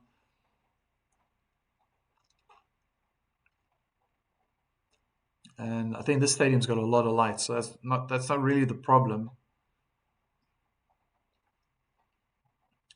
No, actually, unfortunately, they haven't come out. They're just reliving the start of the first set between Lehečka and Sinner. They're showing that game where Sinner, it's in the fourth game, Sinner's 2-1 up, and he was love 40 down. 3 points in a row, the first 3 points of second serves. Lehečka just returned out of his mind each point, and then love 40 down. Sinner came back with three first serves, unreturnable. And I know it's gonna, if I remember correctly, then it was Juice add two aces wrapped up the game. Yeah.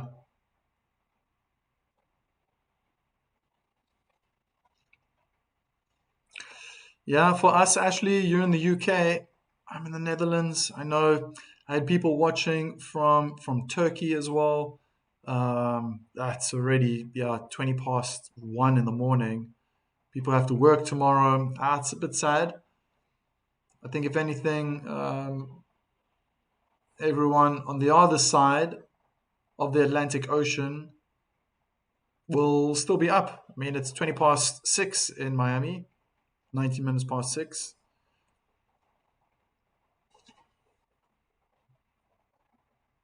Well, that's in Miami, and then if you go even further westward, then it's getting even earlier in the day. For us, it's getting late. I've never had this before. Never dealt with such a situation. Yeah, it's a bit of a situation, I must say.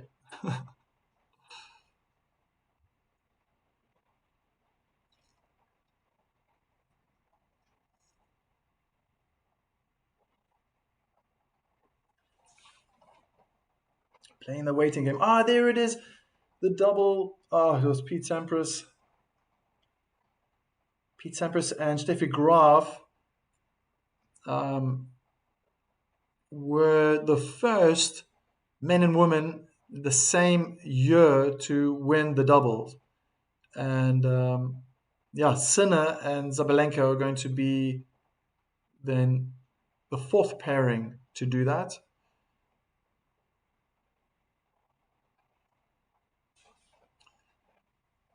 Kim Clijsters, Roger Federer. Who was the third one? I missed it.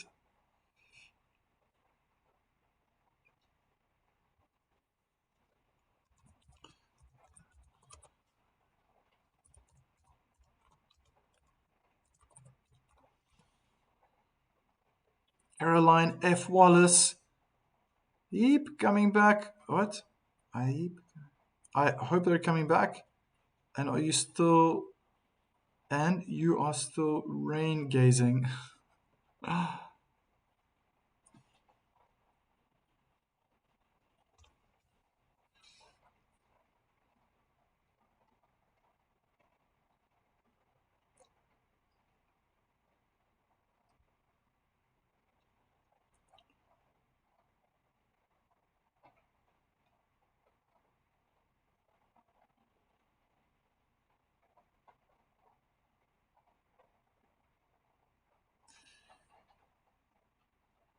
Those are the men.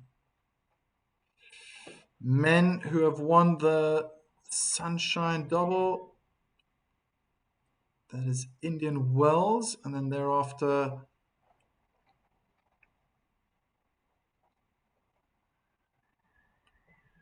Oh, okay. Now, yes, now I get it. Now I get it.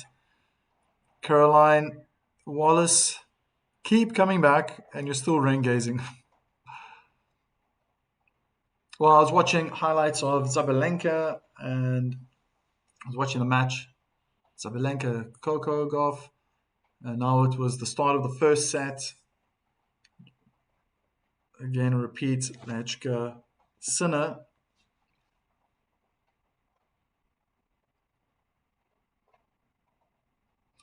But it was Jim Courier.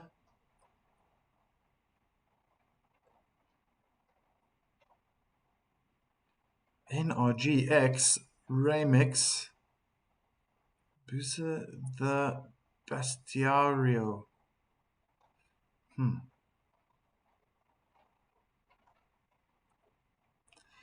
Jim Courier was the first in 1991. Michael Chang, 1992. Second person in history, Sampras in 1994. Even more. 1998, Marcelo Rios. Andre Agassi was the fifth in line in 2001 to win the Sunshine Double. And there we go. Roger Federer, 2005, 2006, and 2017. So he was the first man to win 3 Sunshine Doubles, but also 2 in a row, and probably the greatest of all time. I know it's hard to admit. I'm a Roger Federer fan, but Novak Djokovic won his first in 2011, and then he went on to win 2014, 2015, and 2016. My goodness. Nadal never won Miami. I think he was in 6 finals. He never won this tournament, if my memory serves me correctly.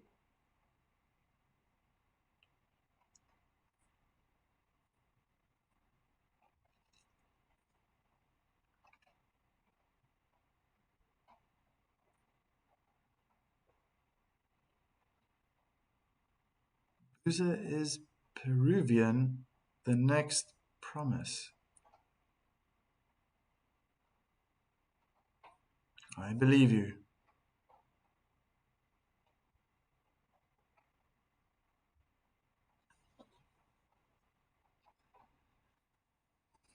Let me check my weather app. Maybe it's changed again.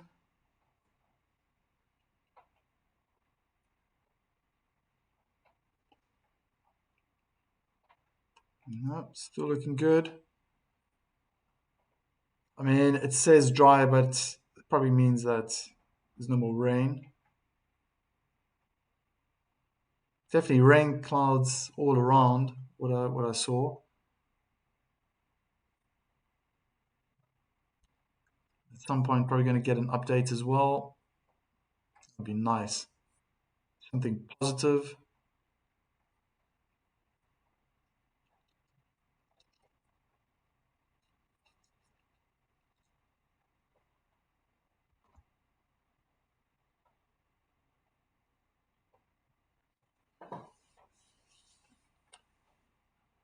Nacho Boozer check.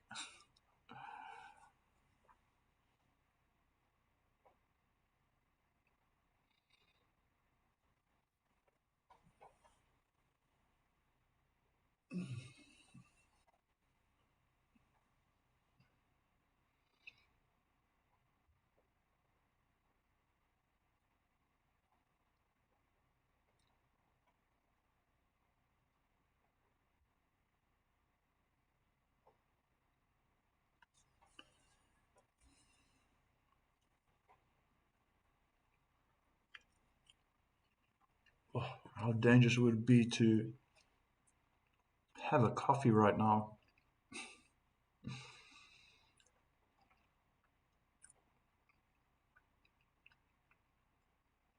I'll never get to sleep today. I don't know if that means something, but they're showing the first set. Sinners up 4-2. I think the Lehečka is about to make it 4-3.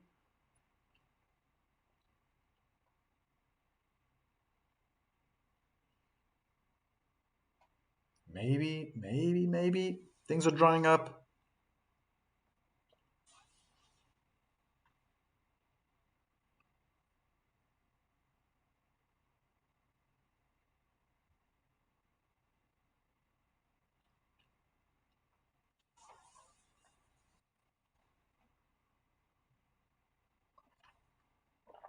But really, both players have been playing fantastic. I think Lehečka just started off too timid and really put on his game face after he got broken early on in that first set. Far more aggressive, moving forward. He's going to be hopefully not being overwhelmed by the coaches. I'm pretty sure he's not going to be doing that. Just getting a few tips on what the coach thinks. I mean, they're together, waiting for the court to dry up. The coach and Lehečka, yeah, sometimes just need to let it rest. Just give a bit of time, but he has to stay warm. But it has been a long time now. My goodness, feels like over an hour. Go back to. I can get rid of that one.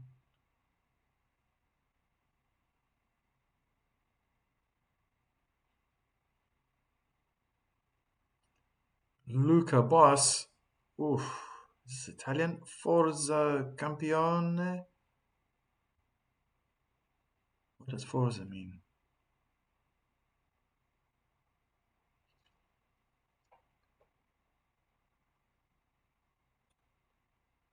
I'm guessing it's something that Sen is going to win.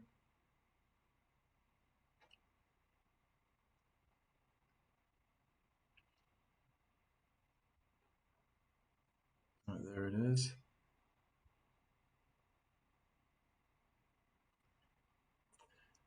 It's creeped up a little bit again. 27% chance of rain, but it's showing that it's kind of dry. I mean, the rain's going to be coming again at about 1 o'clock in the morning, midnight, into 6:30.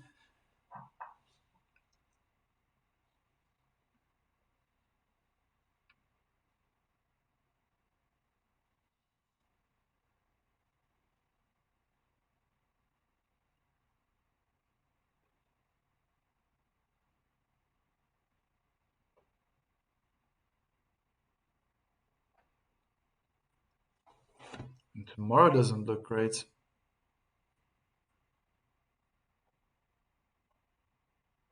Again, just in the afternoon, I think even more chance of rain.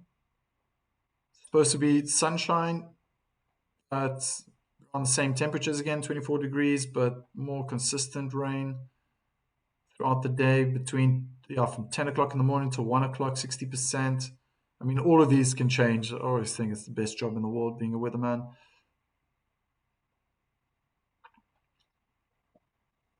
And then 1 o'clock, 40%, 4 o'clock.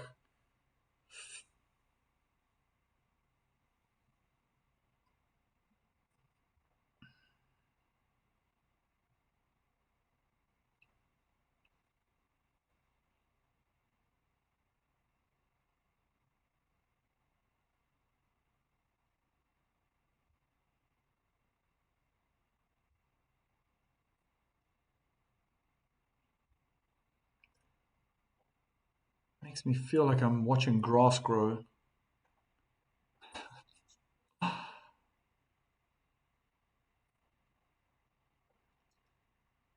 What is 2 hours, Ashley? What are you saying?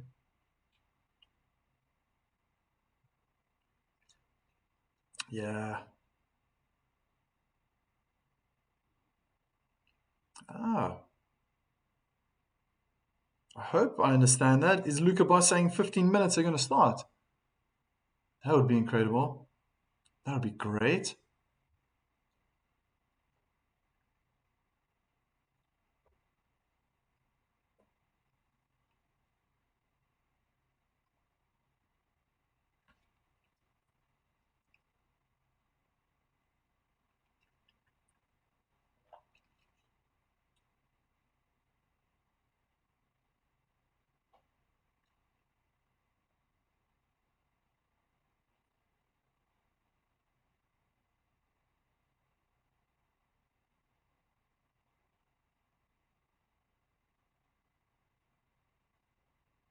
Ah, okay. 15 minutes? Wow. Thank you. Thank you.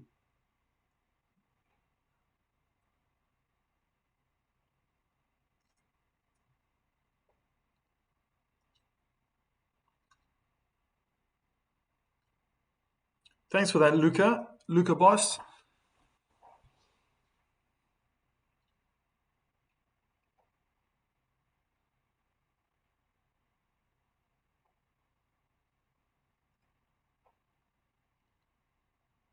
Yeah, I mean, I've already got half past midnight. Ashley, for you, starts in half an hour. It's going to be midnight. Oh, for me, it'll be 1 o'clock in the morning.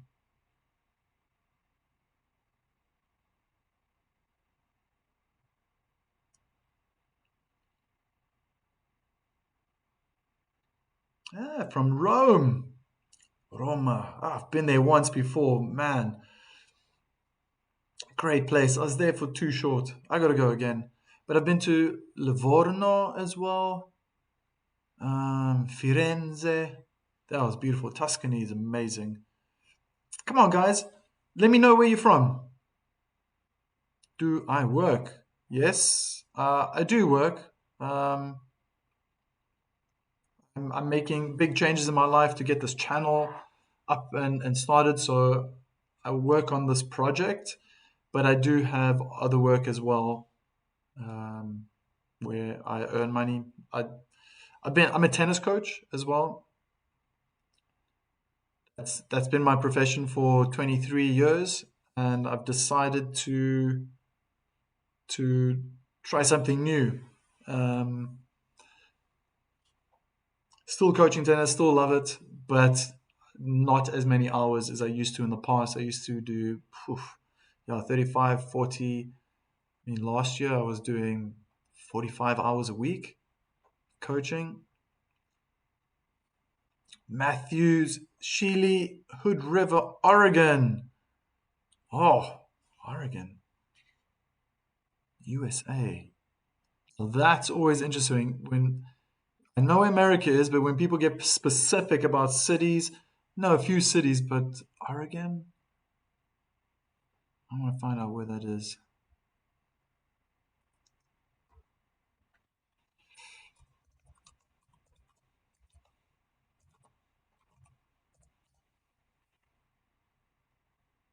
Oregon City.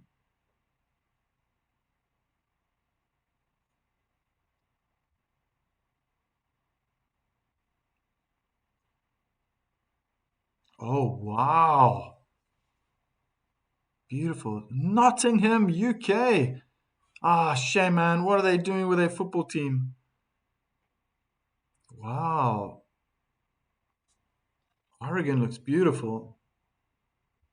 Ah, Ashley from Nottingham.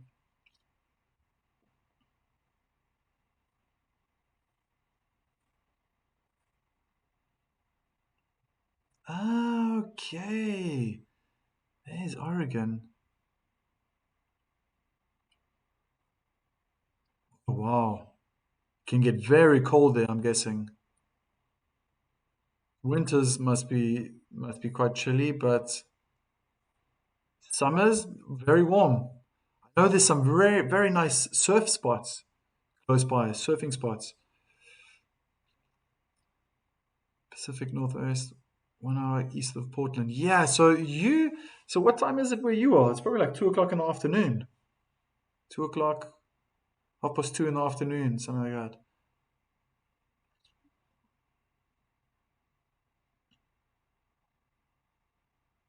Okay. Ashley Partridge saying that he goes to Notts Open. There's a Nottingham Open, tennis Open.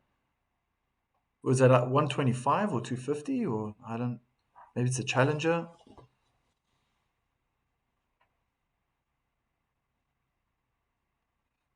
Lots of kiteboarders. Yeah, skiing at Mount Hood, surfing at the coast, and it's 3:37. Ah, okay. So 3:30. Oh, well, that's a nice time. You've got time. Oh my goodness.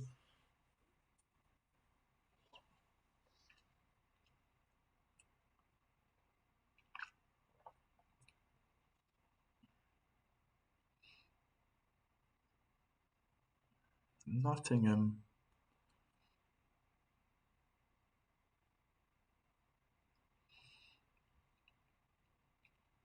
Yeah, I said earlier on, I don't know if you were listening, we're trying to guess where I'm from. Very, very difficult to, where was I born or where I grew up. Two different places. I was born in the UK. Um, actually, in the very place I was doing the match between Pagula and Jones. Francesca Jones from the UK. She had to retire early. I think she was feeling ill and dizzy, um, and when I was putting those statistics together, and I did the match. Uh, but when I was putting the statistics together, I was like, "Hey, no ways! We share the same birthplace. She's born in Bradford City, just like me." And people might not know that outside of the UK, but Bradford is very much north, still far away from the Scottish border, but probably, am I right in saying that it's one of the last major cities before we get to Scotland? Maybe Newcastle on the east coast would be even more north, but that's where I was born. I never grew up.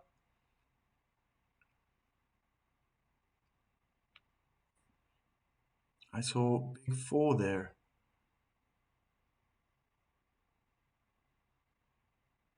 with a big fire. Hmm.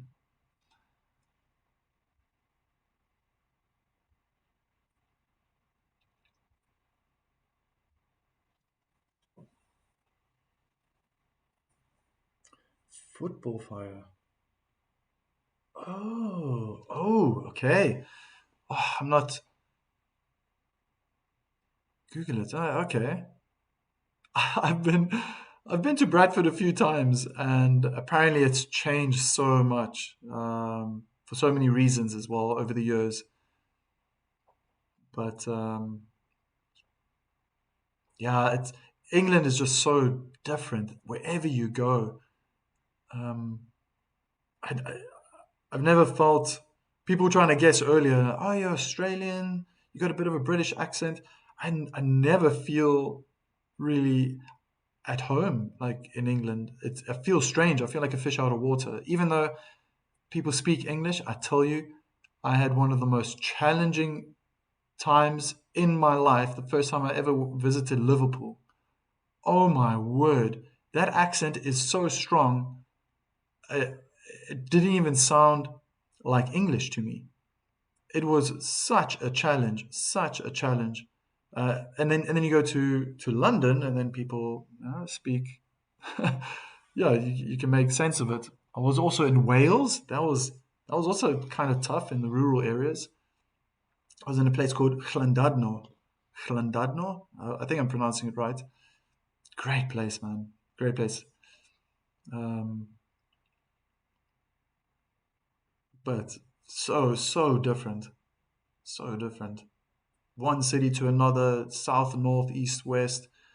Yeah, and Liverpool's not too far away from Manchester, and you walk around and you speak to a Mancunian, and you can have a conversation with him. I understood him, but then, gee whiz, what is that? Like 45 minutes or an hour down the road, going westward, and I couldn't understand people when they were speaking English. It was such a challenge being in Liverpool. Yeah, Leeds. Yeah, Leeds, York. Those. Okay, those are like the most northern cities. Okay. We got anyone from South America listening in? Maybe they should still be awake, I think. Any South Americans, Brazilians perhaps, or Argentinians? They might be rooting for Sinner, I'm guessing. I know Brazil, Argentina's probably got also a lot of descendants from Italy. I know Brazilians also tend to have, um, historically speaking, a lot of Italians that immigrated back in the day. Maybe.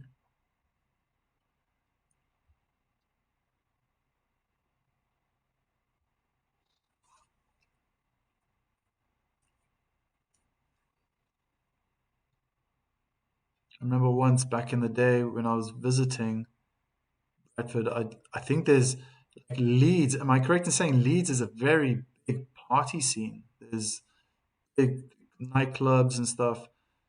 I'm more of a bar hopper, or at least back in the day. I don't do that anymore. But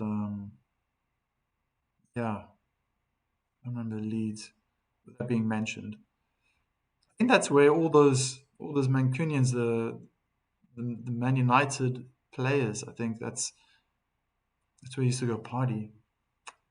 Yeah, I'm a big Man United supporter.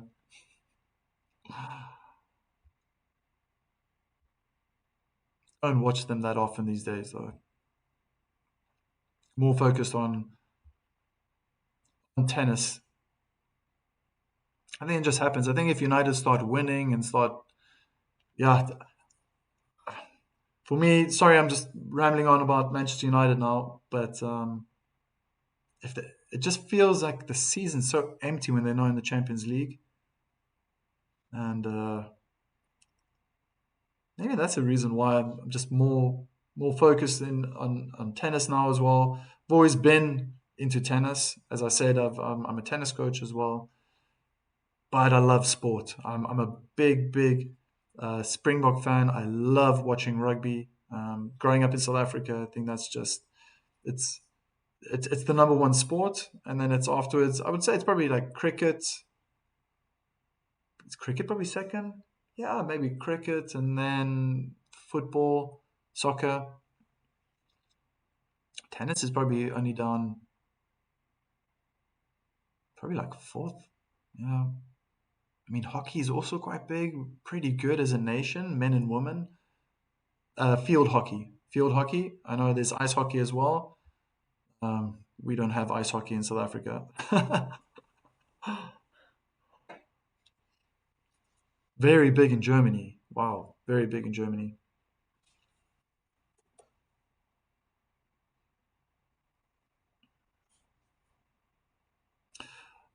Sahir Sulaiman asks, at what time we'll continue?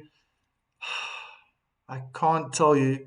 Um, I have I've been informed. They said that an update will be coming soon. But when I'm looking at the forecast, there's there's no rain. There's no rain predicted for the next 2 hours. It's been like that for the last half an hour. I don't know if this game or this the indication of where they are in showing the replay of that first set is an indication that they might be coming on very soon.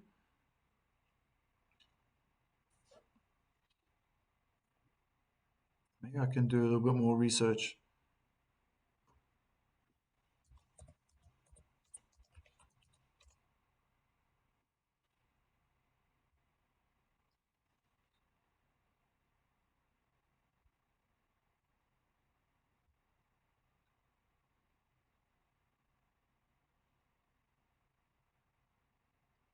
Okay.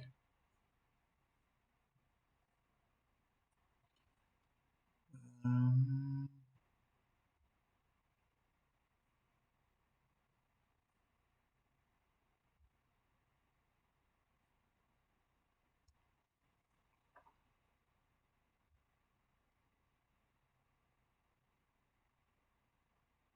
they will continue now.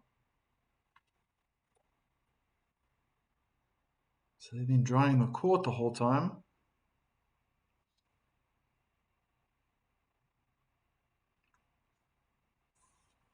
It must be very close.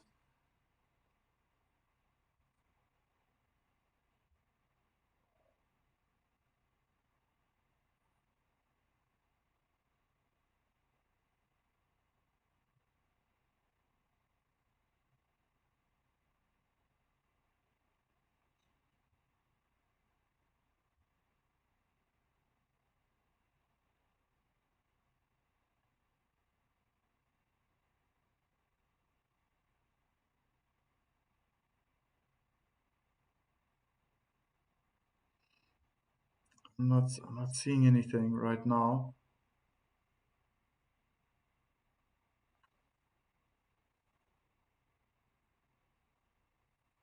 Oh, there we go. Oh, it's happening. It's happening. Let's take this away. My goodness. So, they're having a quick warm up. Yeah, the stadium's filling up again. People are sitting down. They're probably going to be taking anything they have, last items of clothing to dry their seats, or they're just using a lot of paper towels. But Senna's already at the net. Quick volleys, quick smashes. They have to warm up the serve as well. It's been very, very long. I think there's a type of rule that if it's within half an hour, it's just forehand and backhands volleys and then they get started. But because it's been over 60 minutes now, yeah, it feels like it's been 90 minutes since they were chased off the court.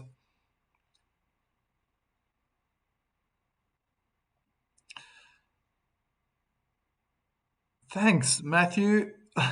Mike, you have done a great job with the rain delay by keeping the chat going. Yeah, no, no, it's not happening again, is it? No, that's a replay from. Oh, okay, good. Oh, my heart stopped for a second.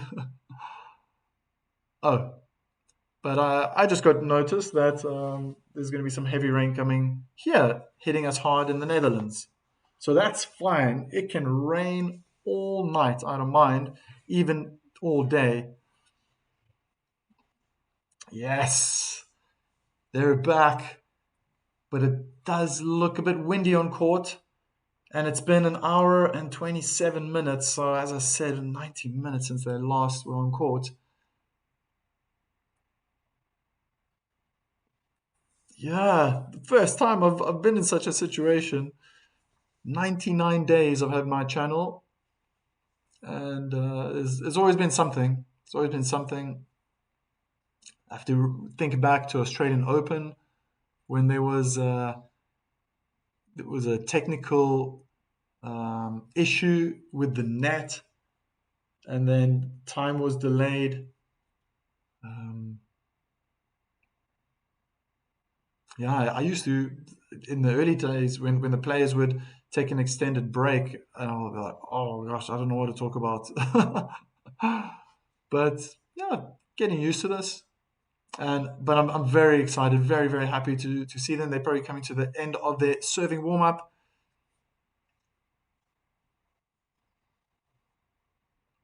Thanks, John Smiley. Yeah, my 100th. Yeah, I realized that yesterday when I was putting the women's together. I thought, oh my gosh, I'm rather proud of myself. So the floodlights are on.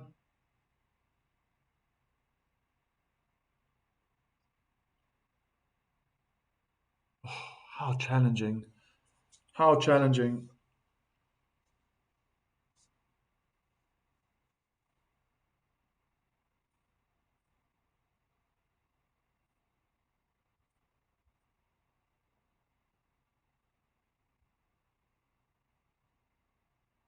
I think I need to close a few windows down.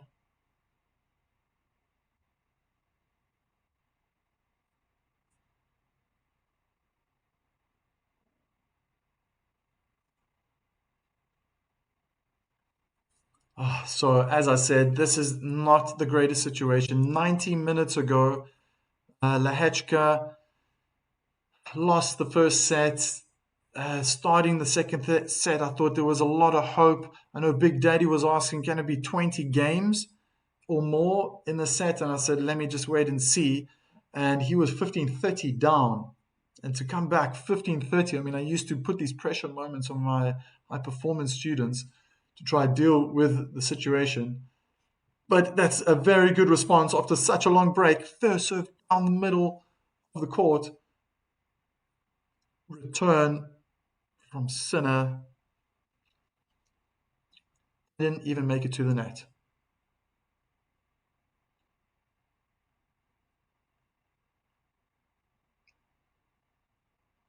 Double hand backhands, cross court. I think for both of them, it'll feel more like a warm up. Great, backing down the line from Sinner. Oh, what happened there? He hit it long. So 40-30.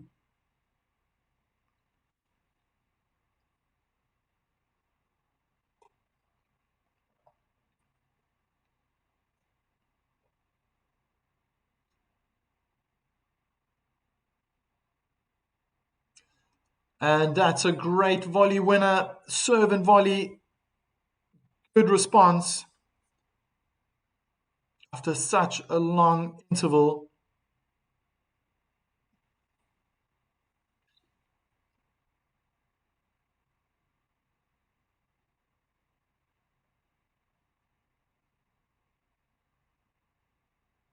Wow, those are incredible statistics.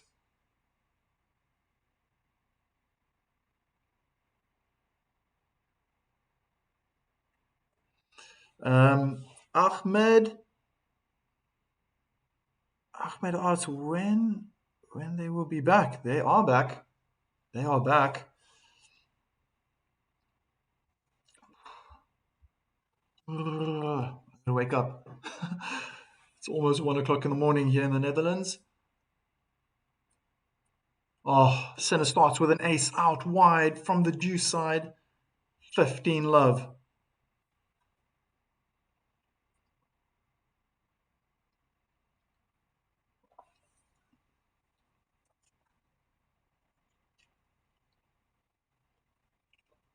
Excuse me while I eat.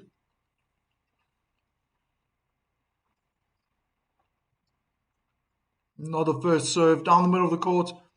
Forehand return is high and long.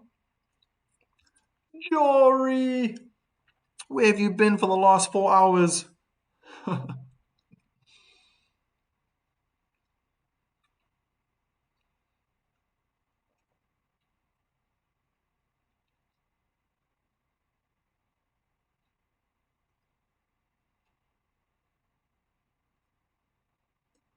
Kick serve onto the backhand, return a bit short. Forehand slice cross court from Lehečka. He goes hard on the forehand side of Sinner. Didn't move well to get to that ball. He's probably going to need a bit more time to warm up. right now. I think even for both players, if they can get a lot of first serves in, and that's gonna warm them up as well. It's gonna keep them warm. Ah, lucky you! You're allowed to fall asleep. We heard my voice again, getting all excited. Tennis is resuming. 30-15. Forehand cross-court duel. Forehand in the net from Lehečka. That was a bit of a gift. 2 game points, 40-15 now for the number 2 seed.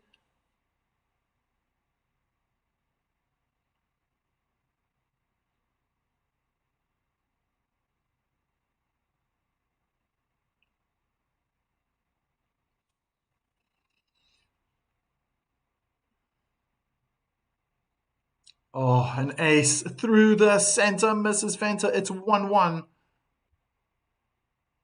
And it feels like nothing has changed.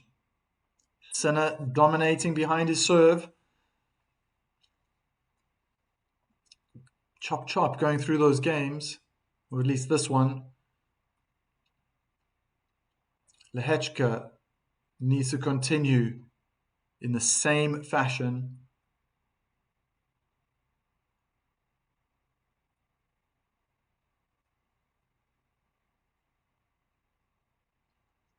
Second serve onto the backhand. Sinner standing really far back. Sprinted to the baseline almost. Lehečka hit his backhand long. Love 15.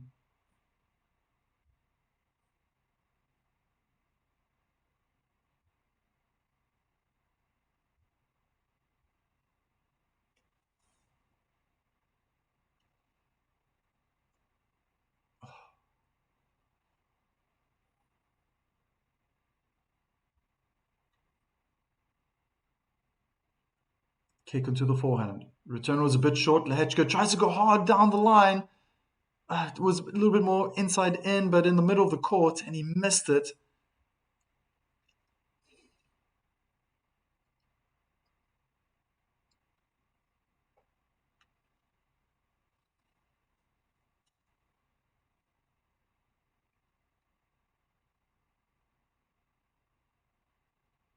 Left 30.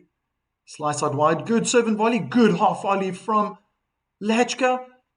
Sinner tries with a passing shot. Just missed the inner tram line. Oh, that was so close. Nice surprise tactic. That's what Lehečka was trying to do. And it was working successfully at the end of the first set. He had to mix it up. He can't make his game, especially after the serve, he can't make it predictable. Serve and volley's been doing pretty well. And he tries it again. Oh, but the return was superb from Sinner. Lehečka got so close to the net, probably because of that kick serve out wide. He had a bit more time to chase down to the net, but picking up that volley from the feet was just too difficult. And he hit it long. Oh my goodness. Break points now in favor of Yannick Sinner. Great first serve, return down the middle of the court. Sinner's chasing onto the backhand side. Oh, looked like he slipped for a second. Forehand slice down the line, double hand backhand. Attempt passing shot from Sinner in the net.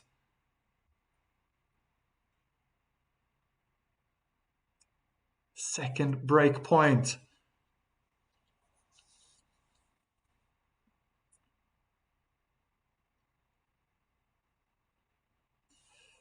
Oh, interesting camera work from the cameraman.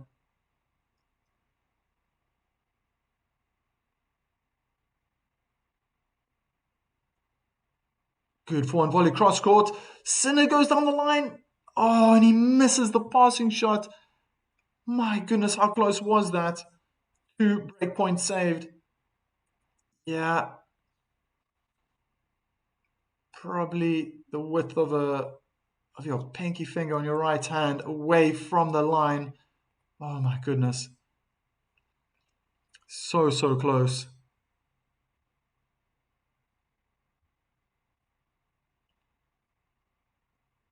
First serve down the middle of the court is long. I think Sinner's going to stay back for that second serve return. Slice out wide. Lehečka decided to stay back. He probably should have gone forward. He missed his forehand.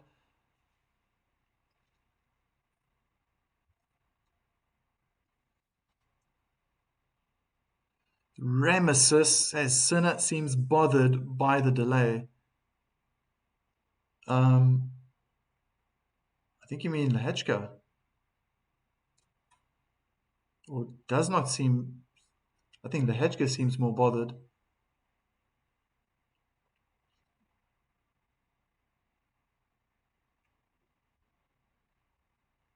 Back to juice.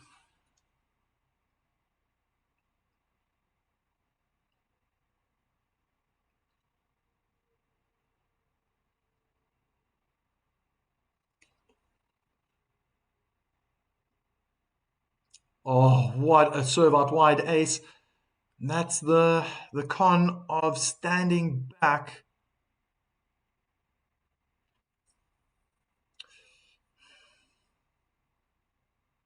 It just opens up the angle. Lehečka decided to go more for placement and spin instead of power.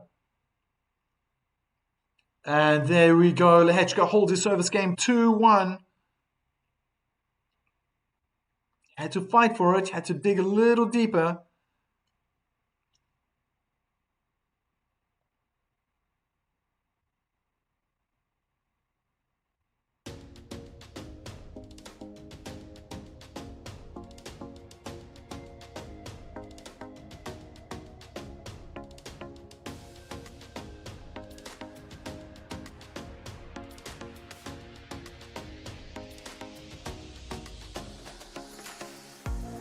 I need energy, people.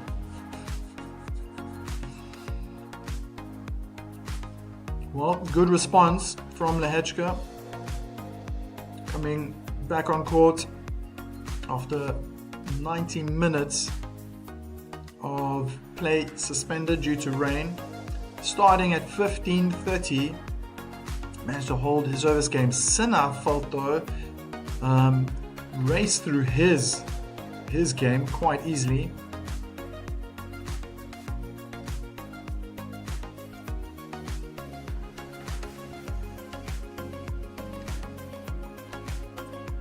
Oh, MB Bean did that. I put $500 on Lehečka so he can. Oh, what? JSS? So he can lose. Not it. Hope he wins. Remesis, Jose. It's on the tennis channel.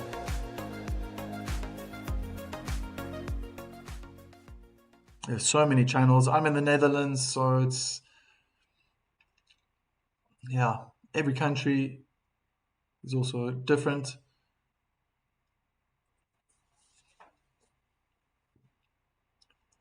Second serve. Into the body, Lehečka, good footwork to get around the backhand.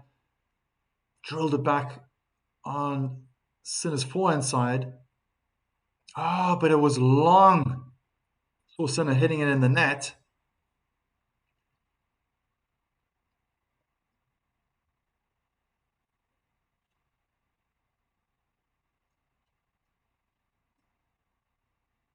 Ooh. 125 mile per hour serve out wide in the tram lines. Kick out wide, not a bad return. Looking very confident, Lehečka, but he's running onto the forehand side. They're in a backhand cross-court duel, and Lehečka just pulls it too far wide. 30 love. He's very irritated, very agitated, almost feel like a different person. He was probably more composed, accepted his fate, lost that first set, and maybe, yeah, just that break has created mentally something that's niggling at him, irritating him. It can be very irritating to be in such situations. First serve, jamming Lehečka slightly in the backhand. Couldn't get the right timing. Double hand backhand in the net.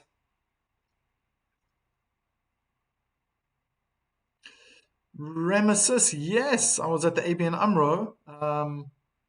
I left a little short video on my channel. Backhand volley down the line, serve and volley, and forehand passing shot was in the tram line. So 2-all once again, looking very promising for Yannick Sinner, cruising through his service games. That's what should probably be worrying all the fans of Lehečka and probably himself as well. Yes, that was the ABN AMRO.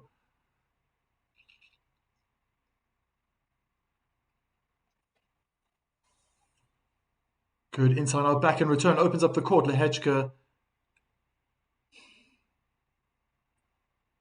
is very annoyed with himself. Very upset probably also with the situation. But that's tennis. He should know that. The 24-year-old has been on tour for such a long time. It's just part of the game. Let first serve.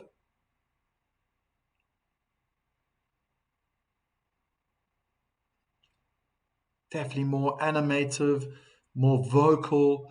Can see the stress that's in his eyebrows as well, his forehead. But yeah, shame. I thought he was playing really well. He was hitting in the lines, long rallies, dominating, moving forward. He's trying to do it again. Oh, he just popped that. Yeah, he just popped that backhand volley up. Too easy for Sinner. Forehand winner down the line. Lehečka guessed the wrong way. Love 30.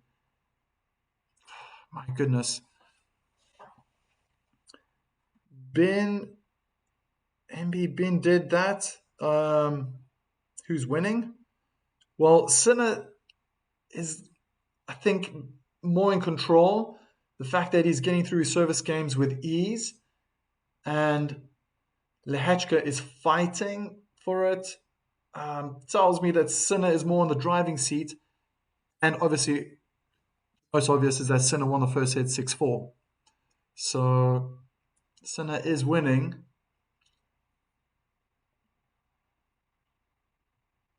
First serve down the tee. Sinner got the forehand return back. Backhand slice. Cross court in the net. Again, second game in a row. Sinner's got 2 break points. 15-40. Deja vu. Pretty sure Lehečka would like to come back from this situation. Sinner has only managed 1 break point in 8 attempts, which is actually, for his statistics, incredibly low. I think the chair umpire is calling for silence. Silencio.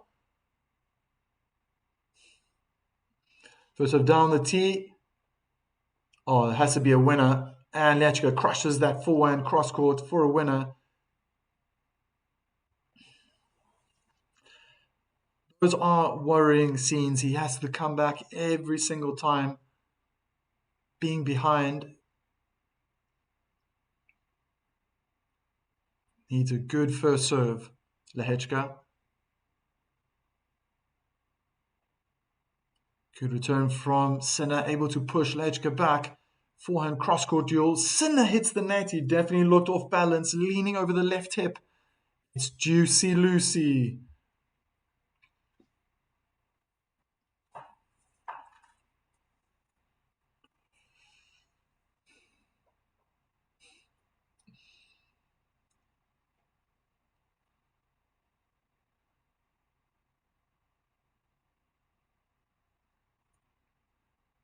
First serve down the tee, double hand back and return, high and long. Advantage, Jiří Lehečka.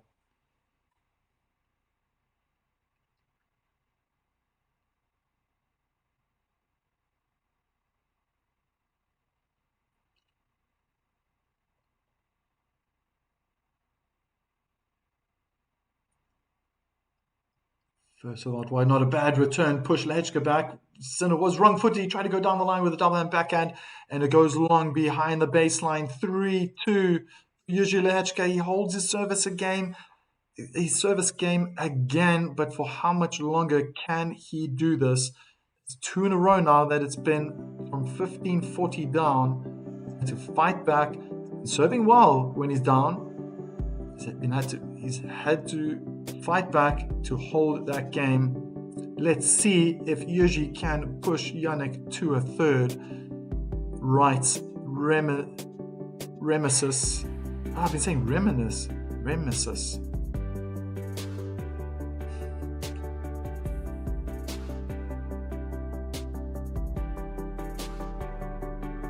Easy after a rain delay. Switch back into it, but definitely I feel like I'm getting into it again. I'm gonna call the best I can, just like these players are trying to play the best they can. But it is evident to my eye that Sinner is more comfortable behind his serve, and he's just cruising. He's cruising through his service games right now since they were off court for 90 minutes.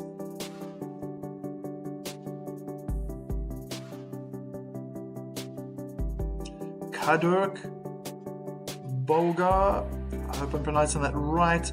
Where can I watch the match? Any link free? Oof, I don't know. Can't help you with that. Never been to the Netherlands. Remesis. It's I don't know where to start. Where are you from, Remesis? Did you say it? I can't remember now. Did you say that you were from somewhere?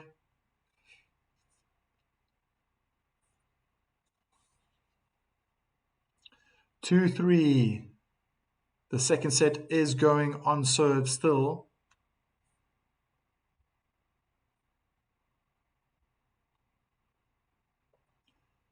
Oh, kick out wide. Oh, did Yuji get it? No, forehand return. So now he's just missing the lines. It's really unfortunate. Even though Lehečka lost the first set, I felt that he was really hitting the lines. He was getting fine, good depth, angles as well. Oh! I'm wrong about that. I thought it said close score. Okay, maybe I'm getting a bit tired here. Double hand backhand in the net from Yuji. Wow, he's getting vocal. Really upset with himself. Oh, Remesis from the States. All right.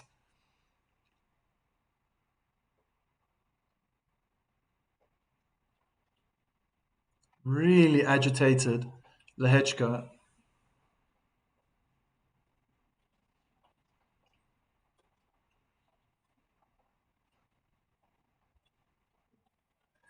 Double hand backhands, cross court.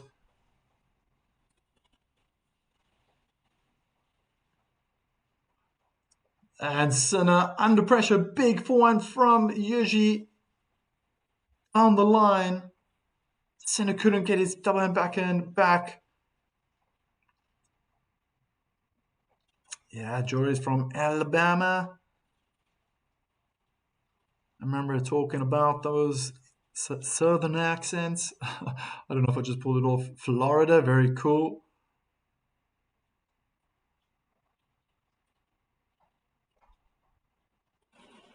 Oof, can't get that first serve in.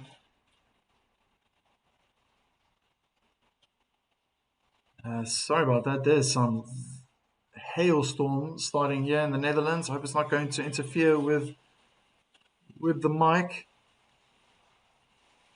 Return in the net from Lehečka.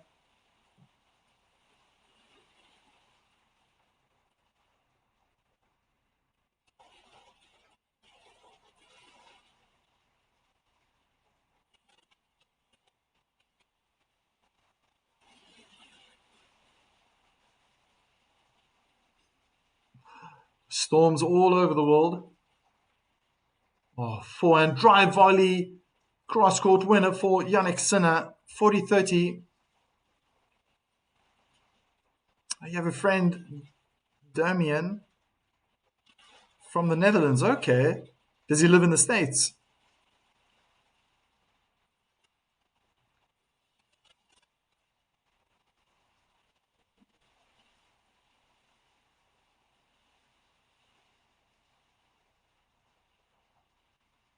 First serve in. Return is blocked back from Lehečka. They're in a backhand cross-court duel now. Backhand slice from Lehečka. Oh, what a forehand. There was a lot of side spin. But eventually Lehečka hit his backhand cross-court out. It's 3-all. He does live in the States. Well, if he goes back to the Netherlands, he must take you with, man. I think if he's Dutch, he's the type of person that can take you around and show you places. But do it in the summer. Do it in the summer.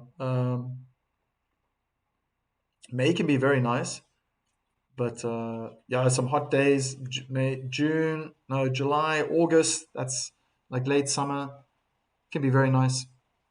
It's actually apparently it's been very dry the last couple of years. Very unusual, they say. In the Netherlands, it can rain a lot here.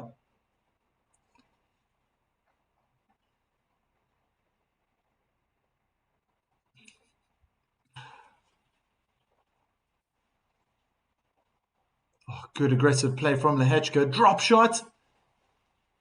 Sinner tries the same, but he hits the top of the net and it goes out of the court completely.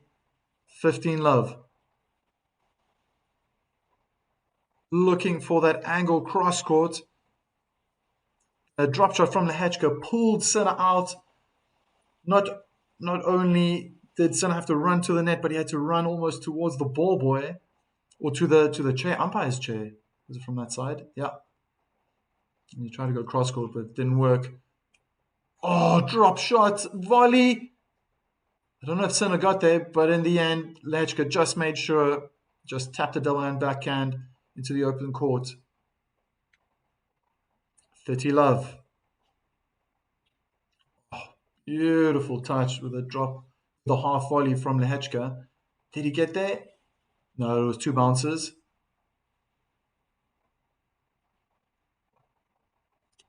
And that's an ace out wide from Jiří Lehečka.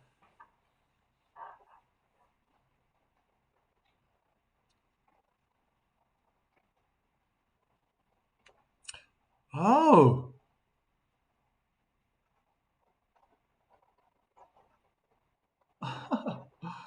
So I probably saw him picking up balls. Oh, forehand cross court is long from Sinner. Still holding serve. Lehečka makes it 4-3.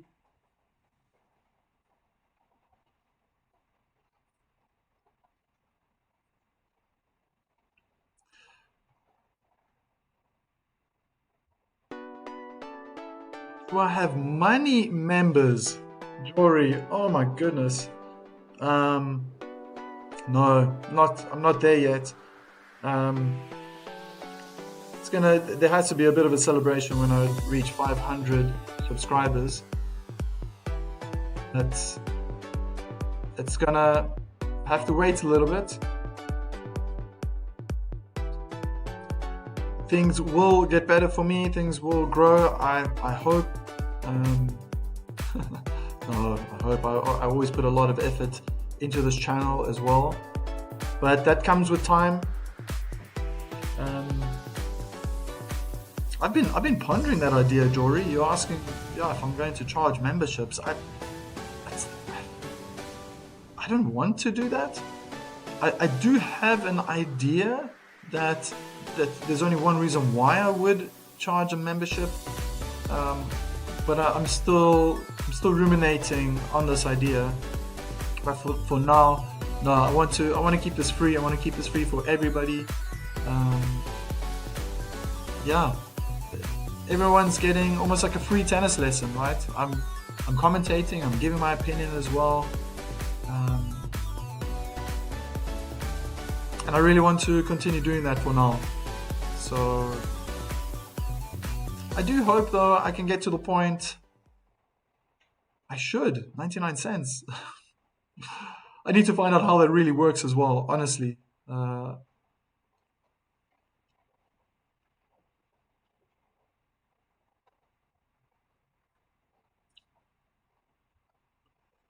Second serve. And kick into the body. Lehečka decides to use the forehand, finding good depth. Oh, wow, what forehand! Cross court. I feel like Lehečka is just woken up. What a winner. I always buy memberships for channels that offer them. Remesis. Donations? Yeah, but isn't that donations got to do with super chats? I think that's kind of the donations, right? Like I said, I'm learning something new. In the beginning, it was like every single day. Just very overwhelming. What a return from Lehečka. Sinner couldn't control his forehand. Incredible play right now from the Czech. My goodness.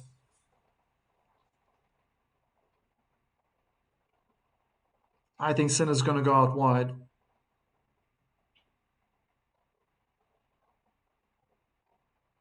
2026 tiebreak records. Lehečka, three wins, 4 losses, tiebreaks. Yeah, I knew it'd go out wide. Double and backhand cross score. Lehečka's running backhand slice in the net, 15-30. And for Sinner for 2026, he's got 7 wins. He's only lost 1 tiebreak. He's won 7. So just on those stats as well, I think Lehečka would want to try get a break here, take it to the third.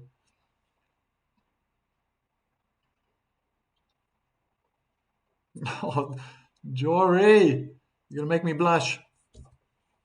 Stop it.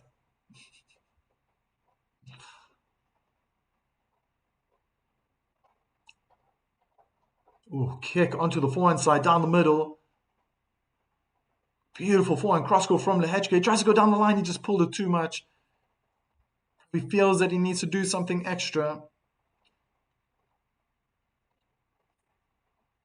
But I've put in so much effort.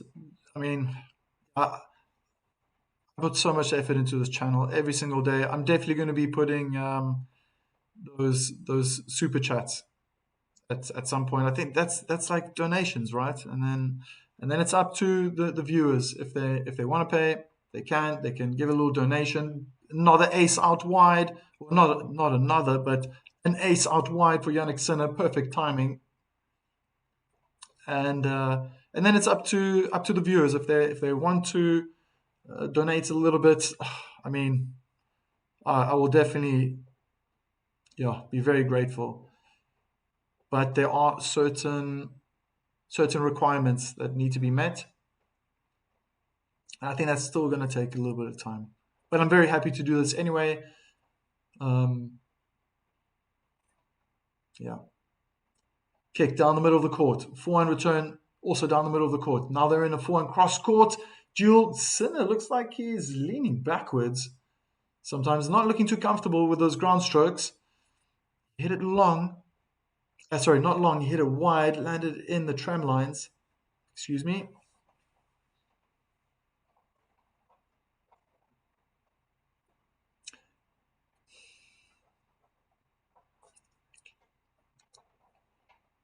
Thank you, Jory. That's very nice. I know people have been expressing it. Even in the beginning, someone was saying, "Yeah, where's that super chat? I wanna donate. Where is it?" Good first serve out wide. Wasn't bad technique from Lehečka, but my goodness, that camera view was right behind the player, behind Lehečka returning, and it really gave a sense of how much bounce Sinner has on the ball. Yeah, it really puts a lot of spin. First serve hard onto the forehand. It's chipped back by Lehečka, looking a little bit off balance on that backhand, but he's surviving. Drop shot from Sinner, very well executed. Forehand volley lob down the line. Lehečka trying some trickery. Oh, and it goes long. Sinner holds. It's 4-all.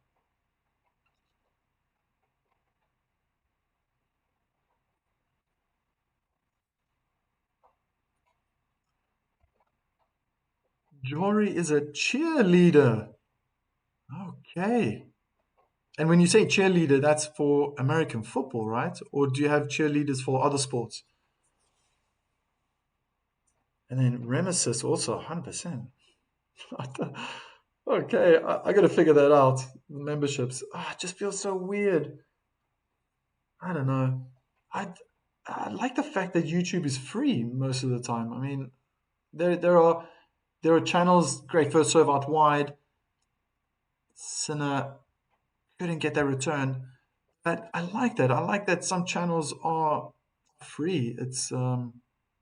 I love information as well, and yeah, I don't know. I must think about it. Oh, lucky first serve out wide. The double hand back in return. Clip the top of the net, but Lehečka already committed to running to the net for serve and volley.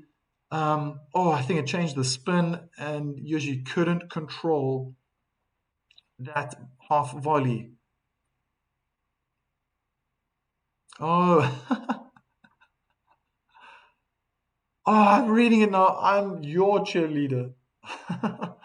I see now. Sorry, Jory. Gosh, I'm tired. It's 1:30 in the morning. Another serve and volley attempt. Another half volley attempt from Lehečka. Two hands this time. Couldn't go over the net.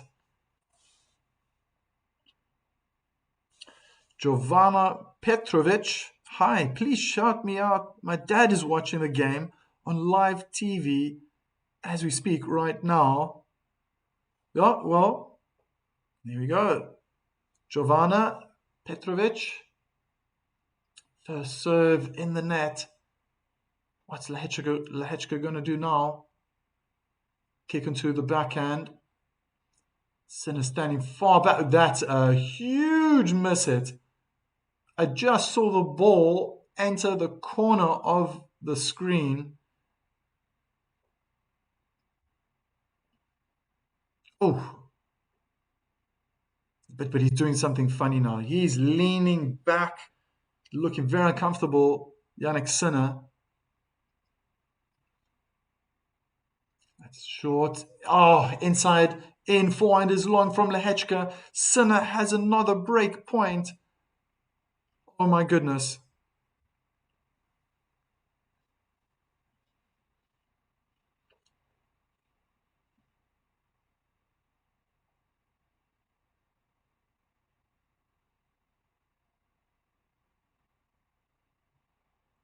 Only 1 out of 10. Sinner, one break point has been won. That was in the first set.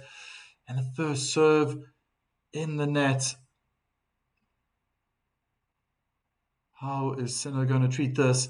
Kick onto the forehand. Inside our forehand return. Lehečka has been pushed back. They're in a backhand cross-court duel. Lehečka goes a little bit more into the middle now. Forehand cross-court from Sinner. Feel like both players are just trying to get it in now. They're just rallying back and forth. Back to the cross-court. And Lehečka hits it wildly out. Crazy stuff. Sinner has got the break. And what a moment to do it. Oh my goodness.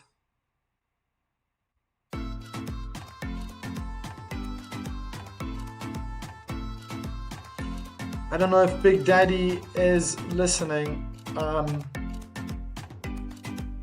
but this is going to probably be exactly 20 games.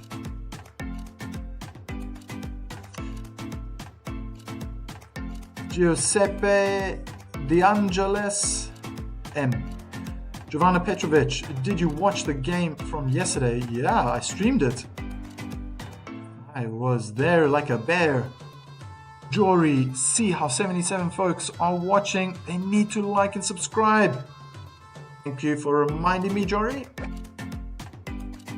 Please subscribe to my channel. What makes it even more special today is that it's exactly my 100th video for my channel. Yeah, I feel rather proud about that.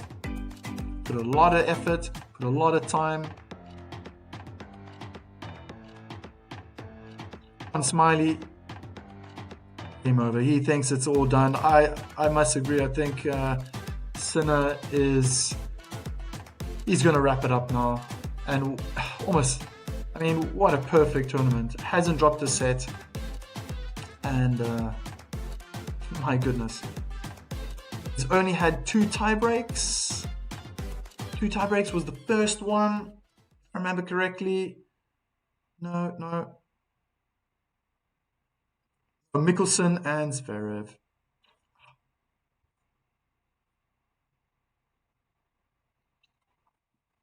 Oh my gosh. 15 love.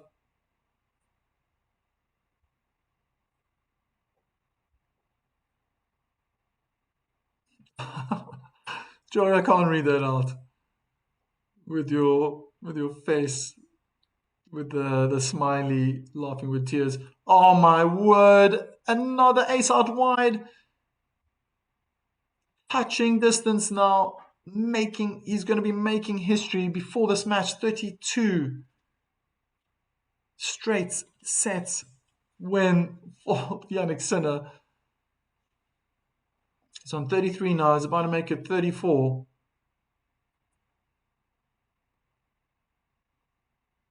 Oh, it's a good response from Lehečka. Good fight in the end, forcing an error from Jannik Sinner with a double hand backhand. 30-15.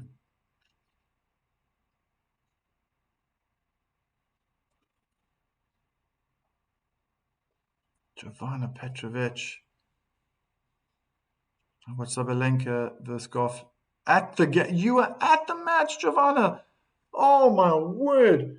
How lucky.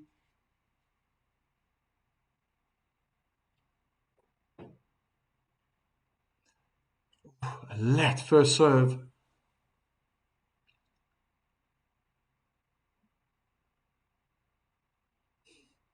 Thank you, Jory. John Smiley. And unlike, you actually play tennis. Oh, I don't know. Forehand drive volley, winner, cross court, 2 match points. Sorry, let me rephrase that. 2 championship points for Jannik Sinner. Most definitely the best outdoor hardcourt player right now on the face of this planet. Okay, and Sabalenka.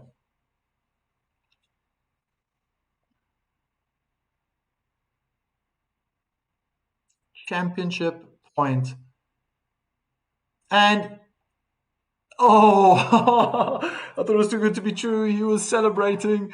Everyone's got a smile on their face. I think that was a late call. But no, I think it was a let. I think the serve was in out wide. Wait, what's going on here? I think it's a let. Yeah, it looks like a let. What's he going to do? I think he's going to do it again. He's going to go out wide. Probably been his best serve this tournament. Oh, he goes hard down the middle. He's on the service line, double and back it down the line. Lehečka just puts it on his strings. Jannik Sinner is the champion for 2026.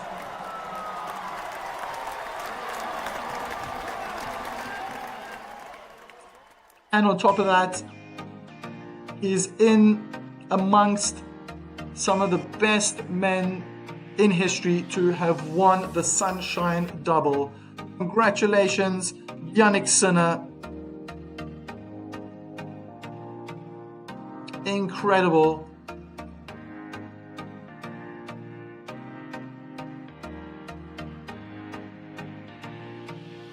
There we go. Let's just put a little trophy next to his name.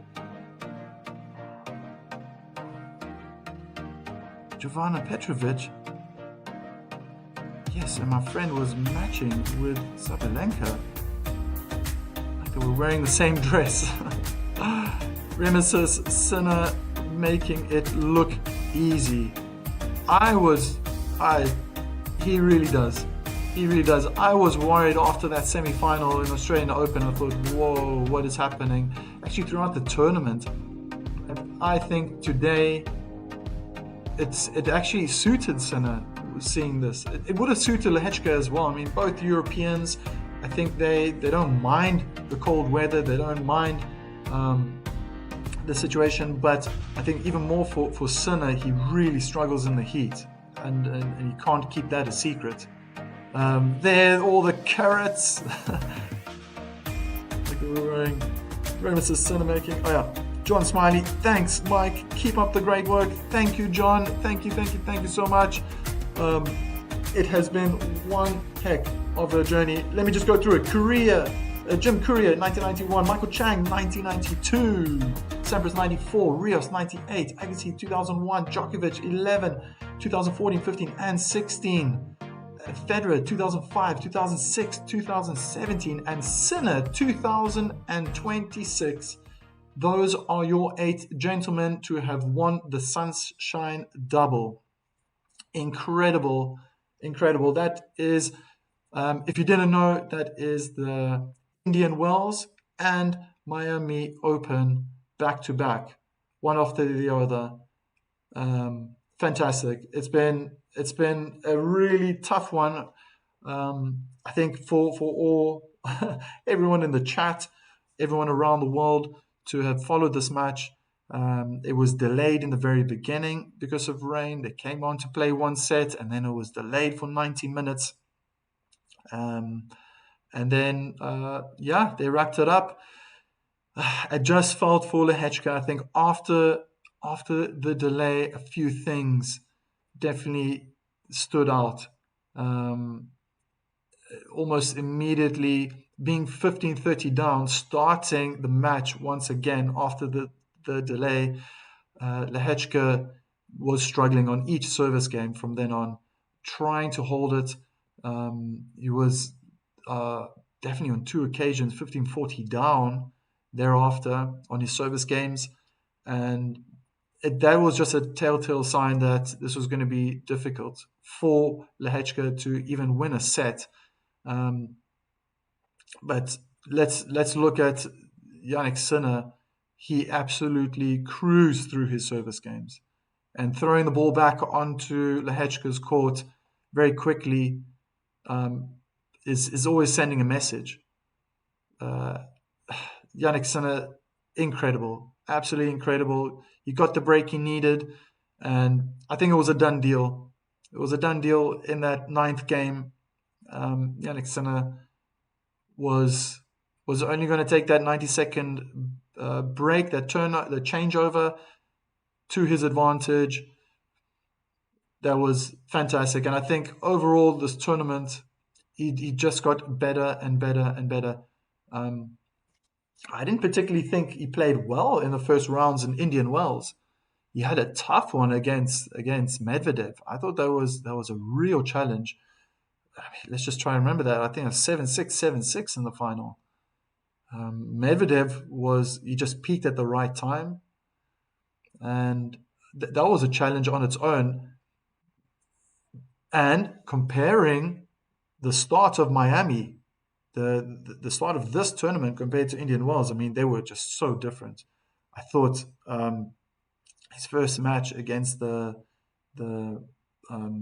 Zumur was a bit of a challenge. A very interesting player, but he just looked better. I thought his serve from the word go was also much better. Yeah. And it's coming at a very interesting time now, because we're about to enter the clay court season. This is very exciting. It's for me personally, playing on clay, probably the hardest surface. It takes endurance, it takes stamina, and a lot of intelligence. Are we now moving out of Jannik Sinner's how do I say, the spotlight? Is the spotlight now going to be on someone else? I kind of think so. I don't want to take this moment away from Jannik Sinner. He must enjoy this. He's going to lift that trophy. He's going to be in front pages all around the world. Front pages. He's going to be on social media. I think there are newspapers still out there. They're probably going to put an article out on Jannik Sinner winning. but he's going to have to start thinking about the clay court season. Not the type of player to change his game too much, but it's definitely going to favor some other players. Just thinking about some men out there that really do well on clay. I'm not going to mention any names. I know what you're thinking, but let's just go through this. Let's just enjoy this moment. If you're a Yannick Sinner fan, congratulations, and tough one for Lehečka, but he's young. He's 24 years old. I think he just made such a huge step in his career moving forward, and I think all the fans who follow Jiří Lehečka, they can be proud of him. I think, I think that nation of the Czech Republic are just turning out some players incredibly. They're doing so well, and for Lehečka, that was he learned a big lesson. I thought he played really well, and that delay at the end of that first set, I think, that was really tough. I didn't get back to that other point. I think he was just like a different person when he stepped on court. The start of that second set after that rain delay, he was shouting a lot, looking really peed off. Excuse my French. And Sinner just was very composed, even though he was probably hitting as many unforced errors, to be honest, as Lehečka. So both players were just kind of out of sync, and that's what 90 minutes sitting around, or not sitting around, but contemplating, talking to the coach about what I should do, what I shouldn't do. That can play on one's mind. I think if you are a tennis player and you know anything about the game, and you got a good feel, I know that's the one time when I'm playing personally that I can just switch off. I'm just more in the moment. I'm right in the zone. Um, Sometimes you have bad days, but there's not this overthinking that's going on, and that's definitely what should not be happening with the pros. But it can happen when you're being interrupted in a match. You lose rhythm, you lose the flow, and I think Lehečka, he stepped on court at 15:30 in that first set, love in the second set rather, love, and he found it very difficult. He found it very difficult to settle down. Probably felt that if it wasn't delayed, if the rain didn't come, probably thought he had a better chance of winning that second set, and I was being questioned, how he can do. Can he win a set? And I wanted to see how he was going to deal with that first game, maybe the first two games, because he could have held his serve, and then how was he going to treat Yannick Sinner's serve? But to be honest, right now, if I'm just going to go over to the other side of the court and look at that Italian, I think he's unstoppable. I think he's absolutely unstoppable right now. Those serving stats are scary. He is just he's just on top of the world for that reason right now. Who can return Yannick Sinner's first serve and well and effectively? Because it looked good in the beginning of the match, and then Jiří Lehečka just couldn't read where Sinner was going. Started picking up many aces, but the power and the accuracy, dangerous. From the due side, he can go down the middle, out wide. From the advantage side, he can go anywhere he wants. And he doesn't hit very often the first serve in the body either. He uses the second serve to do that. So how much confidence is this man on right now? He is riding the wave. And I was always a fan of Kelly Slater, the surfer. I don't know if you know. I'm just jumping around all over the place. But that's what it feels like. Yannick Sinner is in the moment. He is on top of the world. And I think he definitely deserves it. So to everyone out there, I'm gonna call this I'm going to call this timeout now. It's 1:45 in the morning in the Netherlands. It's been fantastic. Thank you so much for being here with me. If you've been here all the time, let me go through those names if I can just remember. Jory, of course, Luca Boss, um, John Smiley. There was Ashley was there. I think he's fast asleep. Oh, there were some new faces, but everyone from Africa. I know there were people from Africa, from North America. Let me call out the continents. It's probably even easier. I think there were some people from the Middle East as well, um, from Europe. I remember Rainer Tret, the Deutsche, the German, was also here. So to everyone who was here for my 100th video, thank you very much. I hope it was entertaining for you and you enjoyed it as much. I hope I was able to paint those images in your mind of how these players hit their shots and how they played. Um, and I hope to see you very soon.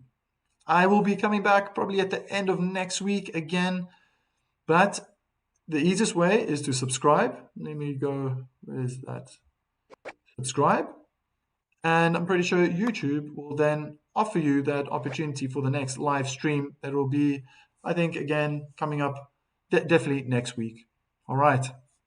So take care, everyone. Look after yourselves, look after each other, and we'll see each other soon.